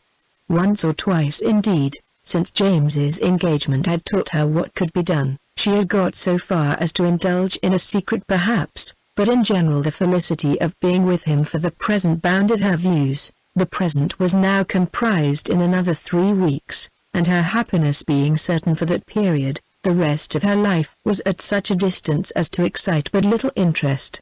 In the course of the morning which saw this business arranged, she visited Miss Tilney, and poured forth her joyful feelings. It was doomed to be a day of trial. No sooner had she expressed her delight in Mr. Allen's lengthened stay than Miss Tilney told her of her father's having just determined upon quitting Bath by the end of another week. Here was a blow. The past suspense of the morning had been ease and quiet to the present disappointment. Catherine's countenance fell, and in a voice of most sincere concern she echoed Miss Tilney's concluding words, "By the end of another week, yes, my father can seldom be prevailed on to give the waters what I think a fair trial. He has been disappointed of some friend's arrival whom he expected to meet here, and as he is, now pretty well, is in a hurry to get home. I am very sorry for it," said Catherine dejectedly. "If I had known this before—" "Perhaps," said Miss Tilney in an embarrassed manner, "you would be so good, it would make me very happy if—" The entrance of her father put a stop to the civility, which Catherine was beginning to hope might introduce a desire of their corresponding. After addressing her with his usual politeness, he turned to his daughter and said, "Well, Eleanor, may I congratulate you on being successful in your application to your fair friend? I was just beginning to make the request, sir, as you came in." "Well, proceed by all means. I know how much your heart is in it. My daughter, Miss Morland," he continued, without leaving his daughter time to speak, "has been forming a very bold wish. We leave Bath, as she has perhaps told you, on Saturday se'nnight. A letter from my steward tells me that my presence is wanted at home, and being disappointed in my hope of seeing the Marquis of Longtown and General Courtenay here, some of my very old friends, there is nothing to detain me longer in Bath. And could we carry our selfish point with you, we should leave it without a single regret. Can you, in short, be prevailed on to quit this scene of public triumph and oblige your friend Eleanor with your company in Gloucestershire? I am almost ashamed to make the request, though its presumption would certainly appear greater to every creature in Bath than yourself. Modesty such as yours, but not for the world would I pain it by open praise. If you can be induced to honor us with a visit, you will make us happy beyond expression. 'Tis true, We can offer you nothing like the gaieties of this lively place. We can tempt you neither by amusement nor splendor, for our mode of living, as you see, is plain and unpretending, yet no endeavors shall be wanting on our side to make Northanger Abbey not wholly disagreeable. Northanger Abbey. These were thrilling words, and wound up Catherine's feelings to the highest point of ecstasy. Her grateful and gratified heart could hardly restrain its expressions within the language of tolerable calmness. To receive so flattering an invitation, to have her company so warmly solicited, everything honorable and soothing, every present enjoyment, and every future hope was contained in it, and her acceptance, with only the saving clause of Papa and Mamma's approbation, was eagerly given. "I will write home directly," said she, "and if they do not object, as I dare say they will not." General Tilney was not less sanguine, having already waited on her excellent friends in Pulteney Street, and obtained their sanction of his wishes. "Since they can consent to part with you," said he, "we may expect philosophy from all the world." Miss Tilney was earnest, though gentle, in her secondary civilities, and the affair became in a few minutes as nearly settled as this necessary reference to Fullerton would allow.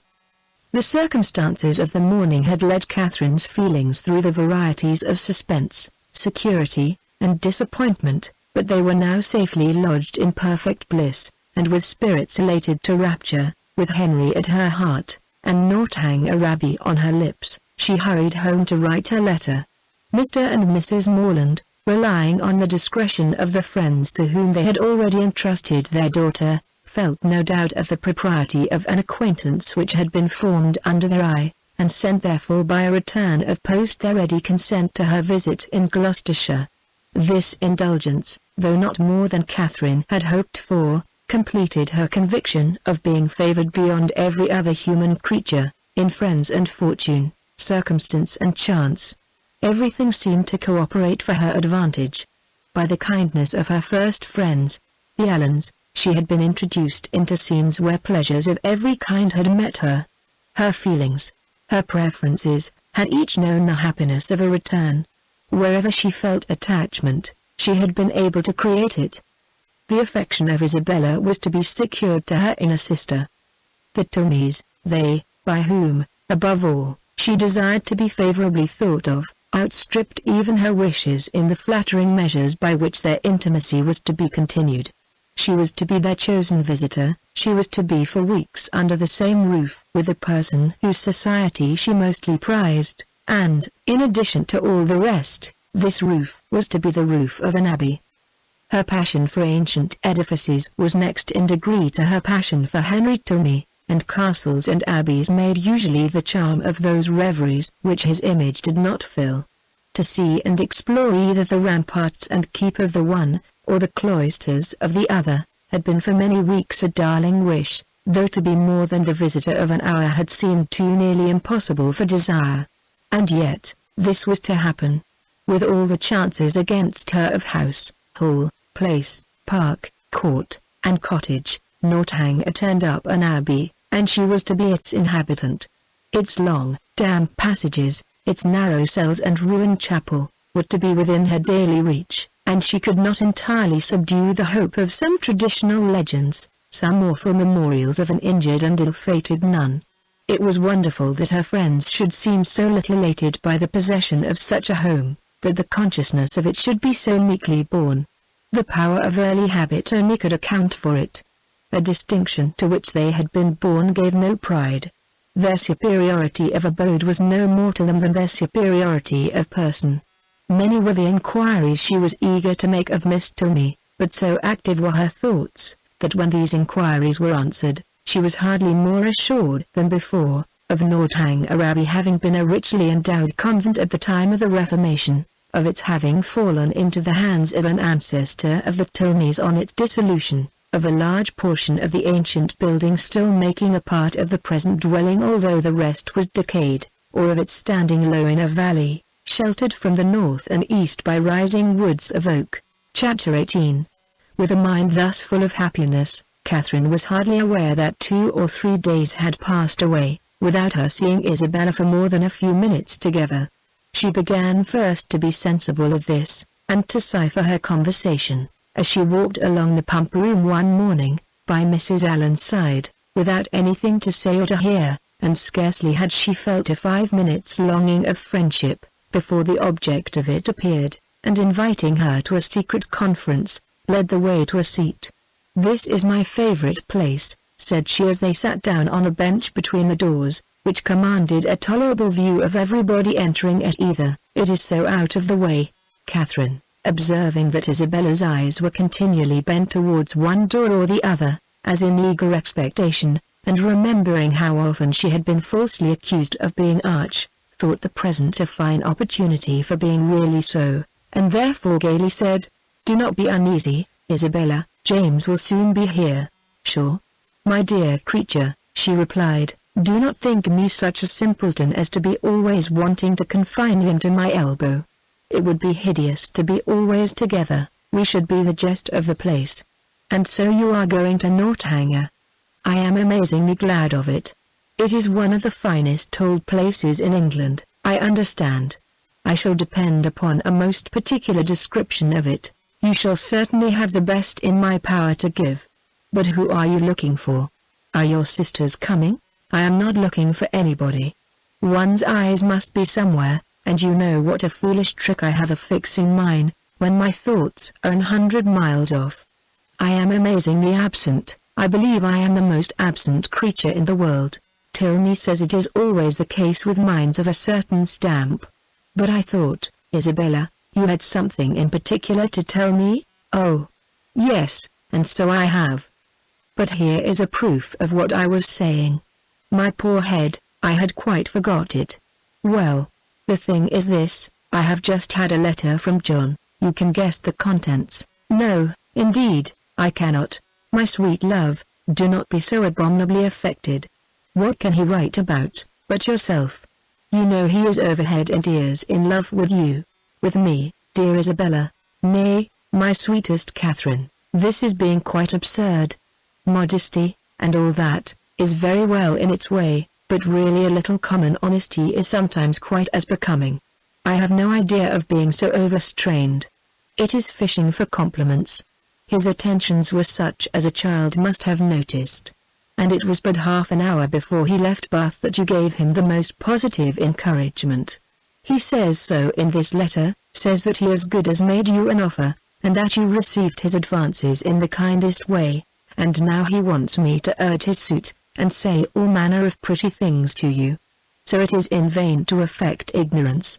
Catherine, with all the earnestness of truth, expressed her astonishment at such a charge, protesting her innocence of every thought of Mr. Thorpe's being in love with her, and the consequent impossibility of her having ever intended to encourage him. As to any attentions on his side, I do declare, upon my honor, I never was sensible of them for a moment, except just his asking me to dance the first day of his coming. And as to making me an offer, or anything like it, there must be some unaccountable mistake. I could not have misunderstood a thing of that kind, you know. And, as I ever wish to be believed, I solemnly protest that no syllable of such a nature ever passed between us. The last half hour before he went away. It must be all and completely a mistake, for I did not see him once that whole morning. But that you certainly did, for you spent the whole morning in Edgar's Buildings. It was the day your father's consent came, and I am pretty sure that you and John were alone in the parlor some time before you left the house. Are you? Well, if you say it, it was so, I dare say, but for the life of me, I cannot recollect it. I do remember now being with you, and seeing him as well as the rest, but that we were ever alone for 5 minutes, however, it is not worth arguing about, for whatever might pass on his side, you must be convinced, by my having no recollection of it, that I never thought, nor expected, nor wished for anything of the kind from him.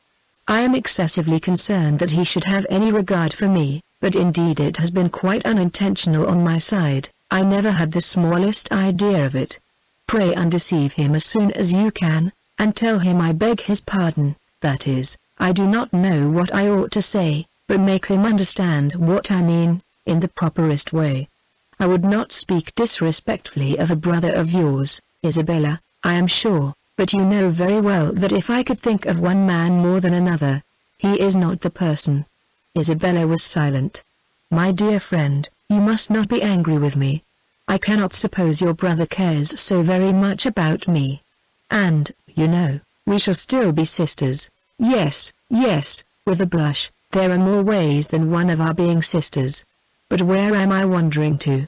Well, my dear Catherine, the case seems to be that you are determined against poor John, is not it so? I certainly cannot return his affection, and as certainly never meant to encourage it. Since that is the case, I am sure I shall not tease you any further. John desired me to speak to you on this subject, and therefore I have. But I confess, as soon as I read his letter, I thought it a very foolish, imprudent business, and not likely to promote the good of either, for what were you to live upon, supposing you came together? You have both of you something, to be sure, but it is not a trifle that will support a family nowadays, and after all that romancers may say, there is no doing without money. I only wonder John could think of it. He could not have received my last. You do acquit me, then, of anything wrong. You are convinced that I never meant to deceive your brother, never suspected him of liking me till this moment? Oh, as to that, answered Isabella laughingly, I do not pretend to determine what your thoughts and designs in time past may have been. All that is best known to yourself. A little harmless flirtation or so will occur, and one is often drawn on to give more encouragement than one wishes to stand by. But you may be assured that I am the last person in the world to judge you severely. All those things should be allowed for in youth and high spirits. What one means one day, you know, one may not mean the next. Circumstances change, opinions alter. But my opinion of your brother never did alter, it was always the same. You are describing what never happened. My dearest Catherine, continued the other without at all listening to her, I would not for all the world be the means of hurrying you into an engagement before you knew what you were about. I do not think anything would justify me in wishing you to sacrifice all your happiness merely to oblige my brother, because he is my brother, and who perhaps after all, you know, might be just as happy without you, for people seldom know what they would be at, young men especially, they are so amazingly changeable and inconstant. What I say is, why should a brother's happiness be dearer to me than a friend's? You know I carry my notions of friendship pretty high. But, above all things, my dear Catherine, do not be in a hurry. Take my word for it, that if you are in too great a hurry, you will certainly live to repent it. Tilney says there is nothing people are so often deceived in as the state of their own affections, and I believe he is very right. Ah! Here he comes, never mind, he will not see us, I am sure. Catherine, looking up, perceived Captain Tilney, and Isabella, earnestly fixing her eye on him as she spoke, soon caught his notice. He approached immediately, and took the seat to which her movements invited him. His first address made Catherine start. Though spoken low, she could distinguish, what? Always to be watched, in person or by proxy. Sure, nonsense, was Isabella's answer in the same half-whisper. Why do you put such things into my head? If I could, believe it, my spirit, you know, is pretty independent. I wish your heart were independent. That would be enough for me. My heart, indeed. What can you have to do with hearts? You men have none of you any hearts. If we have not hearts, we have eyes, and they give us torment enough. Do they? I am sorry for it. I am sorry they find anything so disagreeable in me. I will look another way. I hope this pleases you, turning her back on him. I hope your eyes are not tormented now, never more so, for the edge of the blooming cheek is still in view, at once too much and too little. Catherine heard all this, and quite out of countenance, could listen no longer. Amazed that Isabella could endure it, and jealous for her brother, she rose up, and saying she should join Mrs. Allen, proposed their walking. But for this Isabella showed no inclination. She was so amazingly tired, and it was so odious to parade about the pump room, and if she moved from her seat she should miss her sisters. She was expecting her sisters every moment, so that her dearest Catherine must excuse her, and must sit quietly down again. But Catherine could be stubborn too, and Mrs. Allen just then coming up to propose their returning home, she joined her and walked out of the pump room, leaving Isabella still sitting with Captain Tilney. With much uneasiness did she thus leave them. It seemed to her that Captain Tilney was falling in love with Isabella, and Isabella unconsciously encouraging him. Unconsciously it must be, for Isabella's attachment to James was as certain and well acknowledged as her engagement. To doubt her truth or good intentions was impossible, and yet, during the whole of their conversation her manner had been odd. She wished Isabella had talked more like her usual self, and not so much about money, and had not looked so well pleased at the sight of Captain Tilney. How strange that she should not perceive his admiration. Catherine longed to give her a hint of it, to put her on her guard, and prevent all the pain which her too lively behavior might otherwise create both for him and her brother. The compliment of John Thorpe's affection did not make amends for this thoughtlessness in his sister. She was almost as far from believing as from wishing it to be sincere, for she had not forgotten that he could mistake, and his assertion of the offer and of her encouragement convinced her that his mistakes could sometimes be very egregious. In vanity, therefore, she gained but little. Her chief profit was in wonder. That he should think it worth his while to fancy himself in love with her was a matter of lively astonishment. Isabella talked of his attentions. She had never been sensible of any, but Isabella had said many things which she hoped had been spoken in haste, and would never be said again, and upon this she was glad to rest altogether for present ease and comfort. Chapter 19. A few days passed away, and Catherine, though not allowing herself to suspect her friend, could not help watching her closely. The result of her observations was not agreeable. Isabella seemed an altered creature. When she saw her, indeed, surrounded only by their immediate friends in Edgar's Buildings or Pulteney Street, her change of manners was so trifling that, had it gone no farther, it might have passed unnoticed. A something of languid indifference, or of that boasted absence of mind which Catherine had never heard of before, would occasionally come across her, but had nothing worse appeared, that might only have spread a new grace and inspired a warmer interest. But when Catherine saw her in public, admitting Captain Tilney's attentions as readily as they were offered, and allowing him almost an equal share with James in her notice and smiles, the alteration became too positive to be passed over. What could be meant by such unsteady conduct, what her friend could be at, was beyond her comprehension. Isabella could not be aware of the pain she was inflicting, but it was a degree of wilful thoughtlessness which Catherine could not but resent. James was the sufferer. She saw him grave and uneasy, and however careless of his present comfort the woman might be who had given him her heart, to her it was always an object. For poor Captain Tilney too she was greatly concerned.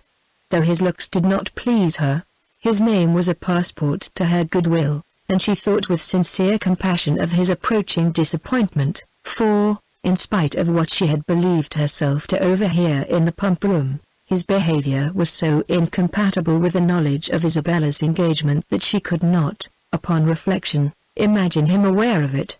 He might be jealous of her brother as a rival, but if more had seemed implied, the fault must have been in her misapprehension. She wished, by a gentle remonstrance, to remind Isabella of her situation, and make her aware of this double unkindness, but for remonstrance, either opportunity or comprehension was always against her. If able to suggest a hint, Isabella could never understand it. In this distress, the intended departure of the Tilney family became her chief consolation. Their journey into Gloucestershire was to take place within a few days, and Captain Tilney's removal would at least restore peace to every heart but his own. But Captain Tilney had at present no intention of removing. He was not to be of the party to Northanger. He was to continue at Bath. When Catherine knew this, her resolution was directly made. She spoke to Henry Tilney on the subject, regretting his brother's evident partiality for Miss Thorpe, and entreating him to make known her prior engagement. "My brother does know it," was Henry's answer. "Does he? Then why does he stay here?" He made no reply, and was beginning to talk of something else, but she eagerly continued, "Why do not you persuade him to go away?" The longer he stays, the worse it will be for him at last. Pray advise him for his own sake, and for everybody's sake, to leave Bath directly. Absence will in time make him comfortable again, but he can have no hope here, and it is only staying to be miserable." Henry smiled and said, "I am sure my brother would not wish to do that." "Then you will persuade him to go away?" "Persuasion is not at command, but pardon me, if I cannot even endeavor to persuade him. I have myself told him that Miss Thorpe is engaged. He knows what he is about, and must be his own master." "No, he does not know what he is about," cried Catherine. "He does not know the pain he is giving my brother. Not that James has ever told me so, but I am sure he is very uncomfortable." "And are you sure it is my brother's doing?" "Yes, very sure." "Is it my brother's attentions to Miss Thorpe, or Miss Thorpe's admission of them, that gives the pain? Is not it the same thing?" "I think Mr. Morland would acknowledge a difference. No man is offended by another man's admiration of the woman he loves. It is the woman only who can make it a torment." Catherine blushed for her friend, and said, "Isabella is wrong. But I am sure she cannot mean to torment, for she is very much attached to my brother. She has been in love with him ever since they first met, and while my father's consent was uncertain, she fretted herself almost into a fever. You know she must be attached to him." "I understand. She is in love with James, and flirts with Frederick." "Oh, no, not flirts. A woman in love with one man cannot flirt with another. It is probable that she will neither love so well, nor flirt so well, as she might do either singly. The gentleman must each give up a little." After a short pause, Catherine resumed with, "Then you do not believe Isabella so very much attached to my brother?" "I can have no opinion on that subject." "But what can your brother mean? If he knows her engagement, what can he mean by his behavior?" "You are a very close questioner." "Am I? I only ask what I want to be told." "But do you only ask what I can be expected to tell?" "Yes, I think so, for you must know your brother's heart." "My brother's heart, as you term it, on the present occasion? I assure you I can only guess at." "Well, well. Nay, if it is to be guesswork, let us all guess for ourselves. To be guided by second-hand conjecture is pitiful. The premises are before you. My brother is a lively and perhaps sometimes a thoughtless young man. He has had about a week's acquaintance with your friend, and he has known her engagement almost as long as he has known her." "Well," said Catherine, after some moments' consideration, "you may be able to guess at your brother's intentions from all this, but I am sure I cannot." "But is not your father uncomfortable about it? Does not he want Captain Tilney to go away?" "Sure, if your father were to speak to him, he would go." "My dear Miss Morland," said Henry, in this amiable solicitude for your brother's comfort, "may you not be a little mistaken? Are you not carried a little too far? Would he thank you, either on his own account or Miss Thorpe's, for supposing that her affection, or at least her good behavior, is only to be secured by her seeing nothing of Captain Tilney? Is he safe only in solitude? Or is her heart constant to him only when unsolicited by anyone else? He cannot think this, and you may be sure that he would not have you think it. I will not say, do not be uneasy, because I know that you are so, at this moment, but be as little uneasy as you can. You have no doubt of the mutual attachment of your brother and your friend, depend upon it, therefore, that real jealousy never can exist between them. Depend upon it that no disagreement between them can be of any duration.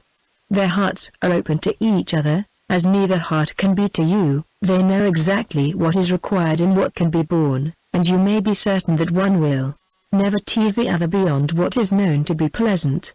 Perceiving her still to look doubtful and grave, he added, "Though Frederick does not leave Bath with us, he will probably remain but a very short time, perhaps only a few days behind us.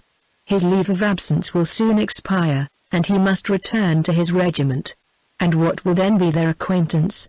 The mess-room will drink Isabella Thorpe for a fortnight, and she will laugh with your brother over poor Tilney's passion for a month." Catherine would contend no longer against comfort. She had resisted its approaches during the whole length of a speech, but it now carried her captive. Henry Tilney must know best. She blamed herself for the extent of her fears, and resolved never to think so seriously on the subject again. Her resolution was supported by Isabella's behavior in their parting interview. The Thorpes spent the last evening of Catherine's stay in Pulteney Street, and nothing passed between the lovers to excite her uneasiness, or make her quit them in apprehension. James was in excellent spirits, and Isabella most engagingly placid. Her tenderness for her friend seemed rather the first feeling of her heart, but that at such a moment was allowable, and once she gave her lover a flat contradiction, and once she drew back her hand, but Catherine remembered Henry's instructions, and placed it all to judicious affection. The embraces, tears, and promises of the parting fair ones may be fancied. Chapter 20. Mr. and Mrs. Allen were sorry to lose their young friend, whose good humor and cheerfulness had made her a valuable companion, and in the promotion of whose enjoyment their own had been gently increased. Her happiness in going with Miss Tilney, however, prevented their wishing it otherwise, and, as they were to remain only one more week in Bath themselves, her quitting them now would not long be felt. Mr. Allen attended her to Milsom Street, where she was to breakfast, and saw her seated with the kindest welcome among her new friends, but so great was her agitation in finding herself as one of the family, and so fearful was she of not doing exactly what was right, and of not being able to preserve their good opinion, that, in the embarrassment of the first 5 minutes, she could almost have wished to return with him to Pulteney Street. Miss Tilney's manners and Henry's smile soon did away some of her unpleasant feelings, but still she was far from being at ease, nor could the incessant attentions of the General himself entirely reassure her. Nay, perverse as it seemed, she doubted whether she might not have felt less, had she been less attended to. His anxiety for her comfort, his continual solicitations that she would eat, and his often expressed fears of her seeing nothing to her taste, though never in her life before had she beheld half such variety on a breakfast table, made it impossible for her to forget for a moment that she was a visitor. She felt utterly unworthy of such respect, and knew not how to reply to it. Her tranquillity was not improved by the General's impatience for the appearance of his eldest son, nor by the displeasure he expressed at his laziness when Captain Tilney at last came down. She was quite pained by the severity of his father's reproof, which seemed disproportionate to the offence, and much was her concern increased when she found herself the principal cause of the lecture, and that his tardiness was chiefly resented from being disrespectful to her. This was placing her in a very uncomfortable situation, and she felt great compassion for Captain Tilney, without being able to hope for his goodwill. He listened to his father in silence, and attempted not any defense, which confirmed her in fearing that the inquietude of his mind, on Isabella's account, might, by keeping him long sleepless, have been the real cause of his rising late. It was the first time of her being decidedly in his company, and she had hoped to be now able to form her opinion of him, but she scarcely heard his voice while his father remained in the room, and even afterwards, so much were his spirits affected, she could distinguish nothing but these words, in a whisper to Eleanor, "How glad I shall be when you are all off." The bustle of going was not pleasant. The clock struck 10 while the trunks were carrying down, and the General had fixed to be out of Milsom Street by that hour. His greatcoat, instead of being brought for him to put on directly, was spread out in the curricle in which he was to accompany his son.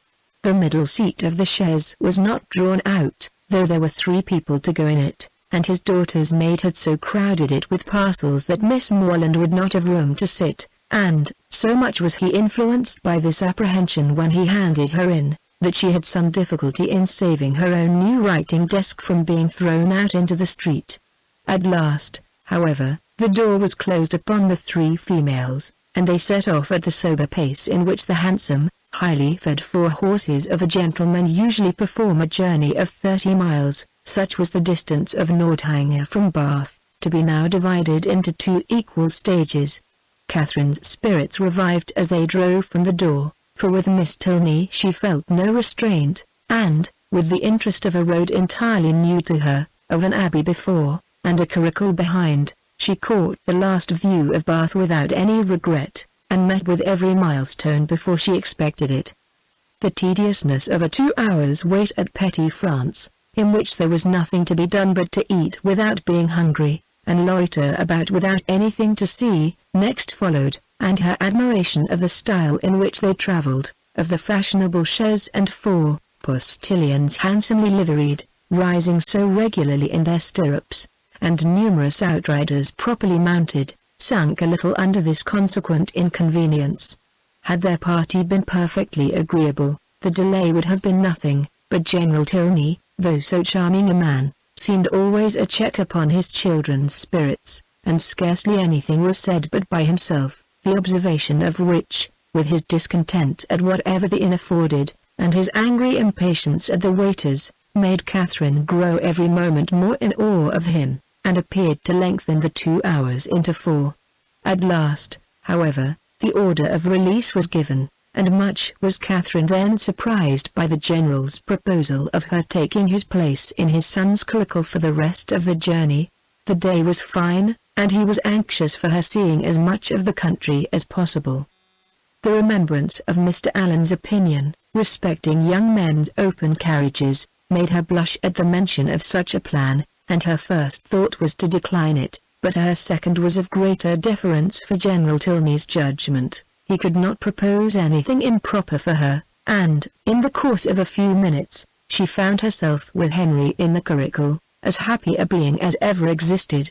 A very short trial convinced her that a curricle was the prettiest equipage in the world. The chaise and 4 wheeled off with some grandeur, to be sure, but it was a heavy and troublesome business, and she could not easily forget its having stopped 2 hours at Petite France.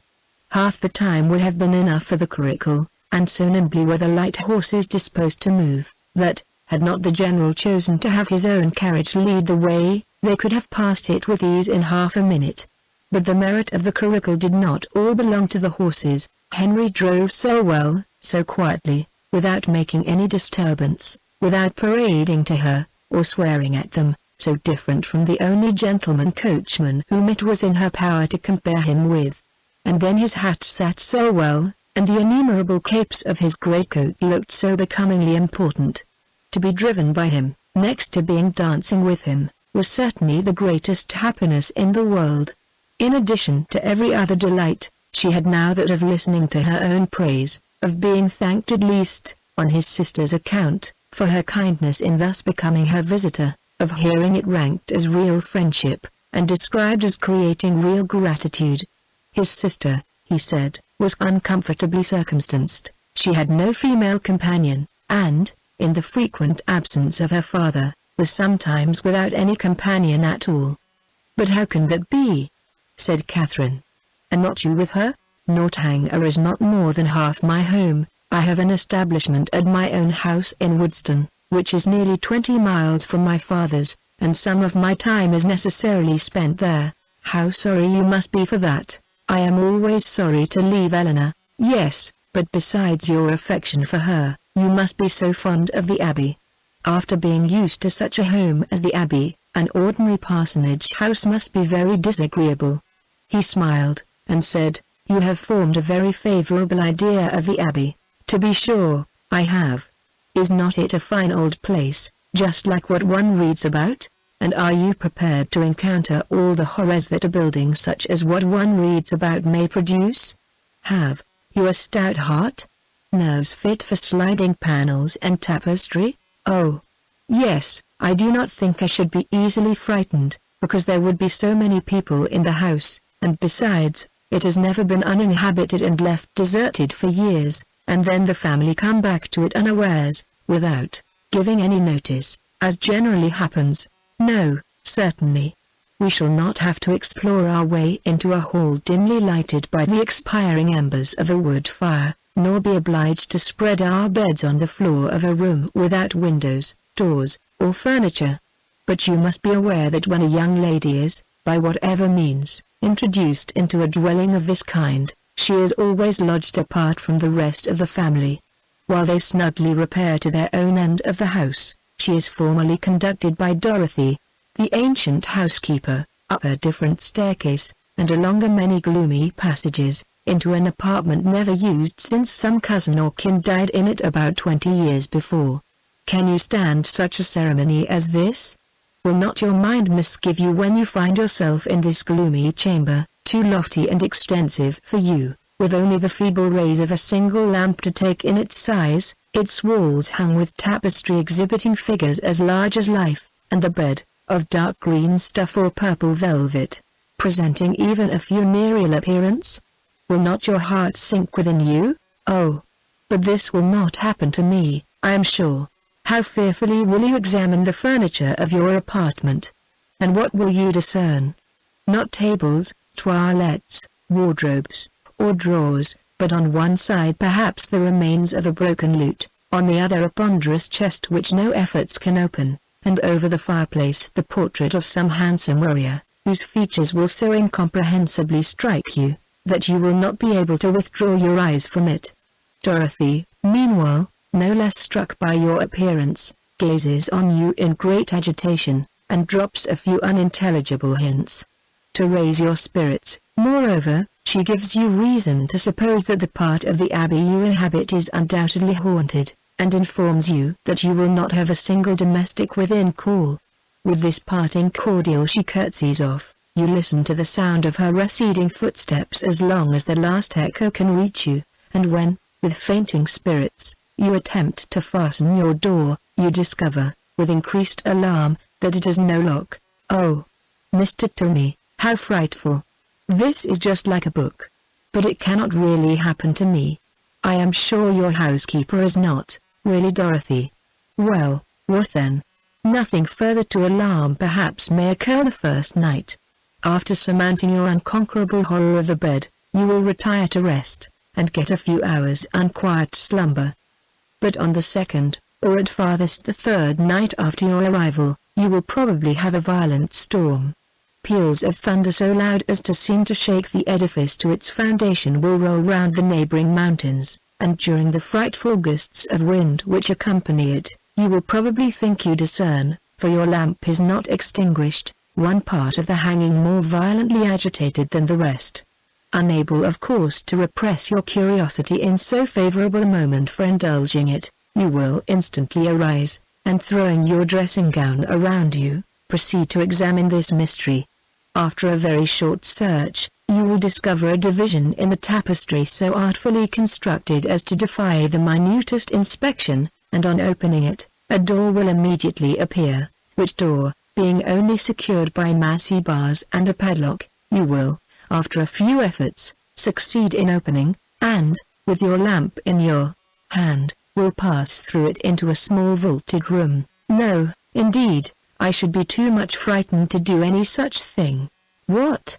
Not when Dorothy has given you to understand that there is a secret subterraneous communication between your apartment and the chapel of St. Anthony, scarcely 2 miles off?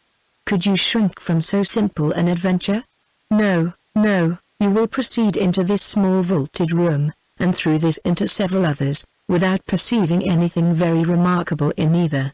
In one perhaps there may be a dagger, in another a few drops of blood, and in a third the remains of some instrument of torture, but there being nothing in all this out of the common way, and your lamp being nearly exhausted, you will return towards your own apartment. In repassing through the small vaulted room, however, your eyes will be attracted towards a large, old-fashioned cabinet of ebony and gold, which, though narrowly examining the furniture before, you had passed unnoticed. Impelled by an irresistible presentiment, you will eagerly advance to it, unlock its folding doors, and search into every drawer, but for some time without discovering anything of importance, perhaps nothing but a considerable hoard of diamonds. At last, however, by touching a secret spring, an inner compartment will open, a roll of paper appears, you seize it, it contains many sheets of manuscript, you hasten with the precious treasure into your own chamber, but scarcely have you been able to decipher, oh, thou, whomsoever thou mayst be, into whose hands these memoirs of the wretched Matilda may fall, when your lamp suddenly expires in the socket, and leaves you in total darkness. Oh, no, no, do not say so. Well, go on, but Henry was too much amused by the interest he had raised to be able to carry it farther. He could no longer command solemnity either of subject or voice, and was obliged to entreat her to use her own fancy in the perusal of Matilda's woes. Catherine, recollecting herself, grew ashamed of her eagerness, and began earnestly to assure him that her attention had been fixed without the smallest apprehension of really meeting with what he related. Miss Tilney, she was sure, would never put her into such a chamber as he had described. She was not at all afraid. As they drew near the end of their journey, her impatience for a sight of the Abbey, for some time suspended by his conversation on subjects very different, returned in full force, and every bend in the road was expected with solemn awe to afford a glimpse of its massy walls of grey stone, rising amidst a grove of ancient oaks, with the last beams of the sun playing in beautiful splendor on its high Gothic windows. But so low did the building stand, that she found herself passing through the great gates of the lodge into the very grounds of Northanger, without having discerned even an antique chimney. She knew not that she had any right to be surprised, but there was a something in this mode of approach which she certainly had not expected. To pass between lodges of a modern appearance, to find herself with such ease in the very precincts of the Abbey, and driven so rapidly along a smooth, level road of fine gravel, without obstacle, alarm, or solemnity of any kind, struck her as odd and inconsistent. She was not long at leisure, however, for such considerations. A sudden scud of rain, driving full in her face, made it impossible for her to observe anything further, and fixed all her thoughts on the welfare of her new straw bonnet, and she was actually under the Abbey walls, was springing, with Henry's assistance, from the carriage, was beneath the shelter of the old porch, and had even passed on to the hall, where her friend and the General were waiting to welcome her, without feeling one awful foreboding of future misery to herself, or one moment's suspicion of any past scenes of horror being acted within the solemn edifice. The breeze had not seemed to waft the sighs of the murdered to her, it had wafted nothing worse than a thick milling rain, and having given a good shake to her habit, she was ready to be shown into the common drawing-room, and capable of considering where she was. An abbey. Yes, it was delightful to be really in an abbey. But she doubted, as she looked round the room, whether anything within her observation would have given her the consciousness. The furniture was in all the profusion and elegance of modern taste. The fireplace, where she had expected the ample width and ponderous carving of former times, was contracted to a Rumford, with slabs of plain though handsome marble, and ornaments over it of the prettiest English china. The windows, to which she looked with peculiar dependence, from having heard the General talk of his preserving them in their Gothic form with reverential care, were yet less what her fancy had portrayed. To be sure, the pointed arch was preserved. The form of them was Gothic. They might be even casements, but every pane was so large, so clear, so light. To an imagination which had hoped for the smallest divisions, and the heaviest stone work, for painted glass, dirt, and cobwebs, the difference was very distressing. The General, perceiving how her eye was employed, began to talk of the smallness of the room and simplicity of the furniture, where everything, being for daily use, pretended only to comfort, etc., flattering himself, however, that there were some apartments in the Abbey not unworthy her notice, and was proceeding to mention the costly gilding of one in particular, when, taking out his watch, he stopped short to pronounce it with surprise within 20 minutes of 5. This seemed the word of separation, and Catherine found herself hurried away by Miss Tilney in such a manner as convinced her that the strictest punctuality to the family hours would be expected at Northanger. Returning through the large and lofty hall, they ascended a broad staircase of shining oak, which, after many flights and many landing places, brought them upon a long, wide gallery. On one side it had a range of doors, and it was lighted on the other by windows which Catherine had only time to discover looked into a quadrangle, before Miss Tilney led the way into a chamber, and scarcely staying to hope she would find it comfortable, left her with an anxious entreaty that she would make as little alteration as possible in her dress. Chapter 21. A moment's glance was enough to satisfy Catherine that her apartment was very unlike the one which Henry had endeavored to alarm her by the description of. It was by no means unreasonably large, and contained neither tapestry nor velvet. The walls were papered, the floor was carpeted. The windows were neither less perfect nor more dim than those of the drawing-room below. The furniture, though not of the latest fashion, was handsome and comfortable, and the air of the room altogether far from uncheerful. Her heart instantaneously at ease on this point, she resolved to lose no time in particular examination of anything, as she greatly dreaded disobliging the general by any delay. Her habit therefore was thrown off with all possible haste, and she was preparing to unpin the linen package, which the chaise seat had conveyed for her immediate accommodation, when her eye suddenly fell on a large high chest, standing back in a deep recess on one side of the fireplace.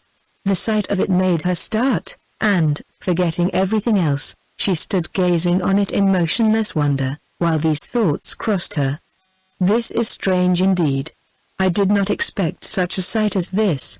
An immense heavy chest. What can it hold? Why should it be placed here?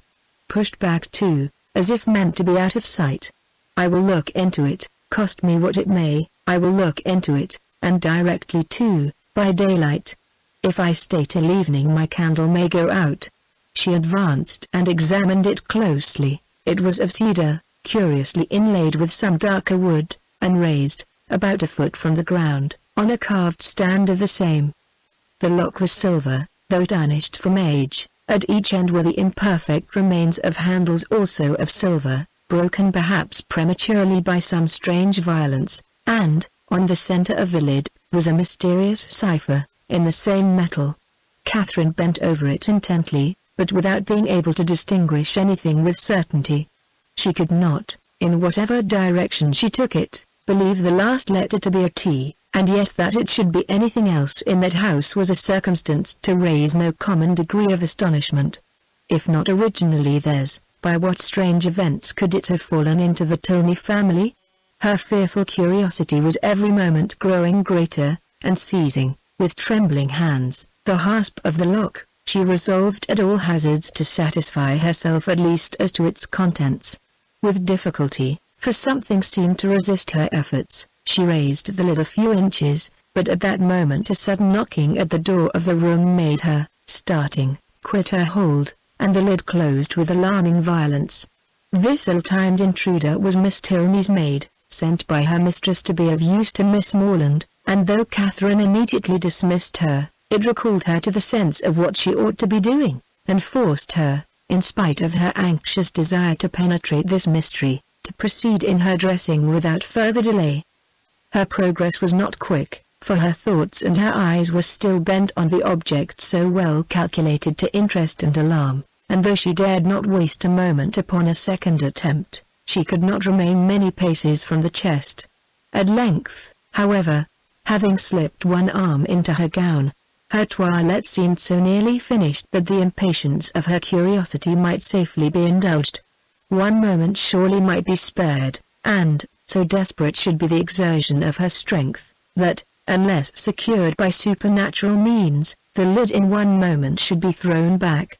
With this spirit she sprang forward, and her confidence did not deceive her.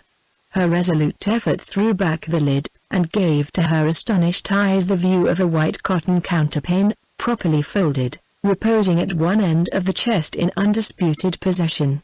She was gazing on it with the first blush of surprise when Miss Tilney, anxious for her friends being ready, entered the room, and to the rising shame of having harbored for some minutes an absurd expectation, was then added the shame of being caught in so idle a search.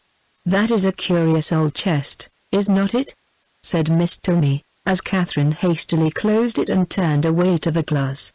"It is impossible to say how many generations it has been here. How it came to be first put in this room I know not, but I have not had it moved, because I thought it might sometimes be of use in holding hats and bonnets. The worst of it is that its weight makes it difficult to open. In that corner, however, it is at least out of the way."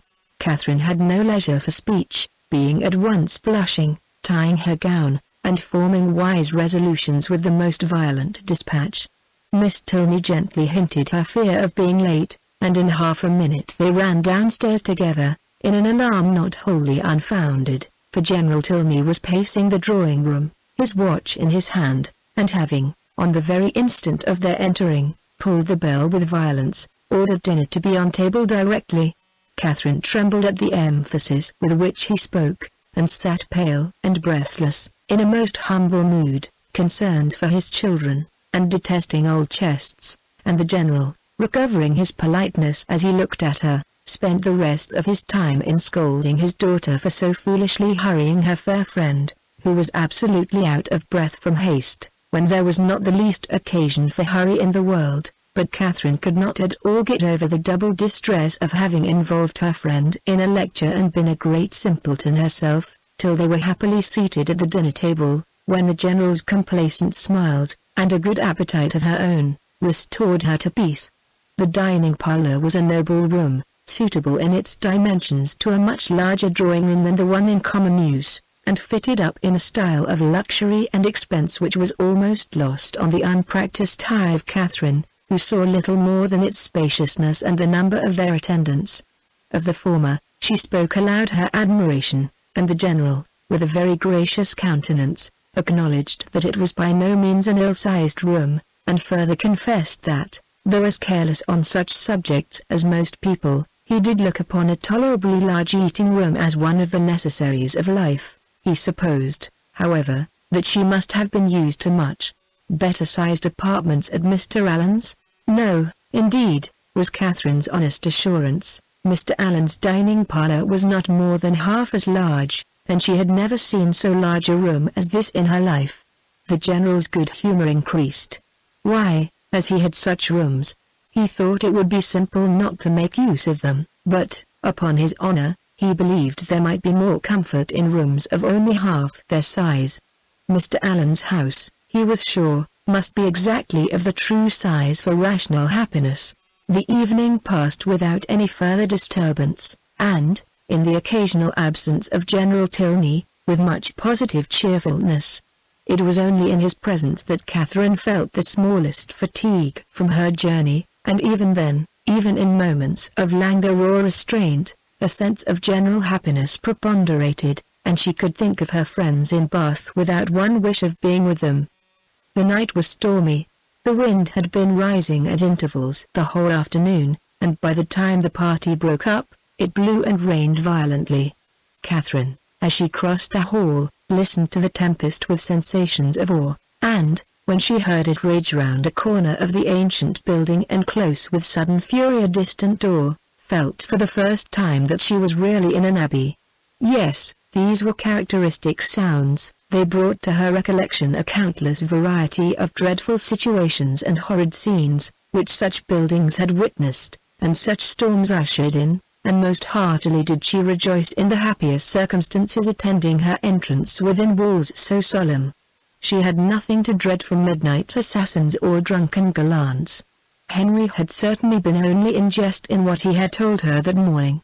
In a house so furnished, and so guarded, she could have nothing to explore or to suffer, and might go to her bedroom as securely as if it had been her own chamber at Fullerton.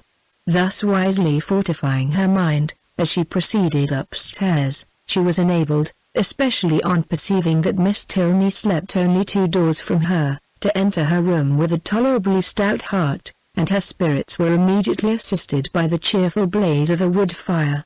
"How much better is this," said she, as she walked to the fender, "how much better to find a fire ready lit, than to have to wait shivering in the cold till all the family are in bed, as so many poor girls have been obliged to do, and then to have a faithful old servant frightening one by coming in with a faggot.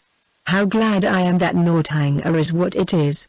If it had been like some other places, I do not know that, in such a night as this, I could have answered for my courage, but now, to be sure, there is nothing to alarm one." She looked round the room. The window curtains seemed in motion.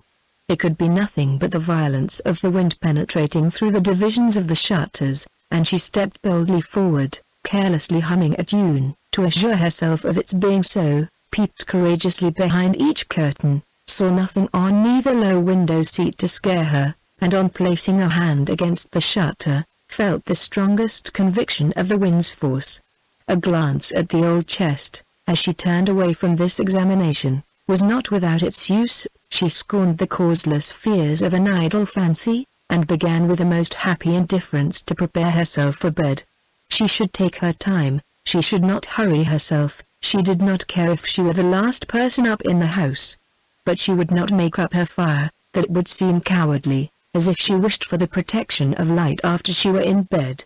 The fire therefore died away, and Catherine, having spent the best part of an hour in her arrangements, was beginning to think of stepping into bed, when, on giving a parting glance round the room, she was struck by the appearance of a high, old-fashioned black cabinet, which, though in a situation conspicuous enough, had never caught her notice before. Henry's words, his description of the ebony cabinet which was to escape her observation at first, immediately rushed across her, and though there could be nothing really in it, there was something whimsical. It was certainly a very remarkable coincidence. She took her candle and looked closely at the cabinet. It was not absolutely ebony and gold, but it was Japan, black and yellow Japan of the handsomest kind, and as she held her candle, the yellow had very much the effect of gold. The key was in the door, and she had a strange fancy to look into it, not, however, with the smallest expectation of finding anything, but it was so very odd, after what Henry had said. In short, she could not sleep till she had examined it. So, placing the candle with great caution on a chair, she seized the key with a very tremulous hand and tried to turn it, but it resisted her utmost strength. Alarmed, but not discouraged, she tried it another way. A bolt flew, and she believed herself successful, but how strangely mysterious. The door was still immovable. She paused a moment in breathless wonder. The wind roared down the chimney, the rain beat in torrents against the windows, and everything seemed to speak the awfulness of her situation. To retire to bed, however, unsatisfied on such a point, would be vain, since sleep must be impossible with the consciousness of a cabinet so mysteriously closed in her immediate vicinity. Again, therefore, she applied herself to the key, and after moving it in every possible way for some instants with the determined celerity of hope's last effort, the door suddenly yielded to her hand. Her heart leapt with exultation at such a victory, and having thrown open each folding door, the second being secured only by bolts of less wonderful construction than the lock, though in that her eye could not discern anything unusual, a double range of small drawers appeared in view, with some larger drawers above and below them, and in the center, a small door, closed also with a lock and key, secured in all probability a cavity of importance. Catherine's heart beat quick, but her courage did not fail her. With a cheek flushed by hope, and an eye straining with curiosity, her fingers grasped the handle of a drawer and drew it forth. It was entirely empty. With less alarm and greater eagerness she seized a second, a third, a fourth, each was equally empty. Not one was left unsearched, and in not one was anything found. Well read in the art of concealing a treasure, the possibility of false linings to the drawers did not escape her, and she felt round each with anxious acuteness in vain. The place in the middle alone remained now unexplored, and though she had never from the first had the smallest idea of finding anything in any part of the cabinet, and was not in the least disappointed at her ill success thus far, it would be foolish not to examine it thoroughly while she was about it. It was some time however before she could unfasten the door, the same difficulty occurring in the management of this inner lock as of the outer, but at length it did open, and not vain, as hitherto, was her search. Her quick eyes directly fell on a roll of paper pushed back into the further part of the cavity, apparently for concealment, and her feelings at that moment were indescribable. Her heart fluttered, her knees trembled, and her cheeks grew pale. She seized, with an unsteady hand, the precious manuscript, for half a glance sufficed to ascertain written characters, and while she acknowledged with awful sensations this striking exemplification of what Henry had foretold, resolved instantly to peruse every line before she attempted to rest.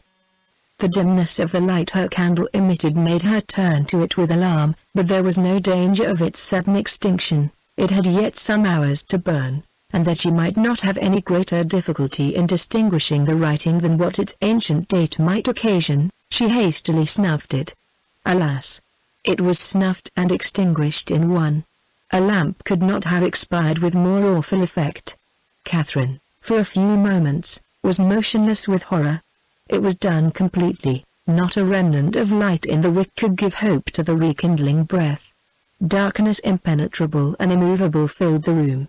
A violent gust of wind, rising with sudden fury, added fresh horror to the moment. Catherine trembled from head to foot. In the pause which succeeded, a sound like receding footsteps and the closing of a distant door struck on her affrighted ear. Human nature could support no more. A cold sweat stood on her forehead, the manuscript fell from her hand, and groping her way to the bed, she jumped hastily in, and sought some suspension of agony by creeping far underneath the clothes. To close her eyes in sleep that night, she felt must be entirely out of the question.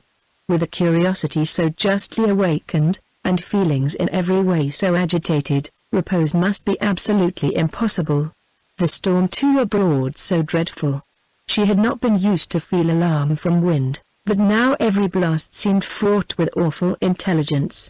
The manuscript so wonderfully found, so wonderfully accomplishing the morning's prediction, how was it to be accounted for? What could it contain? To whom could it relate? By what means could it have been so long concealed? And how singularly strange that it should fall to her lot to discover it. Till she had made herself mistress of its contents, however, she could have neither repose nor comfort, and with the sun's first rays she was determined to peruse it. But many were the tedious hours which must yet intervene. She shuddered, tossed about in her bed, and envied every quiet sleeper. The storm still raged, and various were the noises, more terrific even than the wind, which struck at intervals on her startled ear. The very curtains of her bed seemed at one moment in motion, and at another the lock of her door was agitated, as if by the attempt of somebody to enter. Hollow murmurs seemed to creep along the gallery, and more than once her blood was chilled by the sound of distant moans. Hour after hour passed away, and the wearied Catherine had heard 3 proclaimed by all the clocks in the house before the tempest subsided or she unknowingly fell fast asleep. Chapter 22. The housemaid's folding back her window shutters at 8 o'clock the next day was the sound which first roused Catherine, and she opened her eyes, wondering that they could ever have been closed, on objects of cheerfulness. Her fire was already burning, and a bright morning had succeeded the tempest of the night. Instantaneously, with the consciousness of existence, returned her recollection of the manuscript, and springing from the bed in the very moment of the maid's going away, she eagerly collected every scattered sheet which had burst from the roll on its falling to the ground, and flew back to enjoy the luxury of their perusal on her pillow. She now plainly saw that she must not expect a manuscript of equal length with the generality of what she had shuddered over in books, for the roll, seeming to consist entirely of small disjointed sheets, was altogether but of trifling size, and much less than she had supposed it to be at first. Her greedy eye glanced rapidly over a page. She started at its import. Could it be possible, or did not her senses play her false? An inventory of linen, in coarse and modern characters, seemed all that was before her. If the evidence of sight might be trusted, she held a washing bill in her hand. She seized another sheet, and saw the same articles with little variation. A third, a fourth, and a fifth presented nothing new. Shirts, stockings, cravats, and waistcoats faced her in each. 2 others, penned by the same hand, marked an expenditure scarcely more interesting, in letters, hair powder, shoestring, and breeches ball. And the larger sheet, which had enclosed the rest, seemed by its first cramp line, to poultice chestnut mare, a farrier's bill. Such was the collection of papers, left perhaps, as she could then suppose, by the negligence of a servant in the place whence she had taken them, which had filled her with expectation and alarm, and robbed her of half her night's rest. She felt humbled to the dust. Could not the adventure of the chest have taught her wisdom? A corner of it, catching her eye as she lay, seemed to rise up in judgment against her. Nothing could now be clearer than the absurdity of her recent fancies. To suppose that a manuscript of many generations back could have remained undiscovered in a room such as that, so modern, so habitable, or that she should be the first to possess the skill of unlocking a cabinet, the key of which was open to all. How could she have so imposed on herself? Heaven forbid that Henry Tilney should ever know her folly. And it was in a great measure his own doing, for had not the cabinet appeared so exactly to agree with his description of her adventures, she should never have felt the smallest curiosity about it. This was the only comfort that occurred. Impatient to get rid of those hateful evidences of her folly, those detestable papers then scattered over the bed, she rose directly, and folding them up as nearly as possible in the same shape as before, returned them to the same spot within the cabinet, with a very hearty wish that no untoward accident might ever bring them forward again, to disgrace her even with herself. Why the locks should have been so difficult to open, however, was still something remarkable, for she could now manage them with perfect ease. In this there was surely something mysterious, and she indulged in the flattering suggestion for half a minute, till the possibility of the doors having been at first unlocked, and of being herself its fastener, darted into her head, and cost her another blush. She got away as soon as she could from a room in which her conduct produced such unpleasant reflections, and found her way with all speed to the breakfast parlour, as it had been pointed out to her by Miss Tilney the evening before. Henry was alone in it, and his immediate hope of her having been undisturbed by the tempest, with an arch reference to the character of the building they inhabited, was rather distressing. For the world would she not of her weakness suspected, and yet, unequal to an absolute falsehood, was constrained to acknowledge that the wind had kept her awake a little. But we have a charming morning after it, she added, desiring to get rid of the subject, and storms and sleeplessness are nothing when they are over. What beautiful hyacinths! I have just learnt to love a hyacinth. And how might you learn? By accident or argument? Your sister taught me, I cannot tell how. Mrs. Allen used to take pains, year after year, to make me like them, but I never could, till I saw them the other day in Milsom Street. I am naturally indifferent about flowers. But now you love a hyacinth. So much the better. You have gained a new source of enjoyment, and it is well to have as many holds upon happiness as possible. Besides, a taste for flowers is always desirable in your sex, as a means of getting you out of doors, and tempting you to more frequent exercise than you would otherwise take. And though the love of a hyacinth may be rather domestic, who can tell, the sentiment, once raised, but you may in time come to love a rose, but I do not want any such pursuit to get me out of doors. The pleasure of walking and breathing fresh air is enough for me, and in fine weather I am out more than half my time. Mamma says I am never within. At any rate, however, I am pleased that you have learnt to love a hyacinth. The mere habit of learning to love is the thing, and a teachableness of disposition in a young lady is a great blessing. Has my sister a pleasant mode of instruction? Catherine was saved the embarrassment of attempting an answer by the entrance of the General, whose smiling compliments announced a happy state of mind, but whose gentle hint of sympathetic early rising did not advance her composure. The elegance of the breakfast set forced itself on Catherine's notice when they were seated at table, and, lucidly, it had been the General's choice. He was enchanted by her approbation of his taste, confessed it to be neat and simple, thought it right to encourage the manufacture of his country, and for his part, to his uncritical palate, the tea was as well flavoured from the clay of Staffordshire, as from that of Dresden or Save. But this was quite an old set, purchased 2 years ago. The manufacture was much improved since that time. He had seen some beautiful specimens when last in town, and had he not been perfectly without vanity of that kind, might have been tempted to order a new set. He trusted, however, that an opportunity might ere long occur of selecting one, though not for himself. Catherine was probably the only one of the party who did not understand him. Shortly after breakfast Henry left them for Woodston, where business required and would keep him 2 or 3 days. They all attended in the hall to see him mount his horse, and immediately on re-entering the breakfast room, Catherine walked to a window in the hope of catching another glimpse of his figure. "This is a somewhat heavy call upon your brother's fortitude," observed the general to Eleanor. "Woodston will make but a somber appearance today. Is it a pretty place?" asked Catherine. "What say you, Eleanor? Speak your opinion, for ladies can best tell the taste of ladies in regard to places as well as men.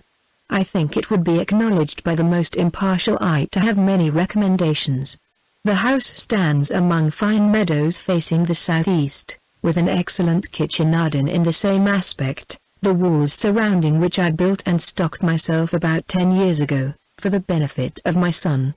It is a family living, Miss Morland, and the property in the place being chiefly my own, you may believe I take care that it shall not be a bad one.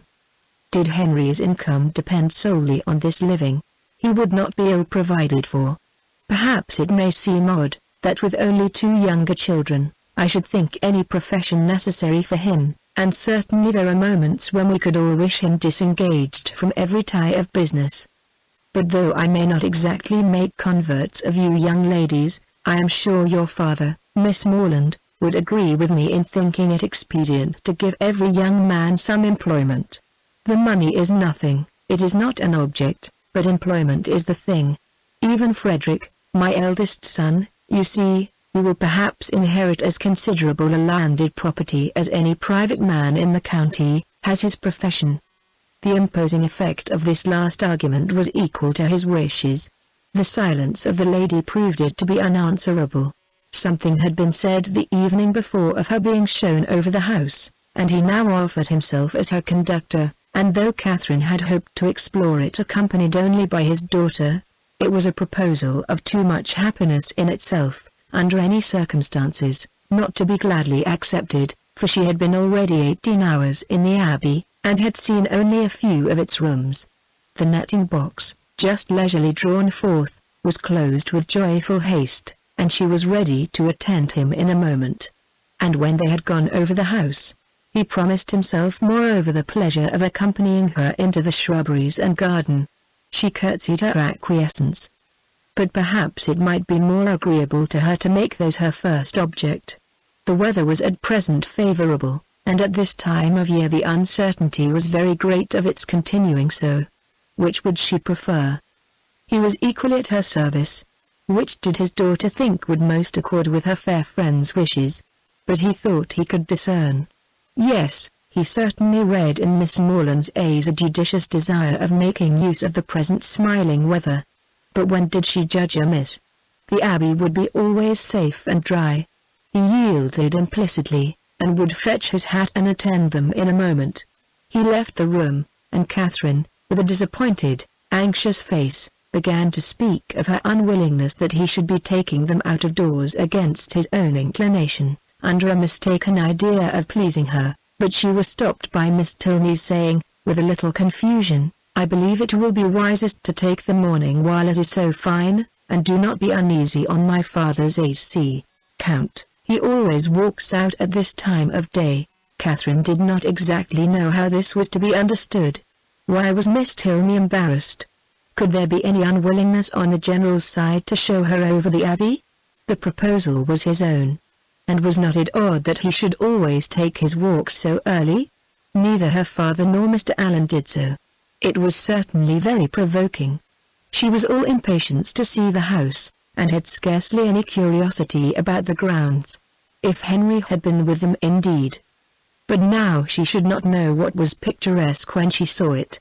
Such were her thoughts, but she kept them to herself, and put on her bonnet in patient discontent. She was struck, however, beyond her expectation, by the grandeur of the Abbey, as she saw it for the first time from the lawn. The whole building enclosed a large court, and 2 sides of the quadrangle, rich in Gothic ornaments, stood forward for admiration. The remainder was shut off by knolls of old trees, or luxuriant plantations, and the steep woody hills rising behind, to give it shelter, were beautiful even in the leafless month of March. Catherine had seen nothing to compare with it, and her feelings of delight were so strong, that without waiting for any better authority, she boldly burst forth in wonder and praise. The general listened with assenting gratitude, and it seemed as if his own estimation of Northanger had waited unfixed till that hour. The kitchen garden was to be next admired, and he led the way to it across a small portion of the park. The number of acres contained in this garden was such as Catherine could not listen to without dismay, being more than double the extent of all Mr. Allen's, as well her father's, including churchyard and orchard. The walls seemed countless in number, endless in length, a village of hothouses seemed to arise among them, and a whole parish to be at work within the enclosure. The general was flattered by her looks of surprise, which told him almost as plainly, as he soon forced her to tell him in words, that she had never seen any gardens at all equal to them before, and he then modestly owned that, without any ambition of that sort himself, without any solicitude about it, he did believe them to be unrivaled in the kingdom. If he had a hobby horse, it was that. He loved a garden. Though careless enough in most matters of eating, he loved good fruit, or if he did not, his friends and children did. There were great vexations, however, attending such a garden as his. The utmost care could not always secure most valuable fruits. The pinery had yielded only 100 in the last year. Mr. Allen, he supposed, must feel these inconveniences as well as himself. No, not at all. Mr. Allen did not care about the garden, and never went into it. With a triumphant smile of self-satisfaction, the general wished he could do the same, for he never entered his, without being vexed in some way or other, by its falling short of his plan. How were Mr. Allen's succession houses worked? Describing the nature of his own as they entered them, Mr. Allen had only one small hothouse, which Mrs. Allen had the use of for her plants in winter, and there was a fire in it now and then. "He is a happy man," said the general, with a look of very happy contempt. Having taken her into every division, and led her under every wall, till she was heartily weary of seeing and wondering, he suffered the girls at last to seize the advantage of an outer door, and then expressing his wish to examine the effect of some recent alterations about the tea-house, proposed it as no unpleasant extension of their walk, if Miss Morland were not tired. "But where are you going, Eleanor? Why do you choose that cold, damp path to it? Miss Morland will get wet. Our best way is across the park." "This is so favourite a walk of mine," said Miss Tilney, "that I always think it the best and nearest way. But perhaps it may be damp." It was a narrow winding path through a thick grove of old Scotch firs, and Catherine, struck by its gloomy aspect, and eager to enter it, could not, even by the general's disapprobation, be kept from stepping forward. He perceived her inclination, and having again urged the plea of health in vain, was too polite to make further opposition. He excused himself, however, from attending them. The rays of the sun were not too cheerful for him, and he would meet them by another course. He turned away, and Catherine was shocked to find how much her spirits were relieved by the separation. The shock, however, being less real than the relief, offered it no injury, and she began to talk with easy gaiety of the delightful melancholy which such a grove inspired. "I am particularly fond of this spot," said her companion, with a sigh. "It was my mother's favourite walk." Catherine had never heard Mrs. Tilney mentioned in the family before, and the interest excited by this tender remembrance showed itself directly in her altered countenance, and in the attentive pause with which she waited for something more.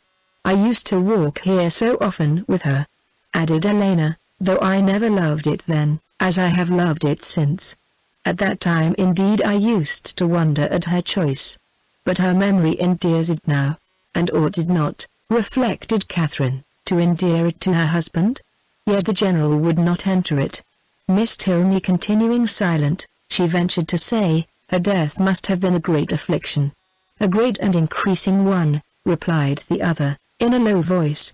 "I was only 13 when it happened, and though I felt my loss perhaps as strongly as one so young could feel it, I could not, then know what a loss it was."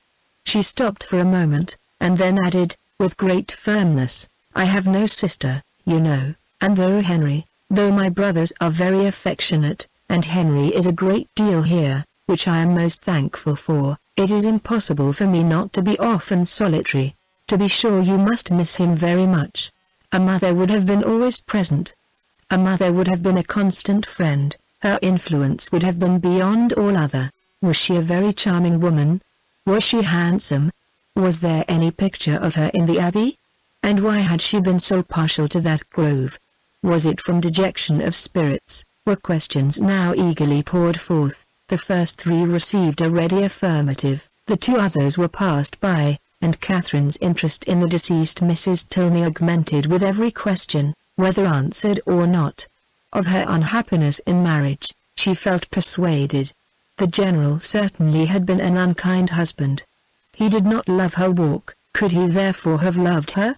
And besides, handsome as he was, there was a something in the turn of his features which spoke his not having behaved well to her. Her picture, I suppose, blushing at the consummate art of her own question, hangs in your father's room? No, it was intended for the drawing-room, but my father was dissatisfied with the painting, and for some time it had no place. Soon after her death I obtained it for my own, and hung it in my bedchamber, where I shall be happy to show it you. It is very like. Here was another proof. A portrait, very like, of a departed wife, not valued by the husband. He must have been dreadfully cruel to her. Catherine attempted no longer to hide from herself the nature of the feelings which, in spite of all his attentions, he had previously excited, and what had been terror and dislike before, was now absolute aversion. Yes, aversion. His cruelty to such a charming woman made him odious to her. She had often read of such characters which Mr. Allen had been used to call unnatural and overdrawn, but here was proof positive of the contrary. She had just settled this point when the end of the path brought them directly upon the General, and in spite of all her virtuous indignation, she found herself again obliged to walk with him, listen to him, and even to smile when he smiled. Being no longer able, however, to receive pleasure from the surrounding objects, she soon began to walk with lassitude.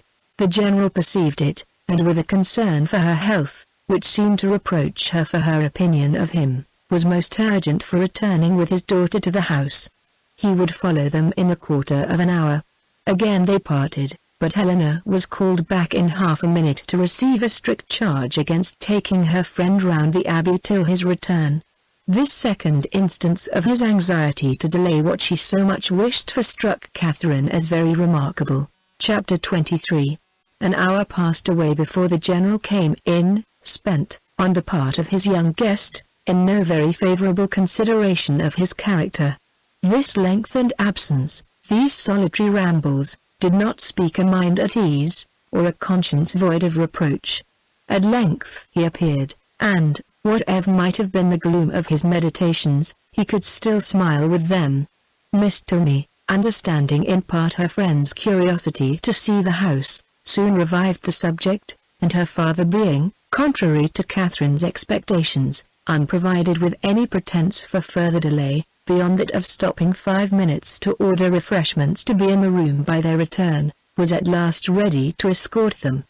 They set forward, and, with a grandeur of air, a dignified step, which caught the eye, but could not shake the doubts of the well-read Catherine, he led the way across the hall, through the common drawing-room and one useless ante-chamber, into a room magnificent both in size and furniture, the real drawing-room, used only with company of consequence.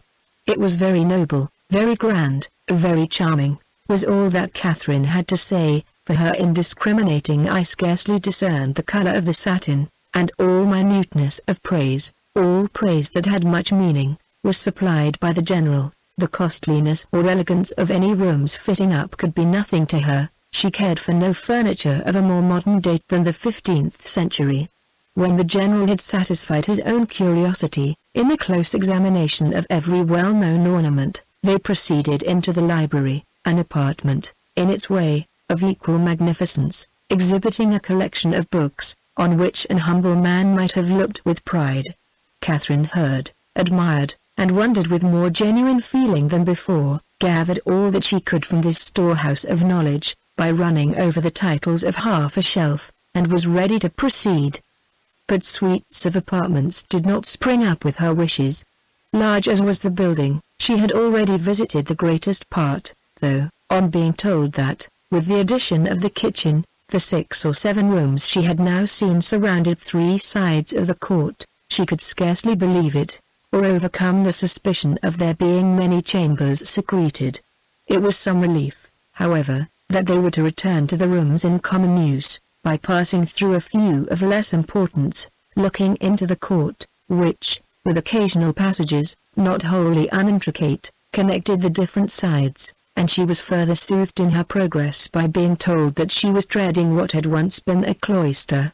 Having traces of cells pointed out, and observing several doors that were neither opened nor explained to her, by finding herself successively in a billiard room, and in the general's private apartment, without comprehending their connection, or being able to turn aright when she left them, and lastly, by passing through a dark little room, owning Henry's authority, and strewed with his litter of books, guns, and greatcoats. From the dining room, of which, though already seen, and always to be seen at 5 o'clock, the general could not forego the pleasure of pacing out the length, for the more certain information of Miss Morland, as to what she neither doubted nor cared for. They proceeded by quick communication to the kitchen, the ancient kitchen of the convent, rich in the massy walls and smoke of former days, and in the stoves and hot closets of the present.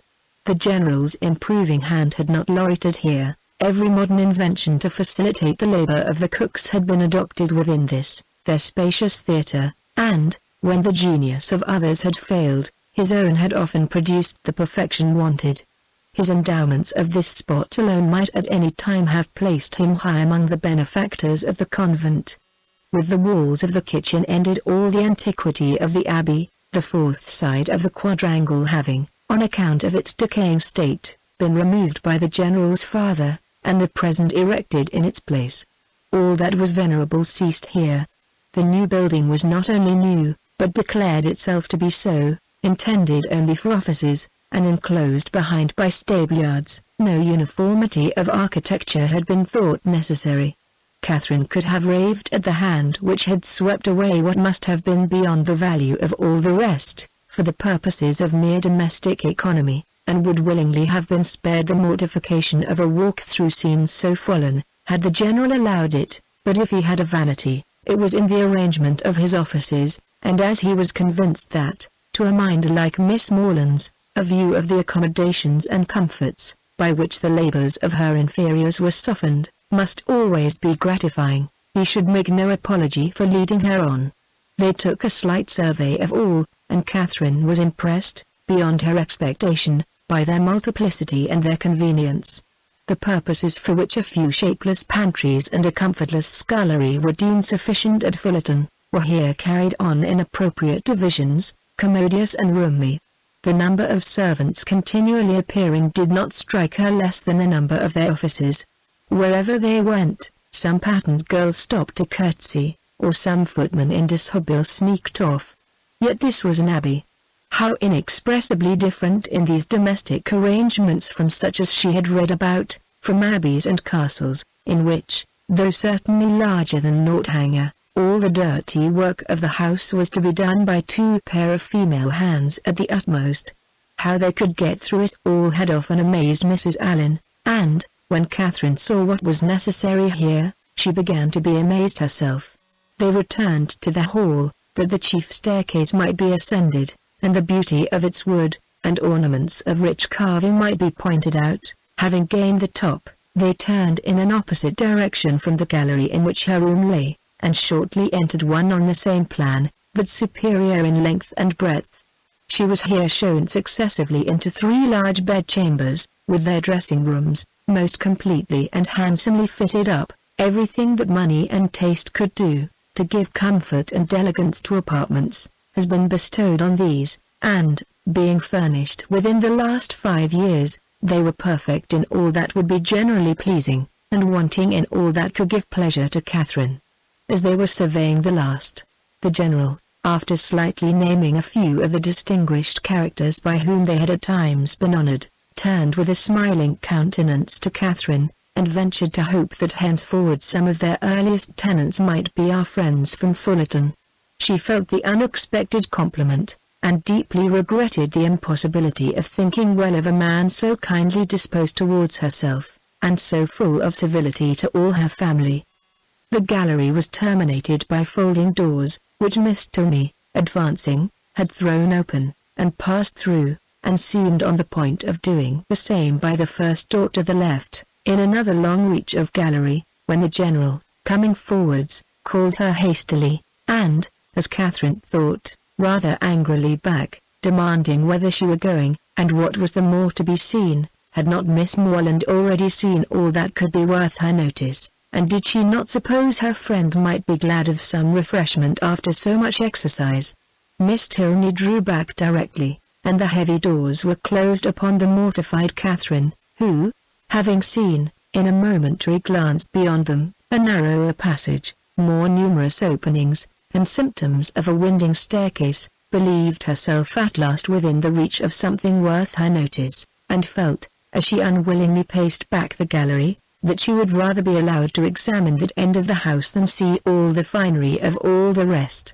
The General's evident desire of preventing such an examination was an additional stimulant. Something was certainly to be concealed. Her fancy, though it had trespassed lately once or twice, could not mislead her here, and what that something was, a short sentence of Miss Tilney's, as they followed the General at some distance downstairs, seemed to point out. "I was going to take you into what was my mother's room, the room in which she died," were all her words, but few as they were, they conveyed pages of intelligence to Catherine. It was no wonder that the General should shrink from the sight of such objects as that room must contain, a room in all probability never entered by him since the dreadful scene had passed, which released his suffering wife, and left him to the stings of conscience. She ventured, when next alone with Eleanor, to express her wish of being permitted to see it, as well as all the rest of that side of the house, and Eleanor promised to attend her there, whenever they should have a convenient hour. Catherine understood her. The General must be watched from home, before that room could be entered. "It remains as it was, I suppose?" said she, in a tone of feeling. "Yes, entirely. And how long ago may it be that your mother died?" "She has been dead these 9 years." And 9 years, Catherine knew, was a trifle of time, compared with what generally elapsed after the death of an injured wife, before her room was put to rights. "You were with her, I suppose, to the last?" "No," said Miss Tilney, sighing, "I was unfortunately from home. Her illness was sudden and short, and, before I arrived it was all over." Catherine's blood ran cold with the horrid suggestions which naturally sprang from these words. Could it be possible? Could Henry's father dash? And yet how many were the examples to justify even the blackest suspicions? And, when she saw him in the evening, while she worked with her friend, slowly pacing the drawing-room for an hour together in silent thoughtfulness, with downcast eyes and contracted brow, she felt secure from all possibility of wronging him. It was the air and attitude of a Montoni. What could more plainly speak the gloomy workings of a mind not wholly dead to every sense of humanity, in its fearful review of past scenes of guilt? Unhappy man!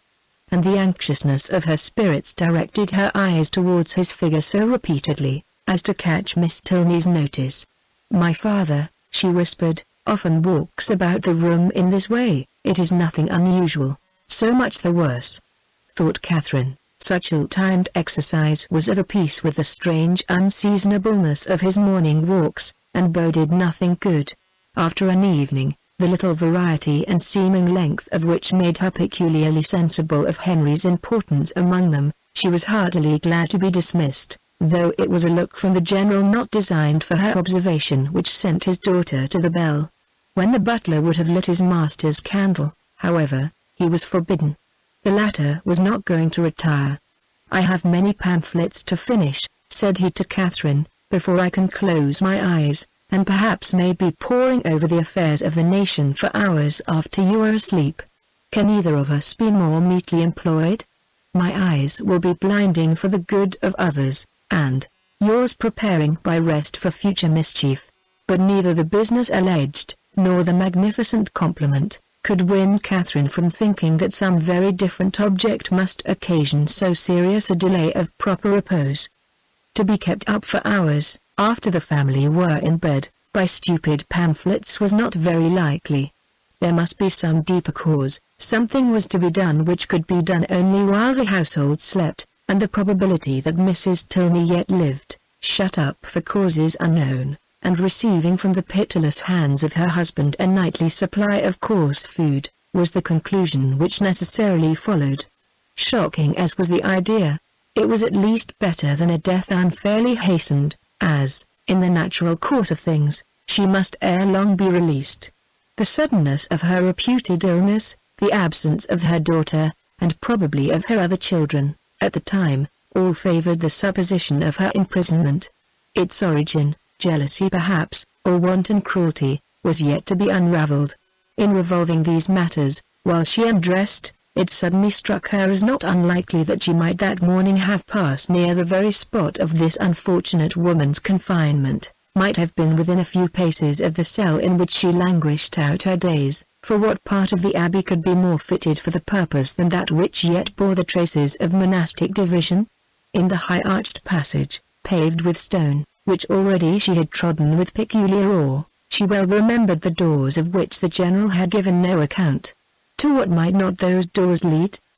In support of the plausibility of this conjecture, it further occurred to her that the forbidden gallery, in which lay the apartments of the unfortunate Mrs. Tilney, must be, as certainly as her memory could guide her, exactly over this suspected range of cells, and the staircase by the side of those apartments of which she had caught a transient glimpse, communicating by some secret means with those cells, might well have favored the barbarous proceedings of her husband. Down that staircase she had perhaps been conveyed in a state of well-prepared insensibility. Catherine sometimes started at the boldness of her own surmises, and sometimes hoped or feared that she had gone too far, but they were supported by such appearances as made their dismissal impossible. The side of the quadrangle, in which she supposed the guilty seemed to be acting, being, according to her belief, just opposite her own, it struck her that, if judiciously watched, some rays of light from the General's lamp might glimmer through the lower windows, as he passed to the prison of his wife, and, twice before she stepped into bed, she stole gently from her room to the corresponding window in the gallery, to see if it appeared, but all abroad was dark, and it must yet be too early. The various ascending noises convinced her that the servants must still be up. Till midnight, she supposed it would be in vain to watch, but then, when the clock had struck 12, and all was quiet, she would, if not quite appalled by darkness, steal out and look once more. The clock struck 12, and Catherine had been half an hour asleep. Chapter 24.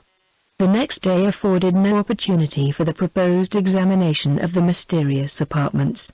It was Sunday, and the whole time between morning and afternoon service was required by the General in exercise abroad or eating cold meat at home, and great as was Catherine's curiosity, her courage was not equal to a wish of exploring them after dinner, either by the fading light of the sky between 6 and 7 o'clock, or by the yet more partial though stronger illumination of a treacherous lamp. The day was unmarked therefore by anything to interest her imagination beyond the sight of a very elegant monument to the memory of Mrs. Tilney, which immediately fronted the family pew. By that her eye was instantly caught and long retained, and the perusal of the highly strained epitaph, in which every virtue was ascribed to her by the inconsolable husband, who must have been in some way or other her destroyer, affected her even to tears. That the General, having erected such a monument, should be able to face it, was not perhaps very strange, and yet that he could sit so boldly collected within its view, maintain so elevated an air, look so fearlessly around, nay, that he should even enter the church, seemed wonderful to Catherine. Not, however, that many instances of beings equally hardened in guilt might not be produced. She could remember dozens who had persevered in every possible vice, going on from crime to crime, murdering whomsoever they chose, without any feeling of humanity or remorse, till a violent death or a religious retirement closed their black career. The erection of the monument itself could not in the smallest degree affect her doubts of Mrs. Tilney's actual decease. Was she even to descend into the family vault where her ashes were supposed to slumber? Was she to behold the coffin in which they were said to be enclosed? What could it avail in such a case?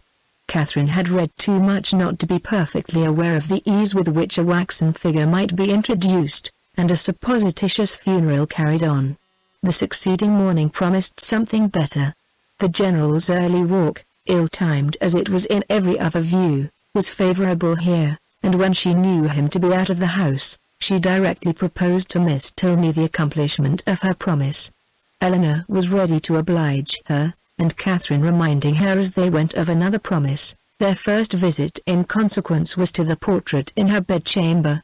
It represented a very lovely woman, with a mild and pensive countenance, justifying, so far, the expectations of its new observer, but they were not in every respect answered, for Catherine had depended upon meeting with features, hair, complexion, that should be the very counterpart, the very image, if not of Henry's, of Eleanor's, the only portraits of which she had been in the habit of thinking, bearing always an equal resemblance of mother and child. A face once taken was taken for generations. But here she was obliged to look and consider and study for a likeness. She contemplated it, however, in spite of this drawback, with much emotion, and, but for a yet stronger interest, would have left it unwillingly. Her agitation as they entered the great gallery was too much for any endeavor at discourse. She could only look at her companion. Eleanor's countenance was dejected, yet sedate, and its composure spoke her inured to all the gloomy objects to which they were advancing. Again she passed through the folding doors, again her hand was upon the important lock, and Catherine, hardly able to breathe, was turning to close the former with fearful caution, when the figure, the dreaded figure of the General himself at the further end of the gallery, stood before her. The name of Eleanor at the same moment, in his loudest tone, resounded through the building, giving to his daughter the first intimation of his presence, and to Catherine terror upon terror. An attempted concealment had been her first instinctive movement on perceiving him, yet she could scarcely hope to have escaped his eye, and when her friend, who with an apologizing look darted hastily by her, had joined and disappeared with him, she ran for safety to her own room, and, locking herself in, believed that she should never have courage to go down again.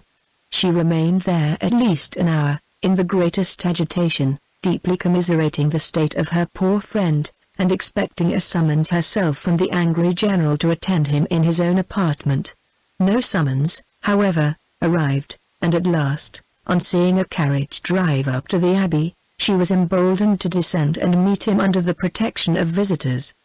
The breakfast room was gay with company, and she was named to them by the General as the friend of his daughter, in a complimentary style, which so well concealed his resentful ire, as to make her feel secure at least of life for the present. And Eleanor, with a command of countenance which did honor to her concern for his character, taking an early occasion of saying to her, "My father only wanted me to answer a note," she began to hope that she had either been unseen by the General, or that from some consideration of policy she should be allowed to suppose herself so. Upon this trust she dared still to remain in his presence, after the company left them, and nothing occurred to disturb it. In the course of this morning's reflections, she came to a resolution of making her next attempt on the forbidden door alone. It would be much better in every respect that Eleanor should know nothing of the matter.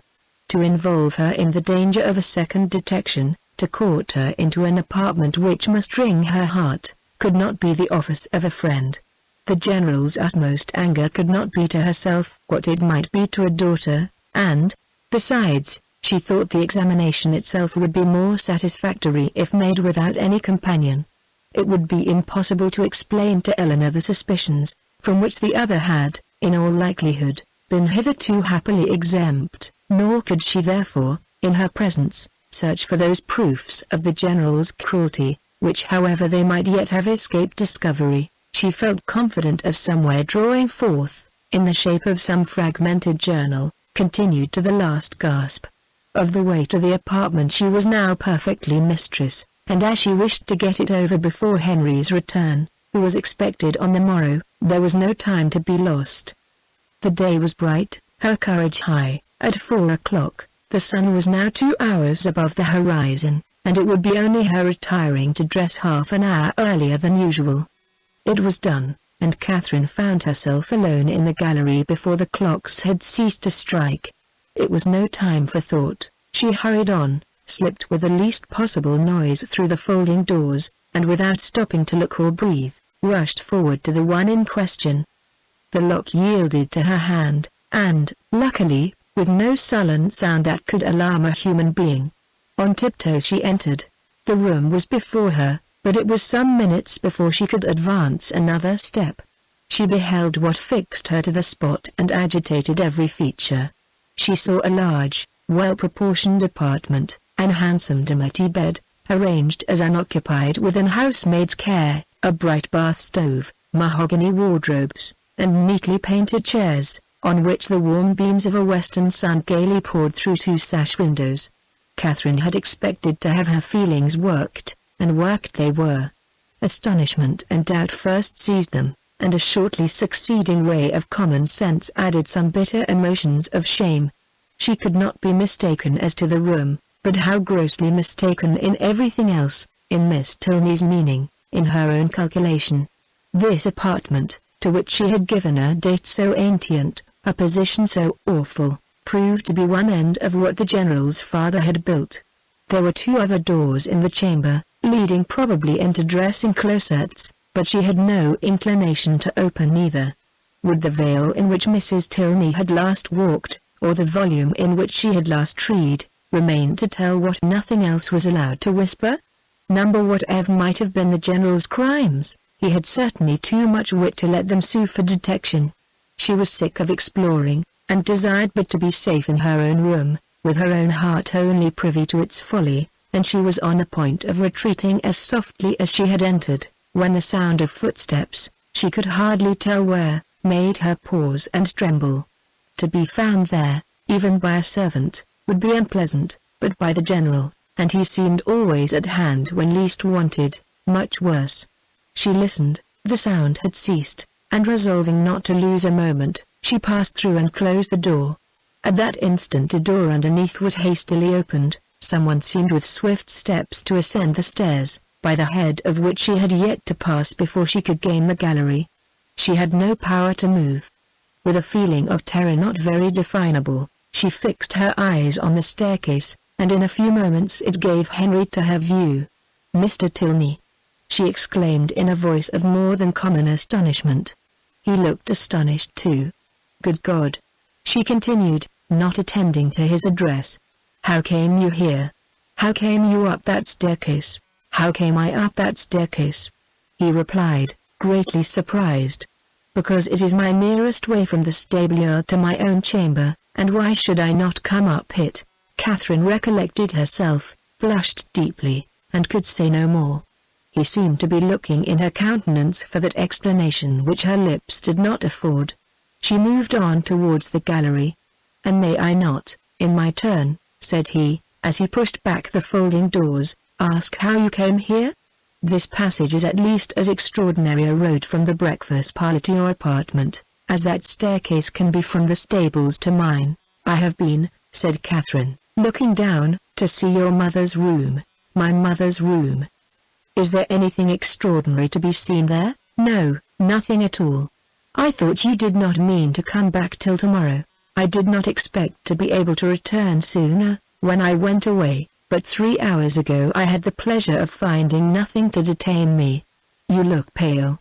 I am afraid I alarmed you by running so fast up those stairs." "Perhaps you did not know, you were not aware of their leading from the offices in Common News?" "No, I was not." "You have had a very fine day for your ride." "Very, and does Eleanor leave you to find your way into all the rooms in the house by yourself?"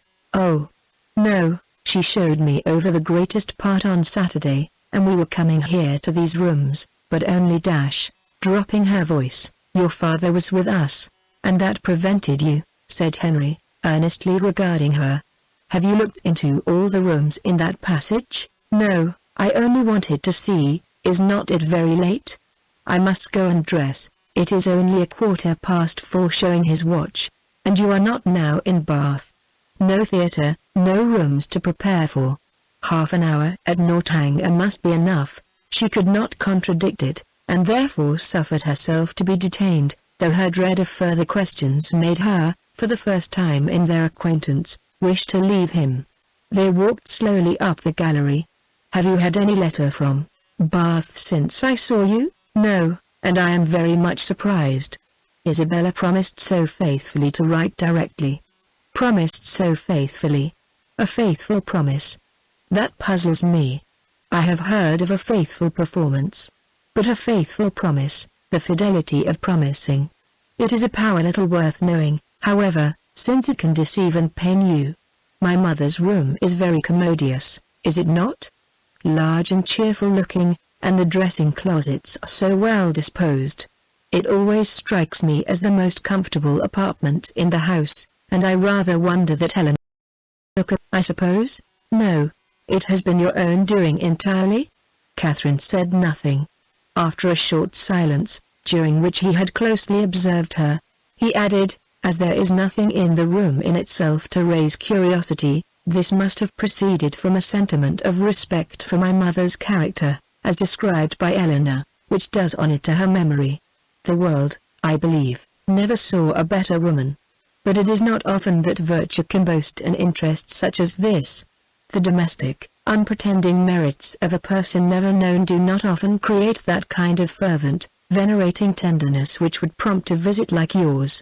Eleanor, I suppose, has talked of her a great deal?" "Yes, a great deal. That is, no, not much, but what she did say was very interesting. Her dying so suddenly, slowly, and with hesitation it was spoken, and you, none of you being at home, and your father, I thought, perhaps have not been very fond of her. And from these circumstances," he replied, his quick eye fixed on hers, "you infer perhaps the probability of some negligence, some," involuntarily she shook her head, "or it may be, of something still less pardonable." She raised her eyes towards him more fully than she had ever done before. "My mother's illness," he continued, "the seizure which ended in her death, was sudden. The malady itself, one from which she had often suffered, a bilious fever, its cause therefore constitutional.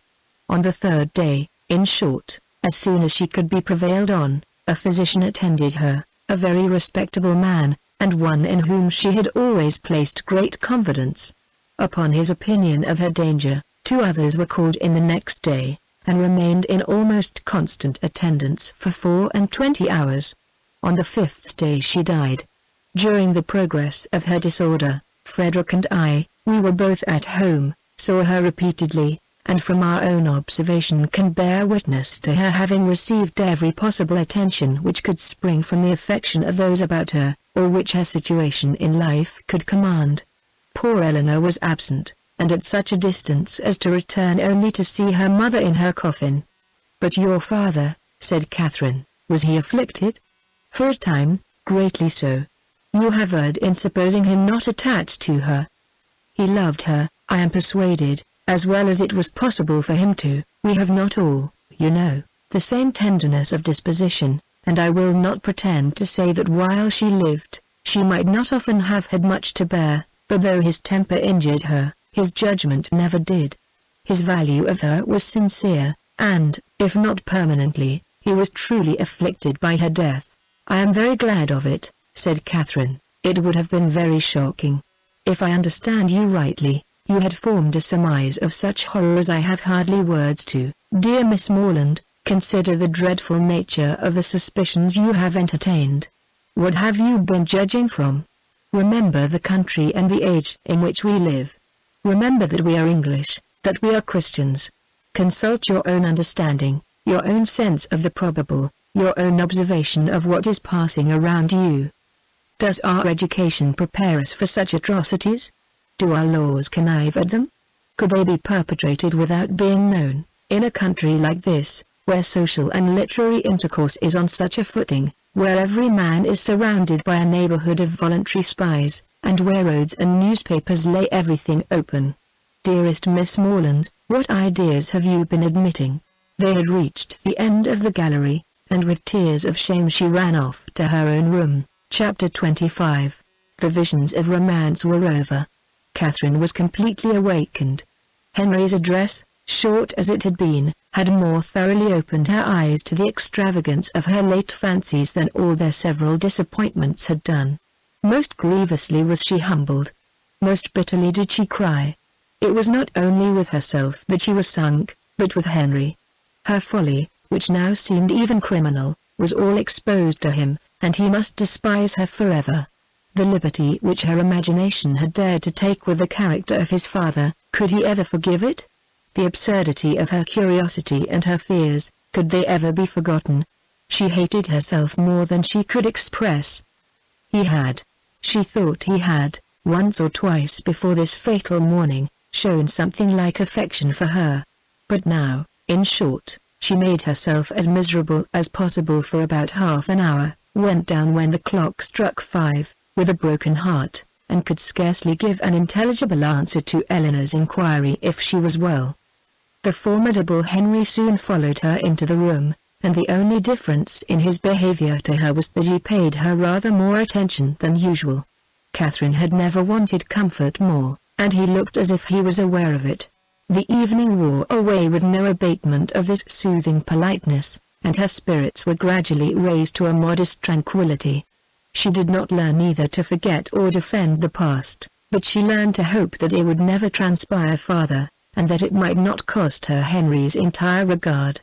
Her thoughts being still chiefly fixed on what she had with such causeless terror felt and done, nothing could shortly be clearer than that it had been all a voluntary, self-created delusion, each trifling circumstance receiving importance from an imagination resolved on alarm, and everything forced to bend to one purpose by a mind which, before she entered the Abbey, had been craving to be frightened. She remembered with what feelings she had prepared for a knowledge of Northanger. She saw that the infatuation had been created, the mischief settled, long before her quitting Bath, and it seemed as if the whole might be traced to the influence of that sort of reading which she had there indulged. Charming as were all Mrs. Radcliffe's works, and charming even as were the works of all her imitators, it was not in them perhaps that human nature, at least in the Midland counties of England, was to be looked for. Of the Alps and Pyrenees, with their pine forests and their vices, they might give a faithful delineation, and Italy, Switzerland, and the south of France might be as fruitful in horrors as they were there represented. Catherine dared not doubt beyond her own country, and even of that, if hard pressed, would have yielded the northern and western extremities. But in the central part of England there was surely some security for the existence even of a wife not beloved, in the laws of the land, and the manners of the age. Murder was not tolerated, servants were not slaves, and neither poison nor sleeping potions to be procured, like rhubarb, from every druggist. Among the Alps and Pyrenees, perhaps, there were no mixed characters. There, such as were not as spotless as an angel might have the dispositions of a fiend. But in England it was not so. Among the English, she believed, in their hearts and habits, there was a general though unequal mixture of good and bad. Upon this conviction, she would not be surprised if even in Henry and Eleanor, some slight imperfection might hereafter appear, and upon this conviction she need not fear to acknowledge some actual specks in the character of their father, who, though cleared from the grossly injurious suspicions which she must ever blush to have entertained, she did believe, upon serious consideration, to be not perfectly amiable.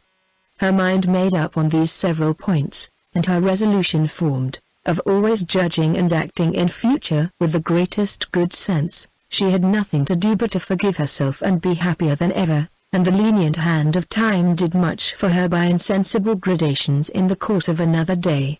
Henry's astonishing generosity and nobleness of conduct, in never alluding in the slightest way to what had passed, was of the greatest assistance to her, and sooner than she could have supposed it possible in the beginning of her distress, her spirits became absolutely comfortable, and capable, as heretofore, of continual improvement by anything he said.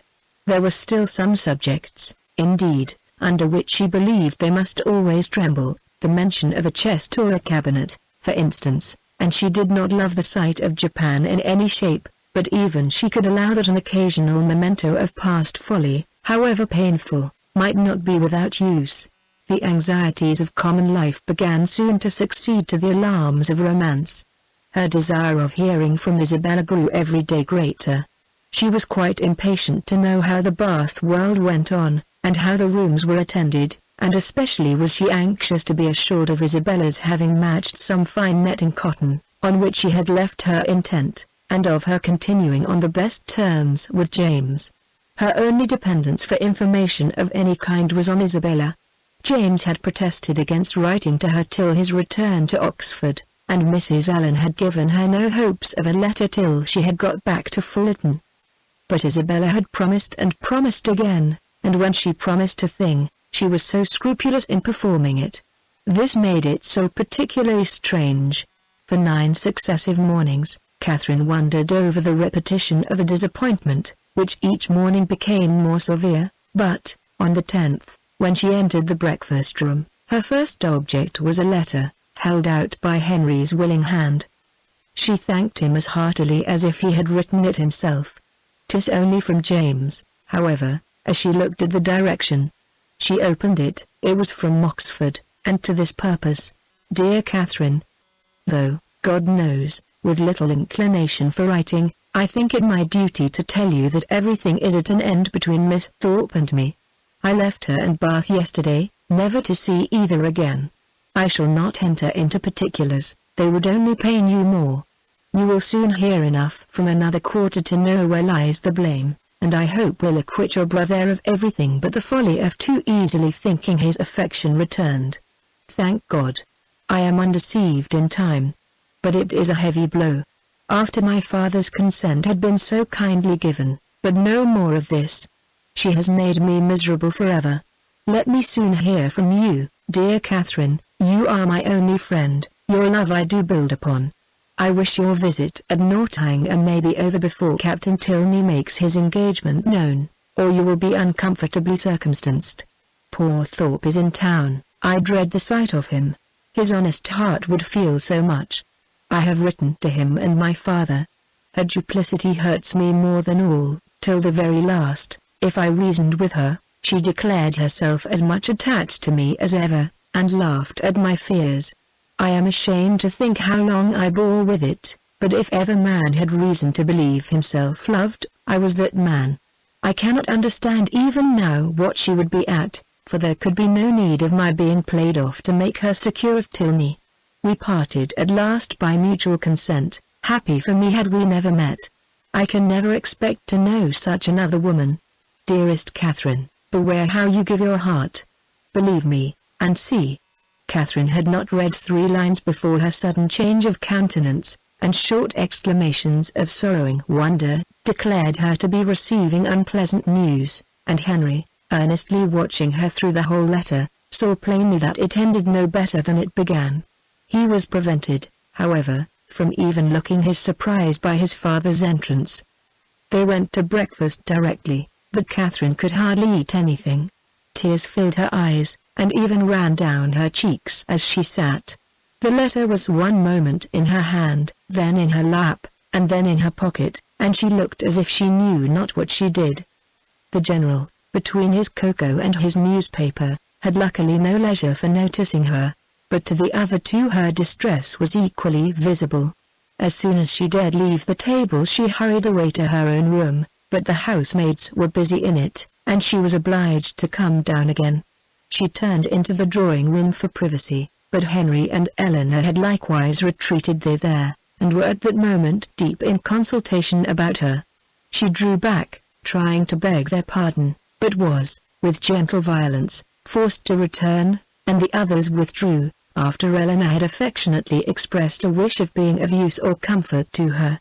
After half an hour's free indulgence of grief and reflection, Catherine felt equal to encountering her friends, but whether she should make her distress known to them was another consideration. Perhaps, if particularly questioned, she might just give an idea, just distantly hint at it, but not more. To expose a friend, such a friend as Isabella had been to her, and then their own brother so closely concerned in it. She believed she must waive the subject altogether. Henry and Eleanor were by themselves in the breakfast-room, and each, as she entered it, looked at her anxiously. Catherine took her place at the table, and, after a short silence, Eleanor said, "No bad news from Fullerton, I hope? Mr. and Mrs. Morland, your brothers and sisters, I hope they are none of them ill?" "No, I thank you," sighing as she spoke, "they are all very well. My letter was from my brother at Oxford." Nothing further was said for a few minutes, and then speaking through her tears, she added, "I do not think I shall ever wish for a letter again." "I am sorry," said Henry, closing the book he had just opened. "If I had suspected the letter of containing anything unwelcome, I should have given it with very different feelings. It contained something worse than anybody could suppose. Poor James is so unhappy. You will soon know why. To have so kind-hearted, so affectionate a sister," replied Henry warmly, "must be a comfort to him under any distress." "I have one favor to beg," said Catherine, shortly afterwards, in an agitated manner, "that, if your brother should be coming here, you will give me notice of it, that I may go away." "Our brother? Frederick?" "Yes, I am sure I should be very sorry to leave you so soon, but something has happened that would make it very dreadful, for me to be in the same house with Captain Tilney." Eleanor's work was suspended while she gazed with increasing astonishment, but Henry began to suspect the truth, and something, in which Miss Thorpe's name was included, passed his lips. "How quick you are!" cried Catherine. "You have guessed it, I declare. And yet, when we talked about it in Bath, you little thought of its ending so. Isabella, no wonder now I have not heard from her. Isabella has deserted my brother, and is to marry yours. Could you have believed there had been such inconstancy and fickleness, and everything that is bad in the world? I hope, so far as concerns my brother, you are misinformed. I hope he has not had any material share in bringing on Mr. Morland's disappointment. His marrying Miss Thorpe is not probable. I think you must be deceived so far. I am very sorry for Mr. Morland, sorry that anyone you love should be unhappy, but my surprise would be greater at Frederick's marrying her than at any other part of the story. It is very true, however, you shall read James's letter yourself. Stay, there is one part," recollecting with a blush the last line. "Will you take the trouble of reading to us the passages which concern my brother?" "No, read it yourself," cried Catherine, whose second thoughts were clearer. "I do not know what I was thinking of," blushing again that she had blushed before. "James only means to give me good advice." He gladly received the letter, and, having read it through, with close attention, returned it saying, "Well, if it is to be so, I can only say that I am sorry for it. Frederick will not be the first man who has chosen a wife with less sense than his family expected. I do not envy his situation, either as a lover or a son. Miss Tilney, at Catherine's invitation, now read the letter likewise, and, having expressed also her concern and surprise, began to inquire into Miss Thorpe's connections and fortune. "Her mother is a very good sort of woman," was Catherine's answer. "What was her father? A lawyer, I believe. They live at Putney." "Are they a wealthy family?" "No, not very. I do not believe Isabella has any fortune at all, but that will not signify in your family. Your father is so very liberal. He told me the other day that he only valued money as it allowed him to promote the happiness of his children." The brother and sister looked at each other. "But," said Eleanor, after a short pause, "would it be to promote his happiness, to enable him to marry such a girl? She must be an unprincipled one, or she could not have used your brother so. And how strange an infatuation on Frederick's side. A girl who, before his eyes, is violating an engagement voluntarily entered into with another man. Is not it inconceivable, Henry? Frederick too, who always wore his heart so proudly, who found no woman good enough to be loved. That is the most unpromising circumstance, the strongest presumption against him. When I think of his past declarations, I give him up. Moreover, I have too good an opinion of Miss Thorpe's prudence to suppose that she would part with one gentleman before the other was secured. It is all over with Frederick indeed. He is a deceased man, defunct in understanding. Prepare for your sister-in-law, Eleanor, and such a sister-in-law as you must delight in. Open, candid, artless, guileless, with affections strong but simple, forming no pretensions, and knowing no disguise. Such a sister-in-law, Henry, I should delight in, said Eleanor with a smile. But perhaps, observed Catherine, though she has behaved so ill by our family, she may behave better by yours. Now she has really got the man she likes, she may be constant. Indeed I am afraid she will, replied Henry. I am afraid she will be very constant, unless a baronet should come in her way. That is Frederick's only chance. I will get the Bath paper, and look over the arrivals. You think it is all for ambition, then? And, upon my word, there are some things that seem very like it. I cannot forget that, when she first knew what my father would do for them, she seemed quite disappointed that it was not more. I never was so deceived in anyone's character in my life before. Among all the great variety that you have known and studied, my own disappointment and loss in her is very great. But, as for poor James, I suppose he will hardly ever recover it. Your brother is certainly very much to be pitied at present, but we must not, in our concern for his sufferings, undervalue yours. You feel, I suppose, that in losing Isabella, you lose half yourself. You feel a void in your heart which nothing else can occupy. Society is becoming irksome, and as for the amusements in which you were wont to share at Bath, the very idea of them without her is abhorrent. You would not, for instance, now go to a ball for the world. You feel that you have no longer any friend to whom you can speak with unreserve, on whose regard you can place dependence, or whose counsel, in any difficulty, you could rely on. You feel all this? No, said Catherine, after a few moments' reflection, I do not. Ought I? To say the truth, though I am hurt and grieved, that I cannot still love her, that I am never to hear from her, perhaps never to see her again, I do not feel so very, very much afflicted as one would have thought. You feel, as you always do, what is most to the credit of human nature. Such feelings ought to be investigated, that they may know themselves.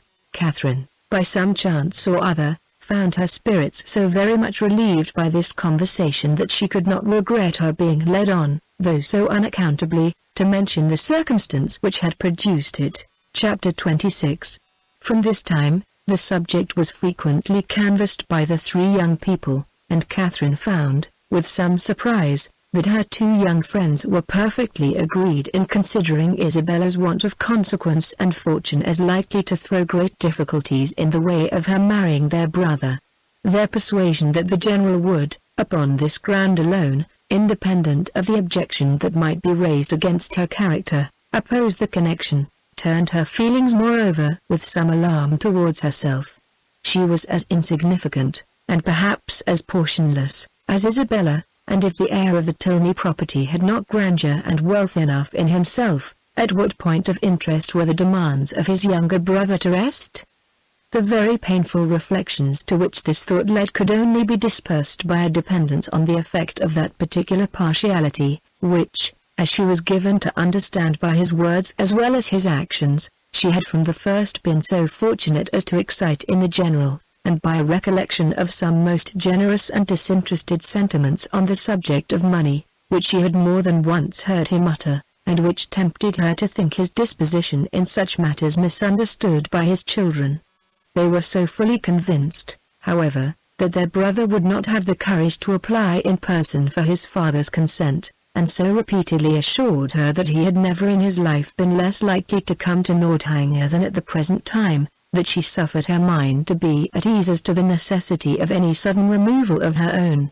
But as it was not to be supposed that Captain Tilney, whenever he made his application, would give his further any just idea of Isabella's conduct, it occurred to her as highly expedient that Henry should lay the whole business before him as it really was, enabling the General by that means to form a cool and impartial opinion, and prepare his objections on a fairer ground than inequality of situations.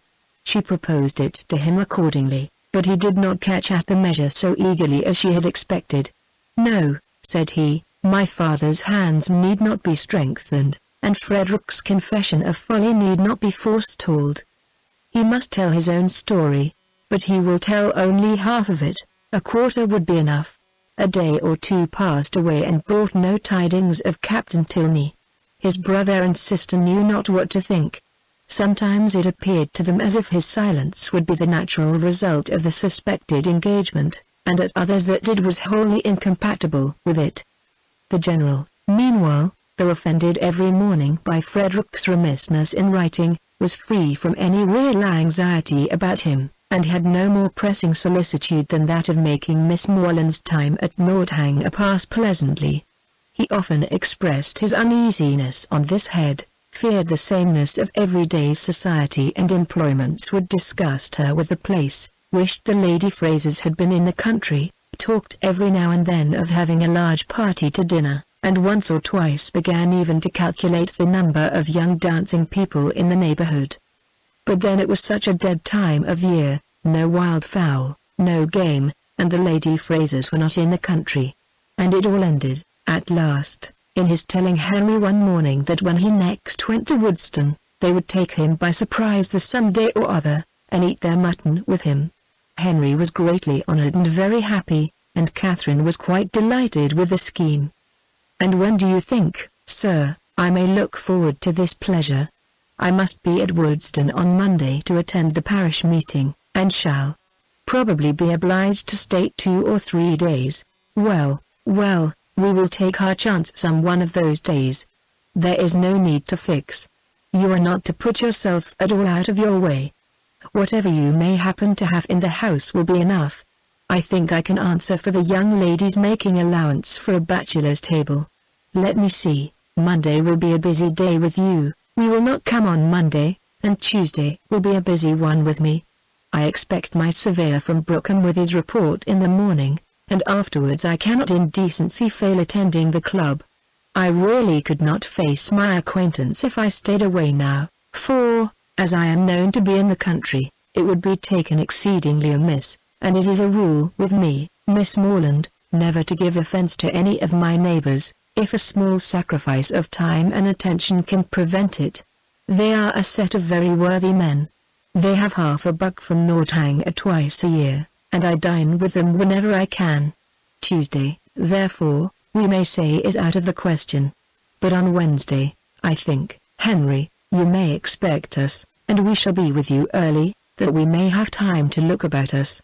2 hours and 3/4 will carry us to Woodston, I suppose. We shall be in the carriage by 10, so, about 1:15 on Wednesday, you may look for us. A ball itself could not have been more welcome to Catherine than this little excursion, so strong was her desire to be acquainted with Woodston, and her heart was still bounding with joy when Henry, about an hour afterwards, came booted and greatcoated into the room where she and Eleanor were sitting, and said, "I am come, young ladies," in a very moralizing strain, "to observe that our pleasures in this world are always to be paid for, and that we often purchase them at a great disadvantage, giving ready-moneyed actual happiness for a draft on the future, that may not be honored. Witness myself, at this present hour. Because I am to hope for the satisfaction of seeing you at Woodston on Wednesday, which bad weather, or 20 other causes, may prevent, I must go away directly, 2 days before I intended it." "Go away?" said Catherine, with a very long face. "And why? Why? How can you ask the question?"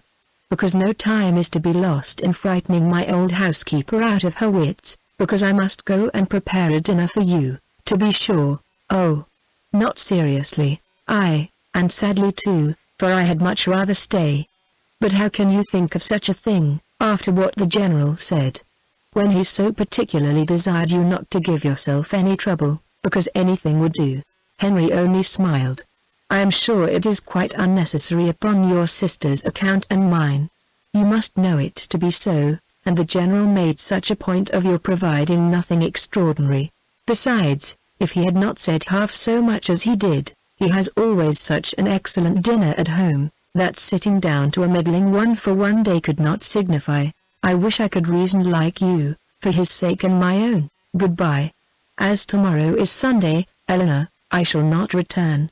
He went, and, it being at any time a much simpler operation to Catherine to doubt her own judgment than Henry's, she was very soon obliged to give him credit for being right, however disagreeable to her his going. But the inexplicability of the General's conduct dwelt much on her thoughts. That he was very particular in his eating, she had, by her own unassisted observation, already discovered, but why he should say one thing so positively, and mean another all the while, was most unaccountable. How were people, at that rate, to be understood? Who but Henry could have been aware of what his father was at? From Saturday to Wednesday, however, they were now to be without Henry. This was the sad finale of every reflection, and Captain Tilney's letter would certainly come in his absence, and Wednesday she was very sure would be wet. The past, present, and future were all equally in gloom. Her brother so unhappy, and her loss in Isabella so great, and Eleanor's spirits always affected by Henry's absence. What was there to interest or amuse her? She was tired of the woods and the shrubberies, always so smooth and so dry, and the Abbey in itself was no more to her now than any other house. The painful remembrance of the folly it had helped to nourish and perfect was the only emotion which could spring from a consideration of the building. What a revolution in her ideas! She, who had so longed to be in an abbey. Now, there was nothing so charming to her imagination as the unpretending comfort of a well-connected parsonage, something like Fullerton, but better. Fullerton had its faults, but Woodston probably had none. If Wednesday should ever come. It did come, and exactly when it might be reasonably looked for.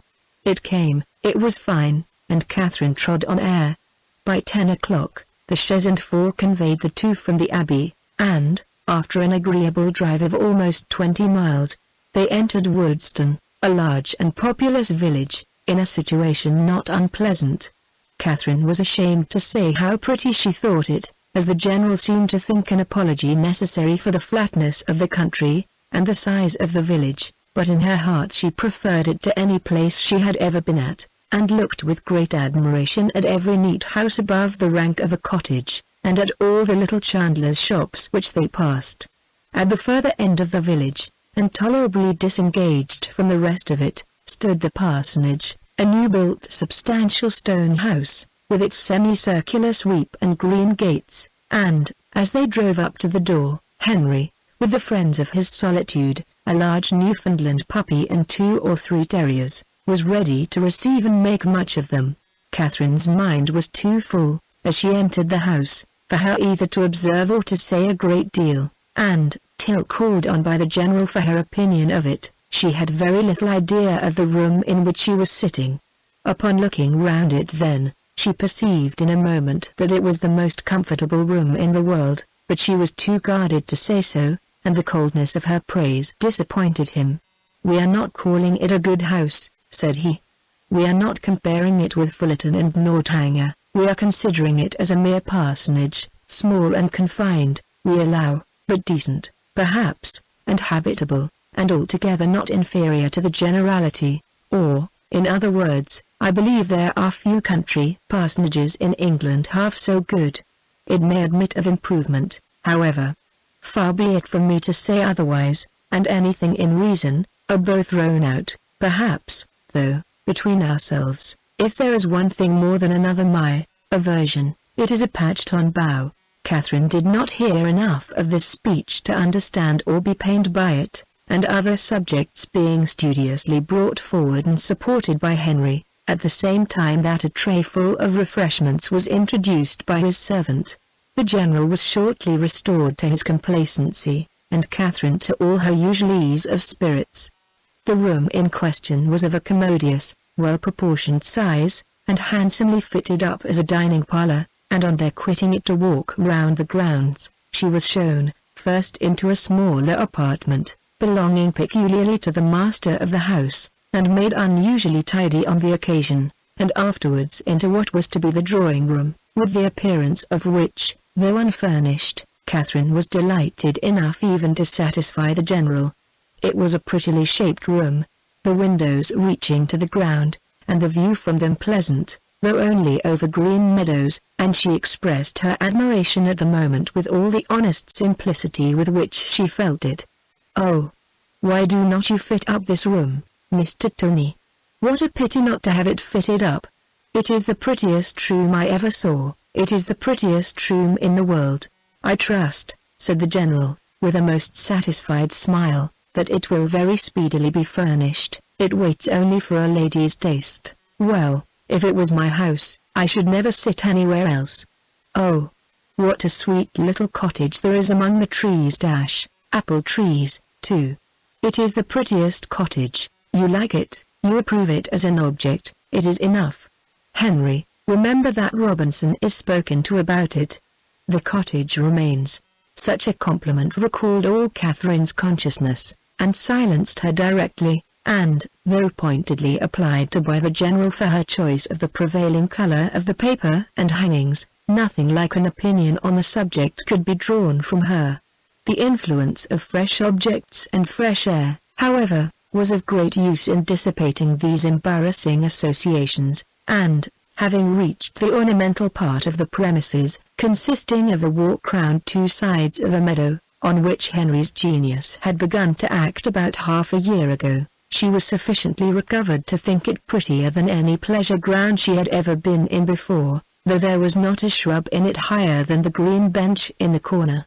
A saunter into other meadows, and through part of the village, with a visit to the stables to examine some improvements, and a charming game of play with a litter of puppies just able to roll about, brought them to 4 o'clock, when Catherine scarcely thought it could be 3. At 4 they were to dine, and at 6 to set off on their return. Never had any day passed so quickly.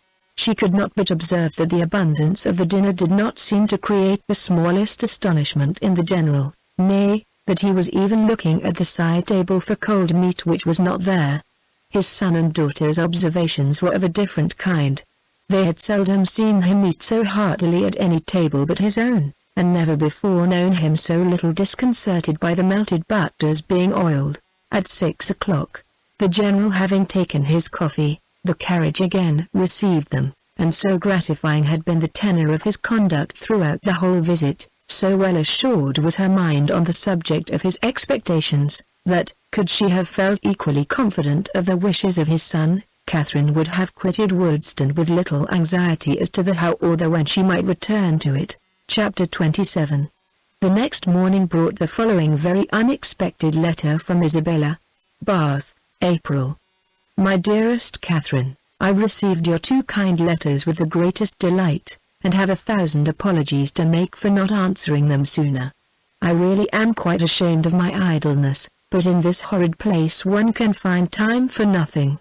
I have had my pen in my hand to begin a letter to you almost every day since you left Bath, but have always been prevented by some silly trifler or other. Pray write to me soon, and direct to my own home. Thank God, we leave this vile place tomorrow. Since you went away, I have had no pleasure in it. The dust is beyond anything, and everybody one cares for is gone. I believe if I could see you I should not mind the rest, for you are dearer to me than anybody can conceive. I am quite uneasy about your dear brother, not having heard from him since he went to Oxford, and am fearful of some misunderstanding. Your kind offices will set all right. He is the only man I ever did or could love, and I trust you will convince him of it. The spring fashions are partly down, and the hat's the most frightful you can imagine. I hope you spend your time pleasantly, but am afraid you never think of me. I will not say all that I could of the family you are with, because I would not be ungenerous, or set you against those you esteem, but it is very difficult to know whom to trust, and young men never know their minds 2 days together. I rejoice to say that the young man whom, of all others, I particularly abhor, has left Bath. You will know, from this description, I must mean Captain Tilney, who, as you may remember, was amazingly disposed to follow and tease me, before you went away. Afterwards he got worse, and became quite my shadow. Many girls might have been taken in, for never were such attentions, but I knew the fickle sex too well. He went away to his regiment 2 days ago, and I trust I shall never be plagued with him again. He is the greatest coxcomb I ever saw, and amazingly disagreeable. The last 2 days he was always by the side of Charlotte Davis. I pitied his taste, but took no notice of him. The last time we met was in Bath Street, and I turned directly into a shop that he might not speak to me, I would not even look at him. He went into the pump room afterwards, but I could not have followed him for all the world. Such a contrast between him and your brother. Pray send me some news of the latter. I am quite unhappy about him. He seemed so uncomfortable when he went away, with a cold, or something that affected his spirits. I would write to him myself, but I've mislaid his direction, and, as I hinted above, am afraid he took something in my conduct amiss. Pray explain everything to his satisfaction, or, if he still harbors any doubt, a line from himself to me, or a call at Putney when next in town, might set all to rights. I have not been to the rooms this age, nor to the play, except going in last night with the Hodges, for a frolic, at half price. They teased me into it, and I was determined they should not say I shut myself up because Tilney was gone. We happened to sit by the Mitchells, and they pretended to be quite surprised to see me out. I knew their spite. At one time they could not be civil to me, but now they are all friendship, but I am not such a fool as to be taken in by them. You know I have a pretty good spirit of my own. Anne Mitchell had tried to put on a turban like mine, as I wore it the week before at the concert, but made wretched work of it. It happened to become my odd face, I believe, at least Tilney told me so at the time, and said every eye was upon me, but he is the last man whose word I will take. I wear nothing but purple now. I know I look hideous in it, but no matter, it is your dear brother's favorite color. Lose no time, my dearest, sweetest Catherine, in writing to him and to me, whoever am, etc. Such a strain of shallow artifice could not impose even upon Catherine. Its inconsistencies, contradictions, and falsehoods struck her from the very first. She was ashamed of Isabella, and ashamed of having ever loved her. Her professions of attachment were now as disgusting as her excuses were empty, and her demands impudent. Write to James on her behalf. No, James should never hear Isabella's name mentioned by her again. On Henry's arrival from Woodstone, she made known to him and Eleanor their brother's safety, congratulating them with sincerity on it, and reading aloud the most material passages of her letter with strong indignation. When she had finished it, "So much for Isabella," she cried, "and for all our intimacy. She must think me an idiot, or she could not have written so, but perhaps this has served to make her character better known to me than mine is to her. I see what she has been about. She is a vain coquette, and her tricks have not answered. I do not believe she had ever any regard either for James or for me, and I wish I had never known her." "It will soon be as if you never had," said Henry. "There is but one thing that I cannot understand. I see that she has had designs on Captain Tilney, which have not succeeded, but I do not understand what Captain Tilney has been about all this time. Why should he pay her such attentions as to make her quarrel with my brother, and then fly off himself? I have very little to say for Frederick's motives, such as I believe them to have been. He has his vanities as well as Miss Thorpe, and the chief difference is, that, having a stronger head, they have not yet injured himself. If the effect of his behavior does not justify him with you, we had better not seek after the cause. Then you do not suppose he ever really cared about her? I am persuaded that he never did, and only made believe to do so for mischief's sake." Henry bowed his assent. "Well, then, I must say that I do not like him at all. Though it has turned out so well for us, I do not like him at all. As it happens, there is no great harm done, because I do not think Isabella has any heart to lose. But, suppose he had made her very much in love with him? But we must first suppose Isabella to have had a heart to lose, consequently to have been a very different creature, and, in that case, she would have met with very different treatment. It is very right that you should stand by your brother, and if you would stand by yours, you would not be much distressed by the disappointment of Miss Thorpe. But your mind is warped by an innate principle of general integrity, and therefore not accessible to the cool reasonings of family partiality, or a desire of revenge." Catherine was complimented out of further bitterness. Frederick could not be unpardonably guilty, while Henry made himself so agreeable. She resolved on not answering Isabella's letter, and tried to think no more of it. Chapter 28. Soon after this, the general found himself obliged to go to London for a week, and he left Northanger earnestly regretting that any necessity should rob him even for an hour of Miss Morland's company, and anxiously recommending the study of her comfort and amusement to his children as their chief object in his absence. His departure gave Catherine the first experimental conviction that a loss may be sometimes a gain.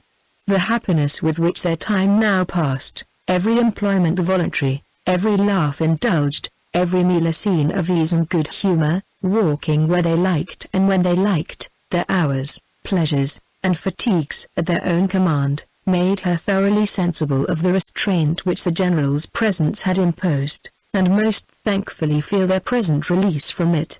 Such ease and such delights made her love the place and the people more and more every day, and had it not been for a dread of its soon becoming expedient to leave the one, and an apprehension of not being equally beloved by the other, she would at each moment of each day have been perfectly happy. But she was now in the 4th week of her visit. Before the general came home, the 4th week would be turned, and perhaps it might seem an intrusion if she stayed much longer.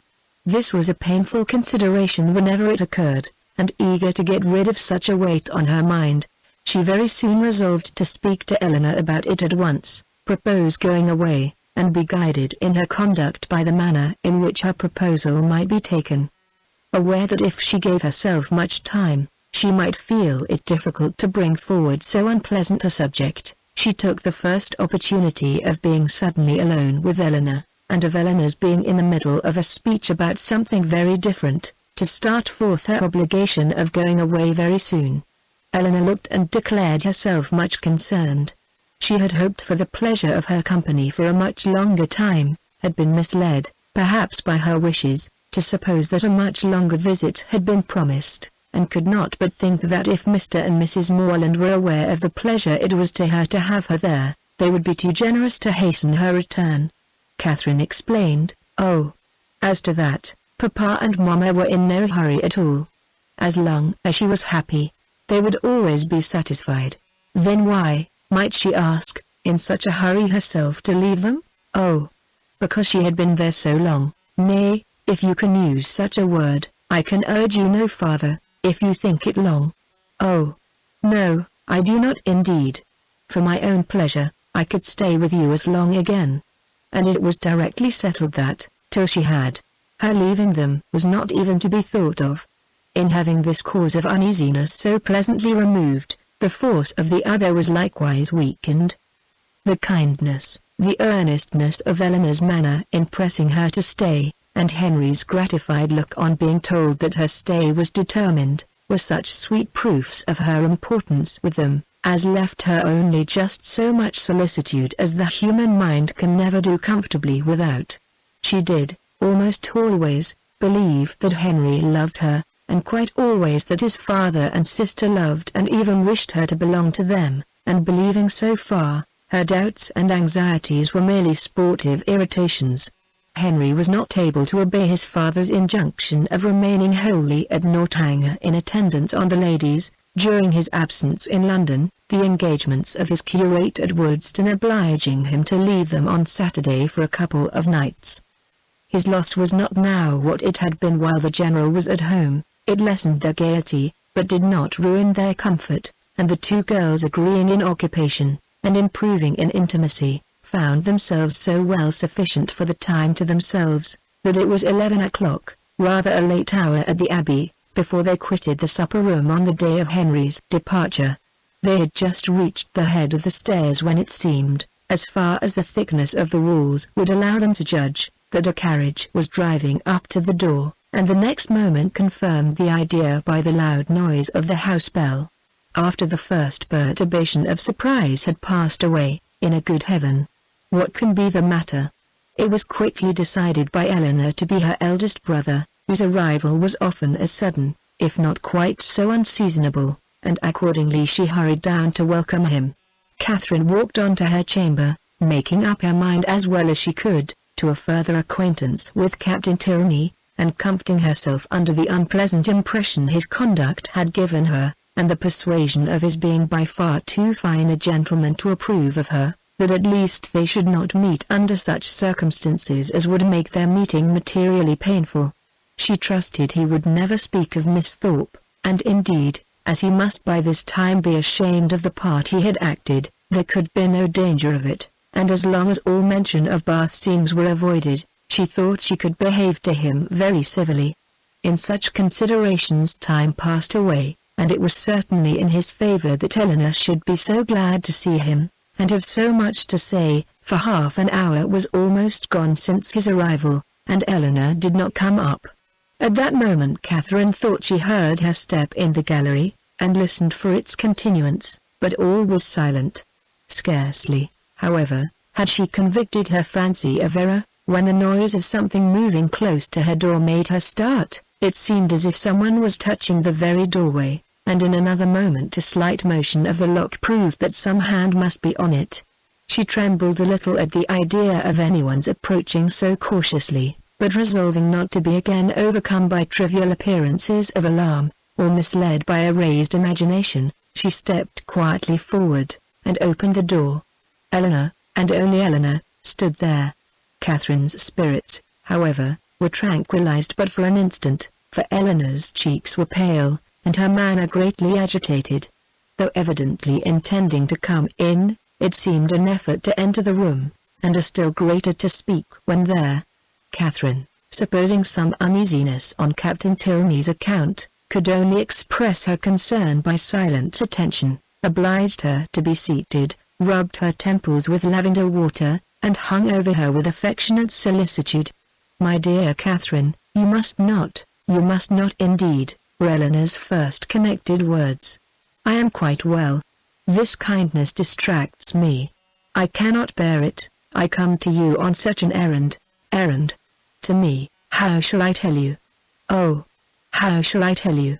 A new idea now darted into Catherine's mind, and turning as pale as her friend, she exclaimed, "'Tis a messenger from Woodston." "You're mistaken, indeed," returned Eleanor, looking at her most compassionately. "It is no one from Woodston. It is my father himself." Her voice faltered, and her eyes were turned to the ground as she mentioned his name.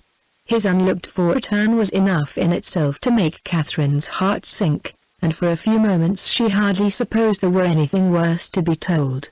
She said nothing, and Eleanor, endeavoring to collect herself and speak with firmness, but with eyes still cast down, soon went on. "You are too good, I am sure, to think the worse of me for the part one am obliged to perform. I am indeed a most unwilling messenger. After what has so lately passed, so lately been settled between us, how joyfully, how thankfully on my side, as to your continuing here as I hoped for many, many weeks longer, how can I tell you that your kindness is not to be accepted, and that the happiness your company has hitherto given us is to be repaid by, but I must not trust myself with words. My dear Catherine, we are to part. My father has recollected an engagement that takes our whole family away on Monday. We are going to Lord Longtown's, near Hereford, for a fortnight. Explanation and apology are equally impossible. I cannot attempt either." "My dear Eleanor," cried Catherine, suppressing her feelings as well as she could, "do not be so distressed. A second engagement must give way to a first. I am very, very sorry we are to part, so soon, and so suddenly too, but I am not offended, indeed I am not. I can finish my visit here, you know, at any time, or I hope you will come to me. Can you, when you return from this Lord's, come to Fullerton? It will not be in my power, Catherine. Come when you can, then." Eleanor made no answer, and Catherine's thoughts recurring to something more directly interesting, she added, thinking aloud, "Monday, so soon as Monday, and you all go. Well, I am certain I shall be able to take leave, however. I need not go till just before you do, you know. Do not be distressed, Eleanor, I can go on Monday very well. My father and mother's having no notice of it is of very little consequence. The General will send a servant with me, I dare say, half the way, and then I shall soon be at Salisbury, and then I am only 9 miles from home. Ah, Catherine! Were it settled so, it would be somewhat less intolerable. though in such common attentions you would have received but half what you ought. But, how can I tell you, tomorrow morning is fixed for your leaving us, and not even the hour is left to your choice. The very carriage is ordered, and will be here at 7 o'clock, and no servant will be offered you." Catherine sat down, breathless and speechless. I could hardly believe my senses, when I heard it, and no displeasure, no resentment that you can feel at this moment, however justly great, can be more than I myself. But I must not talk of what I felt. Oh, that I could suggest anything in extenuation. Good God! What will your father and mother say? After courting you from the protection of real friends to this, almost double distance from your home, to have you driven out of the house, without the considerations even of decent civility. Dear, dear Catherine, in being the bearer of such a message, I seem guilty myself of all its insult, yet, I trust you will acquit me, for you must have been long enough in this house to see that I am but a nominal mistress of it, that my real power is nothing. Have I offended the General? Said Catherine in a faltering voice. Alas! For my feelings as a daughter, all that I know, all that I answer for, is that you can have given him no just cause of offense. He certainly is greatly, very greatly discomposed. I have seldom seen him more so. His temper is not happy, and something has now occurred to ruffle it in an uncommon degree, some disappointment, some vexation, which just at this moment seems important, but which I can hardly suppose you to have any concern in, for how is it possible? It was with pain that Catherine could speak at all, and it was only for Eleanor's sake that she attempted it. I am sure, said she, I am very sorry if I have offended him. It was the last thing I would willingly have done. But do not be unhappy, Eleanor. An engagement, you know, must be kept. I am only sorry it was not recollected sooner, that I might have written home. But it is of very little consequence. I hope, I earnestly hope, that to your real safety it will be of none, but to everything else it is of the greatest consequence, to comfort, appearance, propriety, to your family, to the world. Were your friends, the Allens, still in Bath, you might go to them with comparative ease. A few hours would take you there, but a journey of 70 miles, to be taken post by you, at your age, alone, unattended. Oh, the journey is nothing. Do not think about that. And if we are to part, a few hours sooner or later, you know, makes no difference. I can be ready by 7. Let me be called in time. Eleanor saw that she wished to be alone, and believing it better for each that they should avoid any further conversation, now left her with, I shall see you in the morning. Catherine's swelling heart needed relief. In Eleanor's presence friendship and pride had equally restrained her tears, but no sooner was she gone than they burst forth in torrents. Turned from the house, and in such a way, without any reason that could justify, any apology that could atone for the abruptness, the rudeness, nay, the insolence of it. Henry at a distance, not able even to bid him farewell. Every hope, every expectation from him suspended, at least, and who could say how long? Who could say when they might meet again? And all this by such a man as General Tilney, so polite, so well-bred, and heretofore so particularly fond of her. It was as incomprehensible as it was mortifying and grievous. From what it could arise, and where it would end, were considerations of equal perplexity and alarm. The manner in which it was done so grossly uncivil, hurrying her away without any reference to her own convenience, or allowing her even the appearance of choice as to the time or mode of her travelling, of 2 days, the earliest fixed on, and of that almost the earliest hour, as if resolved to have her gone before he was stirring in the morning, that he might not be obliged even to see her. What could all this mean but an intentional affront?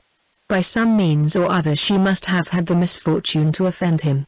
Eleanor had wished to spare her from so painful an ocean, but Catherine could not believe it possible that any injury or any misfortune could provoke such ill will against a person not connected, or, at least, not supposed to be connected with it. Heavily passed the night. Sleep, or repose that deserved the name of sleep, was out of the question. That room, in which her disturbed imagination had tormented her on her first arrival, was again the scene of agitated spirits and unquiet slumbers. Yet how different now the source of her inquietude from what it had been then, how mournfully superior in reality and substance. Her anxiety had foundation in fact, her fears in probability, and with a mind so occupied in the contemplation of actual and natural evil, the solitude of her situation, the darkness of her chamber, the antiquity of the building, were felt and considered without the smallest emotion, and though the wind was high, and often produced strange and sudden noises throughout the house, she heard it all as she lay awake, hour after hour, without curiosity or terror. Soon after 6 Eleanor entered the room, eager to show attention or give assistance where it was possible, but very little remained to be done. Catherine had not loitered, she was almost dressed, and her packing almost finished. The possibility of some conciliatory message from the General occurred to her as his daughter appeared. What so natural, as that anger should pass away and repentance succeed it? And she only wanted to know how far, after what had passed, an apology might properly be received by her. But the knowledge would have been useless here, it was not called for, neither clemency nor dignity was put to the trial. Eleanor brought no message. Very little passed between them on meeting, each found her greatest safety in silence, and few and trivial were the sentences exchanged while they remained upstairs, Catherine in busy agitation completing her dress, and Eleanor with more goodwill than experience intent upon filling the trunk. When everything was done they left the room, Catherine lingering only half a minute behind her friend to throw a parting glance on every well-known, cherished object, and went down to the breakfast parlor, where breakfast was prepared. She tried to eat, as well to save herself from the pain of being urged as to make her friend comfortable, but she had no appetite, and could not swallow many mouthfuls. The contrast between this and her last breakfast in that room gave her fresh misery, and strengthened her distaste for everything before her. It was not 24 hours ago since they had met to the same repast, but in circumstances how different! With what cheerful ease, what happy, though false, security, had she then looked around her, enjoying everything present, and fearing little in future, beyond Henry's going to Woodstone for a day. Happy, happy breakfast. For Henry had been there, Henry had sat by her and helped her. These reflections were long indulged undisturbed by any address from her companion, who sat as deep in thought as herself, and the appearance of the carriage was the first thing to startle and recall them to the present moment. Catherine's colour rose at the sight of it, and the indignity with which she was treated, striking at that instant on her mind with peculiar force, made her for a short time sensible only of resentment. Eleanor seemed now impelled into resolution and speech. "You must write to me, Catherine," she cried. "You must let me hear from you as soon as possible. Till I know you to be safe at home, I shall not have an hour's comfort. For one letter, at all risks, all hazards, I must entreat. Let me have the satisfaction of knowing that you are safe at Fullerton, and have found your family well, and then, till I can ask for your correspondence as I ought to do, I will not expect more. Direct to me at Lord Longtown's, and, I must ask it, under cover to Alice. No, Eleanor, if you are not allowed to receive a letter from me, I am sure I had better not write. There can be no doubt of my getting home safe." Eleanor only replied, "I cannot wonder at your feelings. I will not importune you. I will trust to your own kindness of heart when I am at a distance from you." But this, with the look of sorrow accompanying it, was enough to melt Catherine's pride in a moment, and she instantly said, "Oh, Eleanor, I will write to you indeed." There was yet another point which Miss Tilney was anxious to settle, though somewhat embarrassed in speaking of. It had occurred to her that after so long an absence from home, Catherine might not be provided with money enough for the expenses of her journey, and, upon suggesting it to her with most affectionate offers of accommodation, it proved to be exactly the case. Catherine had never thought on the subject till that moment, but, upon examining her purse, was convinced that but for this kindness of her friend, she might have been turned from the house without even the means of getting home, and the distress in which she must have been thereby involved filling the minds of both. Scarcely another word was said by either during the time of their remaining together. Short, however, was that time. The carriage was soon announced to be ready, and Catherine, instantly rising, a long and affectionate embrace supplied the place of language in bidding each other adieu, and, as they entered the hall, unable to leave the house without some mention of one whose name had not yet been spoken by either, she paused a moment, and with quivering lips just made it intelligible that she left her kind remembrance for her absent friend. But with this approach to his name ended all possibility of restraining her feelings, and, hiding her face as well as she could with her handkerchief, she darted across the hall, jumped into the chaise, and in a moment was driven from the door. Chapter 29. Catherine was too wretched to be fearful. The journey in itself had no terrors for her, and she began it without either dreading its length or feeling its solitariness. Leaning back in one corner of the carriage, in a violent burst of tears, she was conveyed some miles beyond the walls of the Abbey before she raised her head, and the highest point of ground within the park was almost closed from her view before she was capable of turning her eyes towards it. Unfortunately, the road she now travelled was the same which only 10 days ago she had so happily passed along in going to and from Woodstock, and, for 14 miles, every bit of feeling was rendered more severe by the review of objects on which she had first looked under impressions so different. Every mile, as it brought her nearer Woodstock, added to her sufferings, and when within the distance of 5, she passed the turning which led to it, and thought of Henry, so near, yet so unconscious. Her grief and agitation were excessive. The day which she had spent at that place had been one of the happiest of her life. It was on that day, that the General had made use of such expressions with regard to Henry and herself, had so spoken and so looked as to give her the most positive conviction of his actually wishing their marriage. Yes, only 10 days ago had he elated her by his pointed regard, had he even confused her by his too significant reference. And now, what had she done, or what had she omitted to do, to merit such a change? The only offence against him of which she could accuse herself had been such as was scarcely possible to reach his knowledge. Henry and her own heart only were privy to the shocking suspicions which she had so idly entertained, and equally safe did she believe her secret with each. Designedly, at least, Henry could not have betrayed her.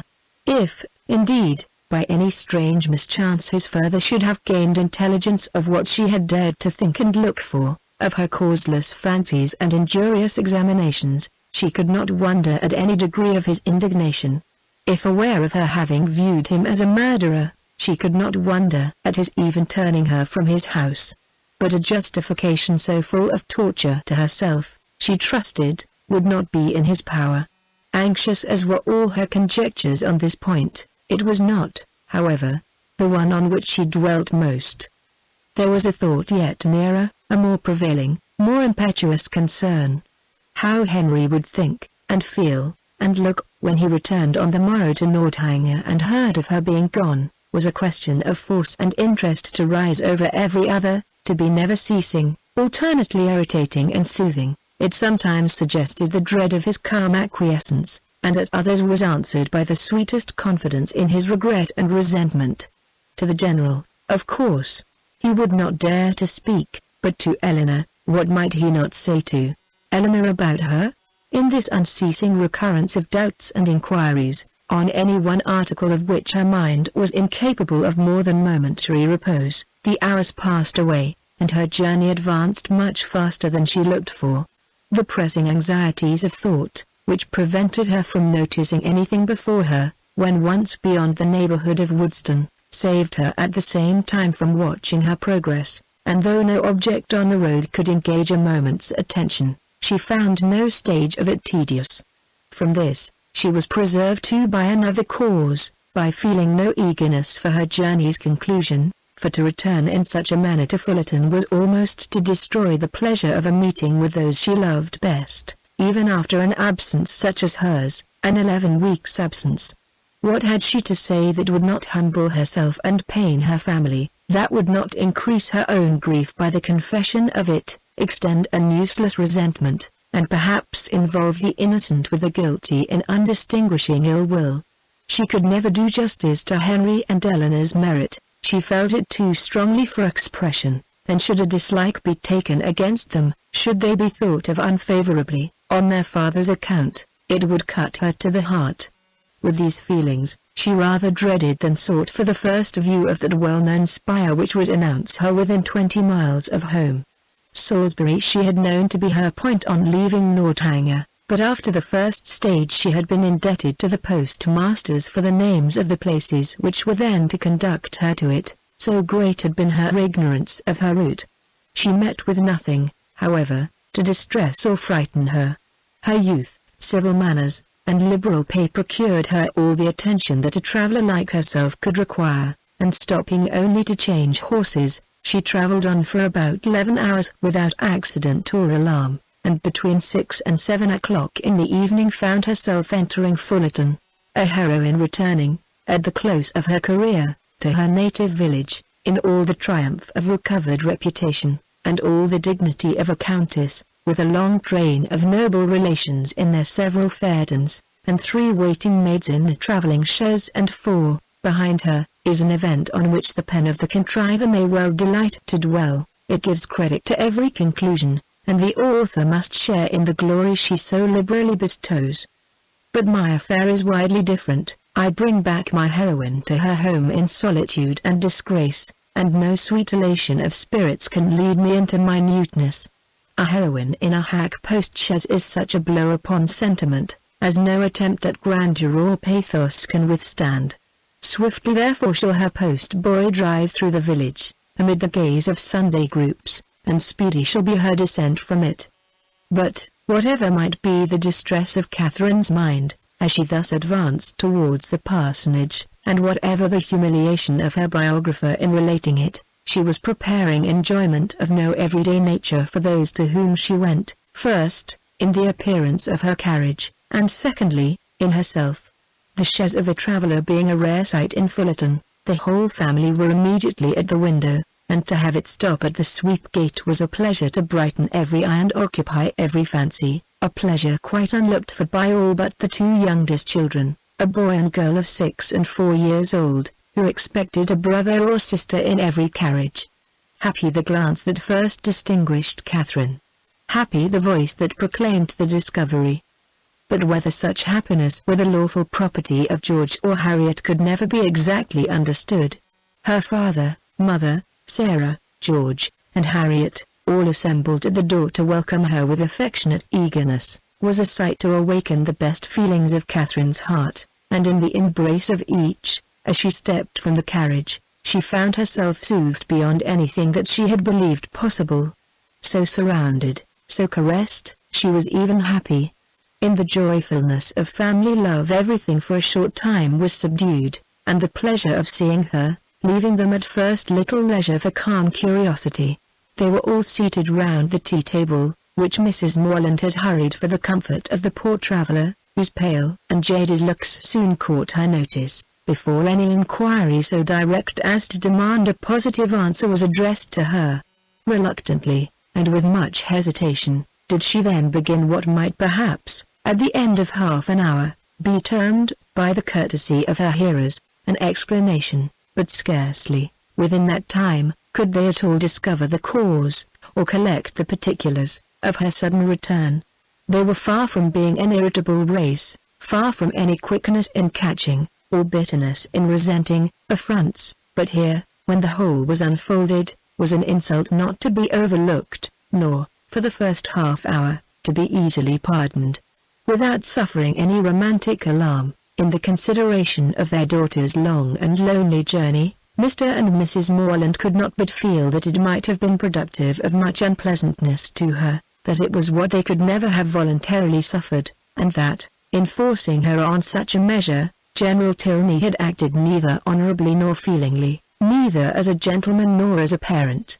Why he had done it, what could have provoked him to such a breach of hospitality, and so suddenly turned all his partial regard for their daughter into actual ill will, was a matter which they were at least as far from divining as Catherine herself, but it did not oppress them by any means so long, and, after a due course of useless conjecture, that it was a strange business, and that he must be a very strange man, grew enough for all their indignation and wonder, though Sarah indeed still indulged in the sweets of incomprehensibility, exclaiming and conjecturing with youthful ardor.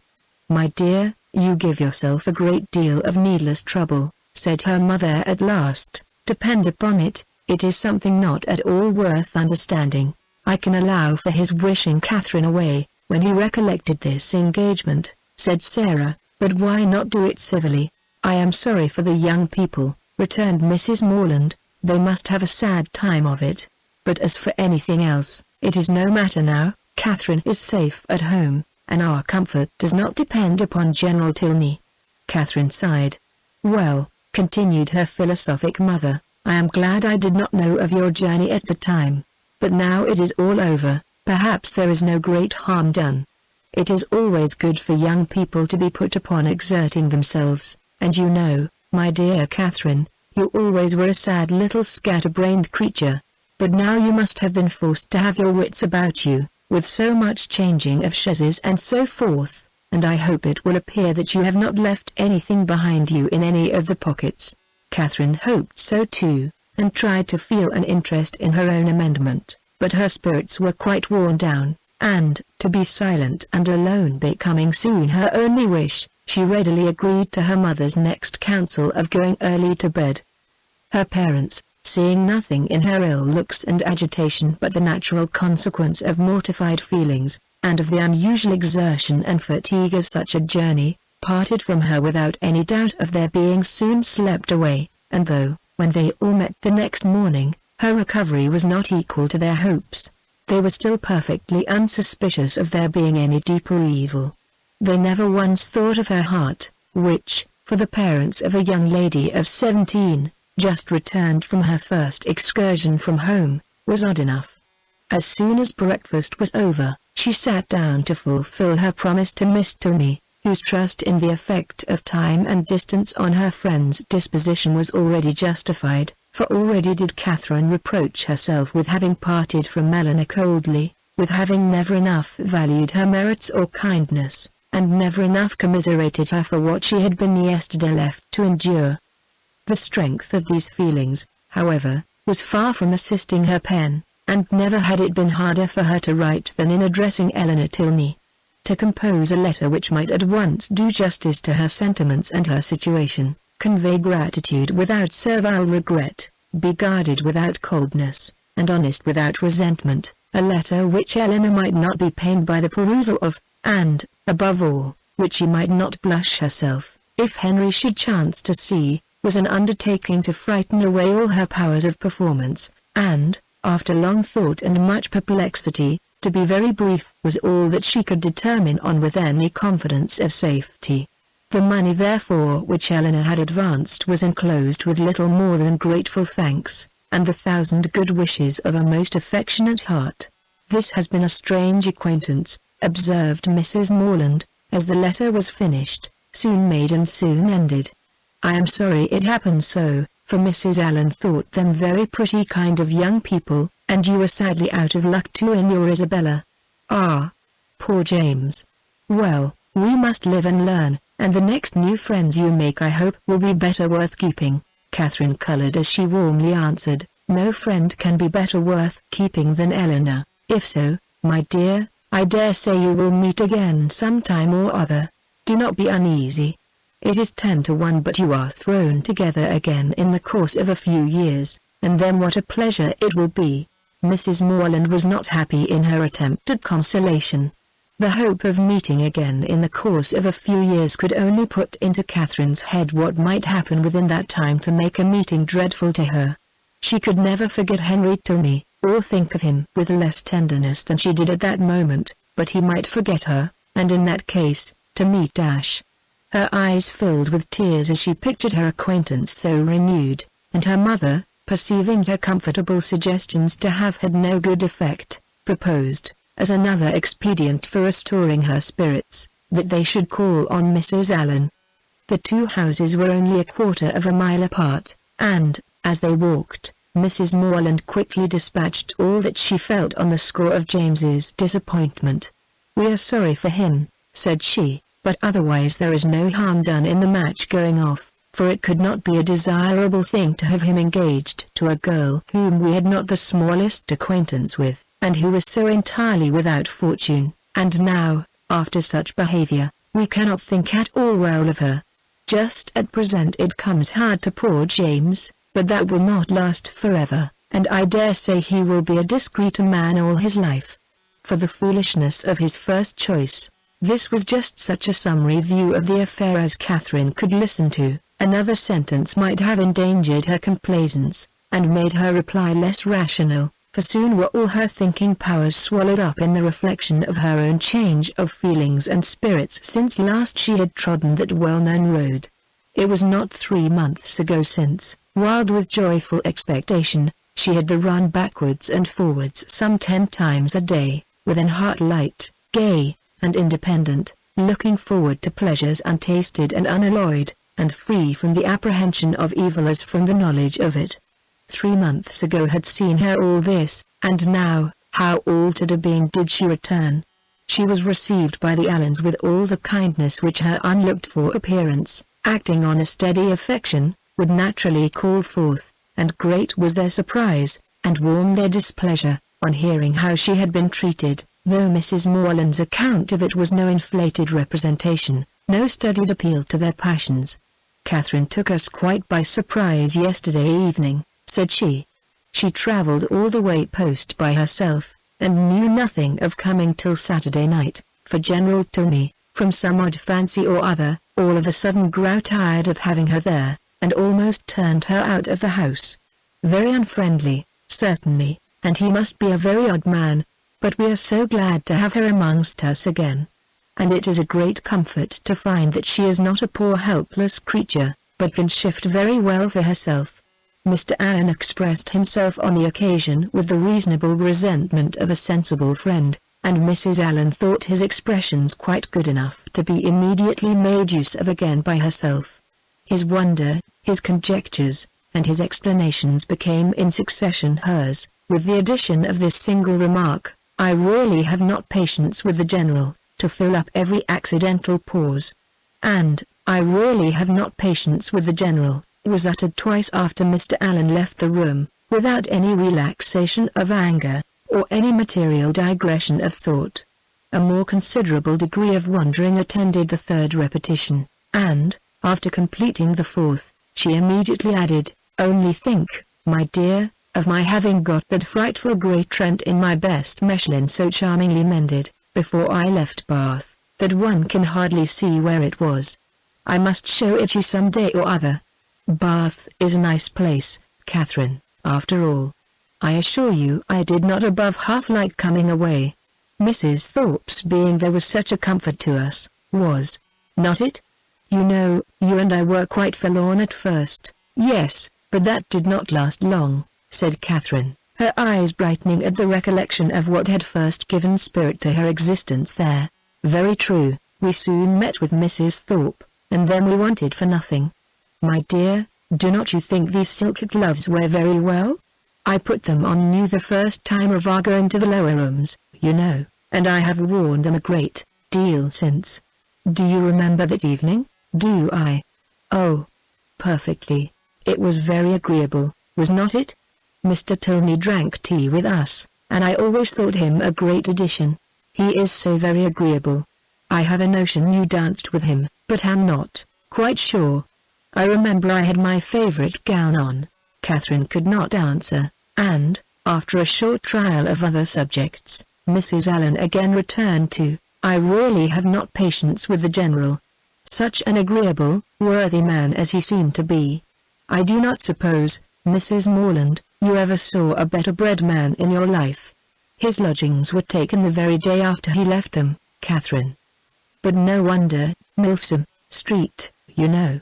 As they walked home again, Mrs. Morland endeavored to impress on her daughter's mind the happiness of having such steady well-wishers as Mr. and Mrs. Allen, and the very little consideration which the neglect or unkindness of slight acquaintance like the Tilneys ought to have with her, while she could preserve the good opinion and affection of her earliest friends. There was a great deal of good sense in all this. But there are some situations of the human mind in which good sense has very little power, and Catherine's feelings contradicted almost every position her mother advanced. It was upon the behavior of these very slight acquaintance that all her present happiness depended, and while Mrs. Morland was successfully confirming her own opinions by the justness of her own representations, Catherine was silently reflecting that now Henry must have arrived at Northanger, now he must have heard of her departure, and now, perhaps, they were all setting off for Hereford. Chapter 30. Catherine's disposition was not naturally sedentary, nor had her habits been ever very industrious. But whatever might hitherto have been her defects of that sort, her mother could not but perceive them now to be greatly increased. She could neither sit still nor employ herself for 10 minutes together, walking round the garden and orchard again and again, as if nothing but motion was voluntary, and it seemed as if she could even walk about the house rather than remain fixed for any time in the parlour. Her loss of spirits was a yet greater alteration. In her ambling and her idleness she might only be a caricature of herself, but in her silence and sadness she was the very reverse of all that she had been before. For 2 days Mrs. Morland allowed it to pass even without a hint, but when a third night's rest had neither restored her cheerfulness, improved her in useful activity, nor given her a greater inclination for needlework, she could no longer refrain from the gentle reproof of, "My dear Catherine, I am afraid you are growing quite a fine lady. I do not know when poor Richard's cravats would be done, if he had no friend but you. Your head runs too much upon Bath. But there is a time for everything, a time for balls and plays, and a time for work. You have had a long run of amusement, and now you must try to be useful." Catherine took up her work directly, saying, in a dejected voice, that her head did not run upon Bath much. "Then you are fretting about General Tilney, and that is very simple of you, for 10 to 1 whether you ever see him again. You should never fret about trifles." After a short silence, "I hope, my Catherine, you are not getting out of humor with home because it is not so grand as Northanger. That would be turning your visit into an evil indeed. Wherever you are you should always be contented, but especially at home, because there you must spend the most of your time. I did not quite like, at breakfast, to hear you talk so much about the French bread at Northanger. I am sure I do not care about the bread. It is all the same to me what I eat. There is a very clever essay in one of the books upstairs upon much such a subject, about young girls that have been spoiled for home by great acquaintance, the Mirror, I think. I will look it out for you some day or other, because I am sure it will do you good." Catherine said no more, and, with an endeavour to do right, applied to her work, but, after a few minutes, sunk again, without knowing it herself, into languor and listlessness, moving herself in her chair, from the irritation of weariness, much oftener than she moved her needle. Mrs. Morland watched the progress of this relapse, and seeing, in her daughter's absent and dissatisfied look, the full proof of that repining spirit to which she had now begun to attribute her want of cheerfulness, hastily left the room to fetch the book in question, anxious to lose no time in attacking so dreadful a malady. It was some time before she could find what she looked for, and other family matters occurring to detain her, a quarter of an hour had elapsed ere she returned downstairs with the volume from which so much was hoped. Her avocations above having shut out all noise but what she created herself, she knew not that a visitor had arrived within the last few minutes, till, on entering the room, the first object she beheld was a young man whom she had never seen before. With a look of much respect, he immediately rose, and being introduced to her by her conscious daughter as Mr. Henry Tilney, with the embarrassment of real sensibility began to apologize for his appearance there, acknowledging that after what had passed he had little right to expect a welcome at Fullerton, and stating his impatience to be assured of Miss Morland's having reached her home in safety, as the cause of his intrusion. He did not address himself to an uncandid judge or a resentful heart. Far from comprehending him or his sister in their father's misconduct, Mrs. Morland had been always kindly disposed towards each, and instantly, pleased by his appearance, received him with the simple professions of unaffected benevolence, thanking him for such an attention to her daughter, assuring him that the friends of her children were always welcome there, and entreating him to say not another word of the past.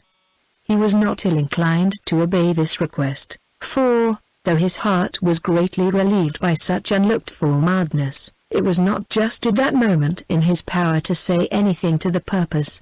Returning in silence to his seat, therefore, he remained for some minutes most civilly answering all Mrs. Morland's common remarks about the weather and roads. Catherine meanwhile, the anxious, agitated, happy, feverish Catherine, said not a word, but her glowing cheek and brightened eye made her mother trust that this good-natured visit would at least set her heart at ease for a time, and gladly therefore did she lay aside the first volume of the Mirror for a future hour. Desirous of Mr. Morland's assistance, as well in giving encouragement, as in finding conversation for her guest, whose embarrassment on his father's account she earnestly pitied, Mrs. Morland had very early dispatched one of the children to summon him, but Mr. Morland was from home, and being thus without any support, at the end of a quarter of an hour she had nothing to say. After a couple of minutes' unbroken silence, Henry, turning to Catherine for the first time since her mother's entrance, asked her, with sudden alacrity, if Mr. and Mrs. Allen were now at Fullerton, and on developing, from amidst all her perplexity of words in reply, the meaning, which one short syllable would have given, immediately expressed his intention of paying his respects to them, and, with a rising colour, asked her if she would have the goodness to show him the way. "You may see the house from this window, sir," was information on Sarah's side, which produced only a bow of acknowledgment from the gentleman, and a silencing nod from her mother, for Mrs. Morland, thinking it probable, as a secondary consideration in his wish of waiting on their worthy neighbours, that he might have some explanation to give of his father's behaviour, which it must be more pleasant for him to communicate only to Catherine, would not on any account prevent her accompanying him. They began their walk, and Mrs. Morland was not entirely mistaken in his object in wishing it. Some explanation on his father's account he had to give, but his first purpose was to explain himself, and before they reached Mr. Allen's grounds he had done it so well that Catherine did not think it could ever be repeated too often. She was assured of his affection, and that heart in return was solicited, which, perhaps, they pretty equally knew was already entirely his own, for, though Henry was now sincerely attached to her, though he felt and delighted in all the excellencies of her character and truly loved her society, I must confess that his affection originated in nothing better than gratitude, or, in other words, that a persuasion of her partiality for him had been the only cause of giving her a serious thought. It is a new circumstance in romance, I acknowledge, and dreadfully derogatory of an heroine's dignity, but if it be as new in common life, the credit of a wild imagination will at least be all my own. A very short visit to Mrs. Allen, in which Henry talked at random, without sense or connection, and Catherine, wrapped in the contemplation of her own unutterable happiness, scarcely opened her lips, dismissed them to the ecstasies of another tete-a-tete, and before it was suffered to close, she was enabled to judge how far he was sanctioned by parental authority in his present application. On his return from Woodstone, 2 days before, he had been met near the Abbey by his impatient father, hastily informed in angry terms of Miss Morland's departure, and ordered to think of her no more. Such was the permission upon which he had now offered her his hand. The affrighted Catherine, amidst all the terrors of expectation, as she listened to this account, could not but rejoice in the kind caution with which Henry had saved her from the necessity of a conscientious rejection, by engaging her faith before he mentioned the subject, and as he proceeded to give the particulars, and explain the motives of his father's conduct, her feelings soon hardened into even a triumphant delight. The General had had nothing to accuse her of, nothing to lay to her charge, but her being the involuntary, unconscious object of a deception which his pride could not pardon, and which a better pride would have been ashamed to own. She was guilty only of being less rich than he had supposed her to be. Under a mistaken persuasion of her possessions and claims, he had courted her acquaintance in Bath, solicited her company at Northanger, and designed her for his daughter-in-law. On discovering his error, to turn her from the house seemed the best, though to his feelings an inadequate proof of his resentment towards herself, and his contempt of her family. John Thorpe had first misled him. The General, perceiving his son one night at the theatre to be paying considerable attention to Miss Morland, had accidentally inquired of Thorpe if he knew more of her than her name. Thorpe, most happy to be on speaking terms with a man of General Tilney's importance, has been joyfully and proudly communicative, and being at that time not only in daily expectation of Morland's engaging Isabella, but likewise pretty well resolved upon marrying Catherine himself, his vanity induced him to represent the family as yet more wealthy than his vanity and avarice had made him believe them. With whomsoever he was, or was likely to be connected, his own consequence always required that theirs should be great, and as his intimacy with any acquaintance grew, so regularly grew their fortune. The expectations of his friend Morland, therefore, from the first overrated, had ever since his introduction to Isabella been gradually increasing, and by merely adding twice as much for the grandeur of the moment, by doubling what he chose to think the amount of Mr. Morland's preferment, trebling his private fortune, bestowing a rich aunt, and sinking half the children, he was able to represent the whole family to the General in a most respectable light.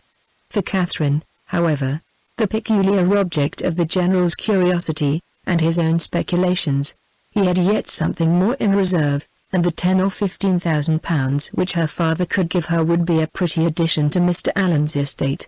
Her intimacy there had made him seriously determine on her being handsomely legacied hereafter, and to speak of her therefore as the almost acknowledged future heiress of Fullerton naturally followed. Upon such intelligence the General had proceeded, for never had it occurred to him to doubt its authority. Thorpe's interest in the family, by his sister's approaching connection with one of its members, and his own views on another, circumstances of which he boasted with almost equal openness, seemed sufficient vouchers for his truth, and to these were added the absolute facts of the Allens being wealthy and childless, of Miss Morland's being under their care, and, as soon as his acquaintance allowed him to judge, of their treating her with parental kindness. His resolution was soon formed. Already had he discerned a liking towards Miss Morland in the countenance of his son, and thankful for Mr. Thorpe's communication, he almost instantly determined to spare no pains in weakening his boasted interest and ruining his dearest hopes. Catherine herself could not be more ignorant at the time of all this, than his own children. Henry and Eleanor, perceiving nothing in her situation likely to engage their father's particular respect, had seen with astonishment the suddenness, continuance, and extent of his attention, and though latterly, from some hints which had accompanied an almost positive command to his son of doing everything in his power to attach her, Henry was convinced of his father's believing it to be an advantageous connection. It was not till the late explanation at Northanger that they had the smallest idea of the false calculations which had hurried him on.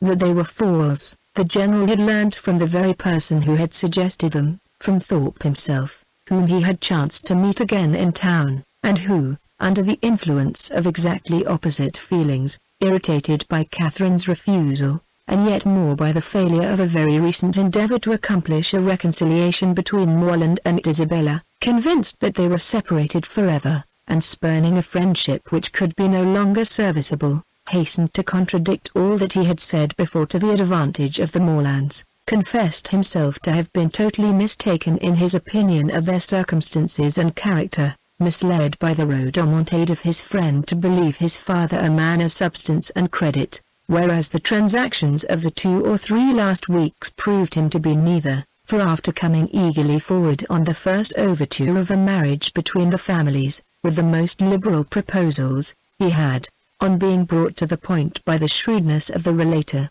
been constrained to acknowledge himself incapable of giving the young people even a decent support.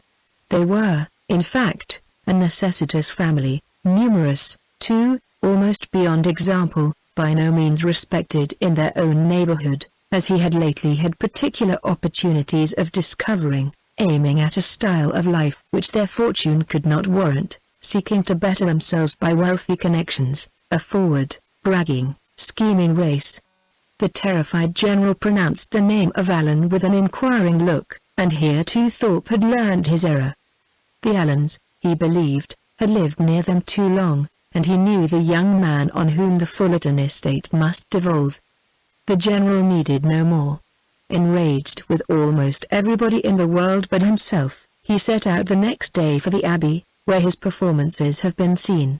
I leave it to my reader's sagacity to determine how much of all this it was possible for Henry to communicate at this time to Catherine, how much of it he could have learnt from his father, in what points his own conjectures might assist him, and what portion must yet remain to be told in a letter from James.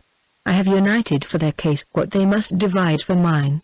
Catherine, at any rate, heard enough to feel that in suspecting General Tilney of either murdering or shutting up his wife, she had scarcely sinned against his character, or magnified his cruelty. Henry, in having such things to relate of his father, was almost as pitiable as in their first avowal to himself.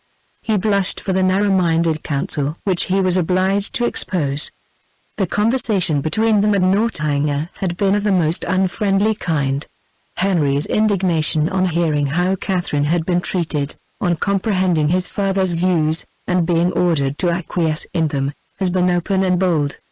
The general, accustomed on every ordinary occasion to give the law in his family, prepared for no reluctance but of feeling, no opposing desire that should dare to clothe itself in words, could ill brook the opposition of his son, steady as the sanction of reason and the dictate of conscience could make it. But, in such a cause, his anger, though it must shock, could not intimidate Henry, who was sustained in his purpose by a conviction of its justice. He felt himself bound as much in honour as in affection to Miss Morland, and believing that heart to be his own which he had been directed to gain, no unworthy retraction of a tacit consent, no reversing degree of unjustifiable anger, could shake his fidelity, or influence the resolutions it prompted. He steadily refused to accompany his father into Herefordshire, an engagement formed almost at the moment to promote the dismissal of Catherine, and as steadily declared his intention of offering her his hand. The general was furious in his anger, and they parted in dreadful disagreement. Henry, in an agitation of mind which many solitary hours were required to compose, had returned almost instantly to Woodston, and, on the afternoon of the following day, had begun his journey to Fullerton. Chapter 31. Mr. and Mrs. Morland's surprise on being applied to by Mr. Tilney for their consent to his marrying their daughter was, for a few minutes, considerable, it having never entered their heads to suspect an attachment on either side, but as nothing, after all, could be more natural than Catherine's being beloved, they soon learnt to consider it with only the happy agitation of gratified pride, and, as far as they alone were concerned, had not a single objection to start. His pleasing manners and good sense were self-evident recommendations, and having never heard evil of him, it was not their way to suppose any evil could be told. Goodwill supplying the place of experience, his character needed no attestation. Catherine would make a sad, heedless young housekeeper to be sure, was her mother's foreboding remark, but quick was the consolation of there being nothing like practice. There was but one obstacle, in short, to be mentioned, but till that one was removed, it must be impossible for them to sanction the engagement. Their tempers were mild, but their principles were steady, and while his parents so expressly forbade the connection, they could not allow themselves to encourage it. That the general should come forward to solicit the alliance, or that he should even very heartily approve it, they were not refined enough to make any parading stipulation. But the decent appearance of consent must be yielded, and that once obtained, and their own hearts made them trust that it could not be very long denied, their willing approbation was instantly to follow. His consent was all that they wished for. They were no more inclined than entitled to demand his money. Of a very considerable fortune, his son was, by marriage settlements, eventually secure. His present income was an income of independence and comfort, and under every pecuniary view, it was a match beyond the claims of their daughter. The young people could not be surprised at a decision like this. They felt and they deplored, but they could not resent it, and they parted, endeavoring to hope that such a change in the general, as each believed almost impossible, might speedily take place, to unite them again in the fullness of privileged affection. Henry returned to what was now his only home, to watch over his young plantations, and extend his improvements for her sake, to whose share in them he looked anxiously forward, and Catherine remained at Fullerton to cry. Whether the torments of absence were softened by a clandestine correspondence, let us not inquire. Mr. and Mrs. Morland never did, they had been too kind to exact any promise, and whenever Catherine received a letter, as, at that time, happened pretty often, they always looked another way. The anxiety, which in this state of their attachment must be the portion of Henry and Catherine, and of all who loved either, as to its final event, can hardly extend, I fear, to the bosom of my readers, who will see in the telltale compression of the pages before them, that we are all hastening together to perfect felicity. The means by which their early marriage was effected can be the only doubt. What probable circumstance could work upon a temper like the General's? The circumstance which chiefly availed was the marriage of his daughter with a man of fortune and consequence, which took place in the course of the summer, an accession of dignity that threw him into a fit of good humor, from which he did not recover till after Eleanor had obtained his forgiveness of Henry, and his permission for him to be a fool if he liked it. The marriage of Eleanor to me, her removal from all the evils of such a home as Northanger had been made by Henry's banishment, to the home of her choice and the man of her choice, is an event which I expect to give general satisfaction among all her acquaintance. My own joy on the occasion is very sincere. I know no one more entitled, by unpretending merit, or better prepared by habitual suffering, to receive and enjoy felicity. Her partiality for this gentleman was not of recent origin, and he had been long withheld only by inferiority of situation from addressing her. His unexpected accession to title and fortune had removed all his difficulties, and never had the General loved his daughter so well in all her hours of companionship, utility, and patient endurance as when he first hailed her your ladyship. Her husband was really deserving of her, independent of his peerage, his wealth, and his attachment, being to a precision the most charming young man in the world. Any further definition of his merits must be unnecessary. The most charming young man in the world is instantly before the imagination of us all. Concerning the one in question, therefore, I have only to add, aware that the rules of composition forbid the introduction of a character not connected with my fable, that this was the very gentleman whose negligent servant left behind him that collection of washing bills, resulting from a long visit at Northanger, by which my heroine was involved in one of her most alarming adventures.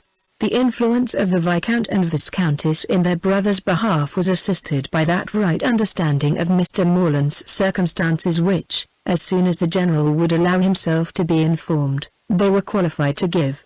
It taught him that he had been scarcely more misled by Thorpe's first boast of the family wealth than by his subsequent malicious overthrow of it, that in no sense of the word were they necessitous or poor, and that Catherine would have £3,000.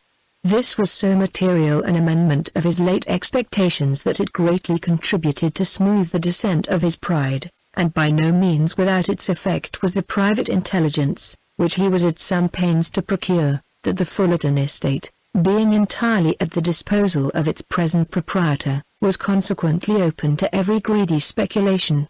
On the strength of this, the General, soon after Eleanor's marriage, permitted his son to return to Northanger, and thence made him the bearer of his consent, very courteously worded in a page full of empty professions to Mr. Morland. The event which it authorized soon followed. Henry and Catherine were married, the bells rang, and everybody smiled, and, as this took place within a 12-month from the first day of their meeting, it will not appear, after all the dreadful delays occasioned by the General's cruelty, that they were essentially hurt by it.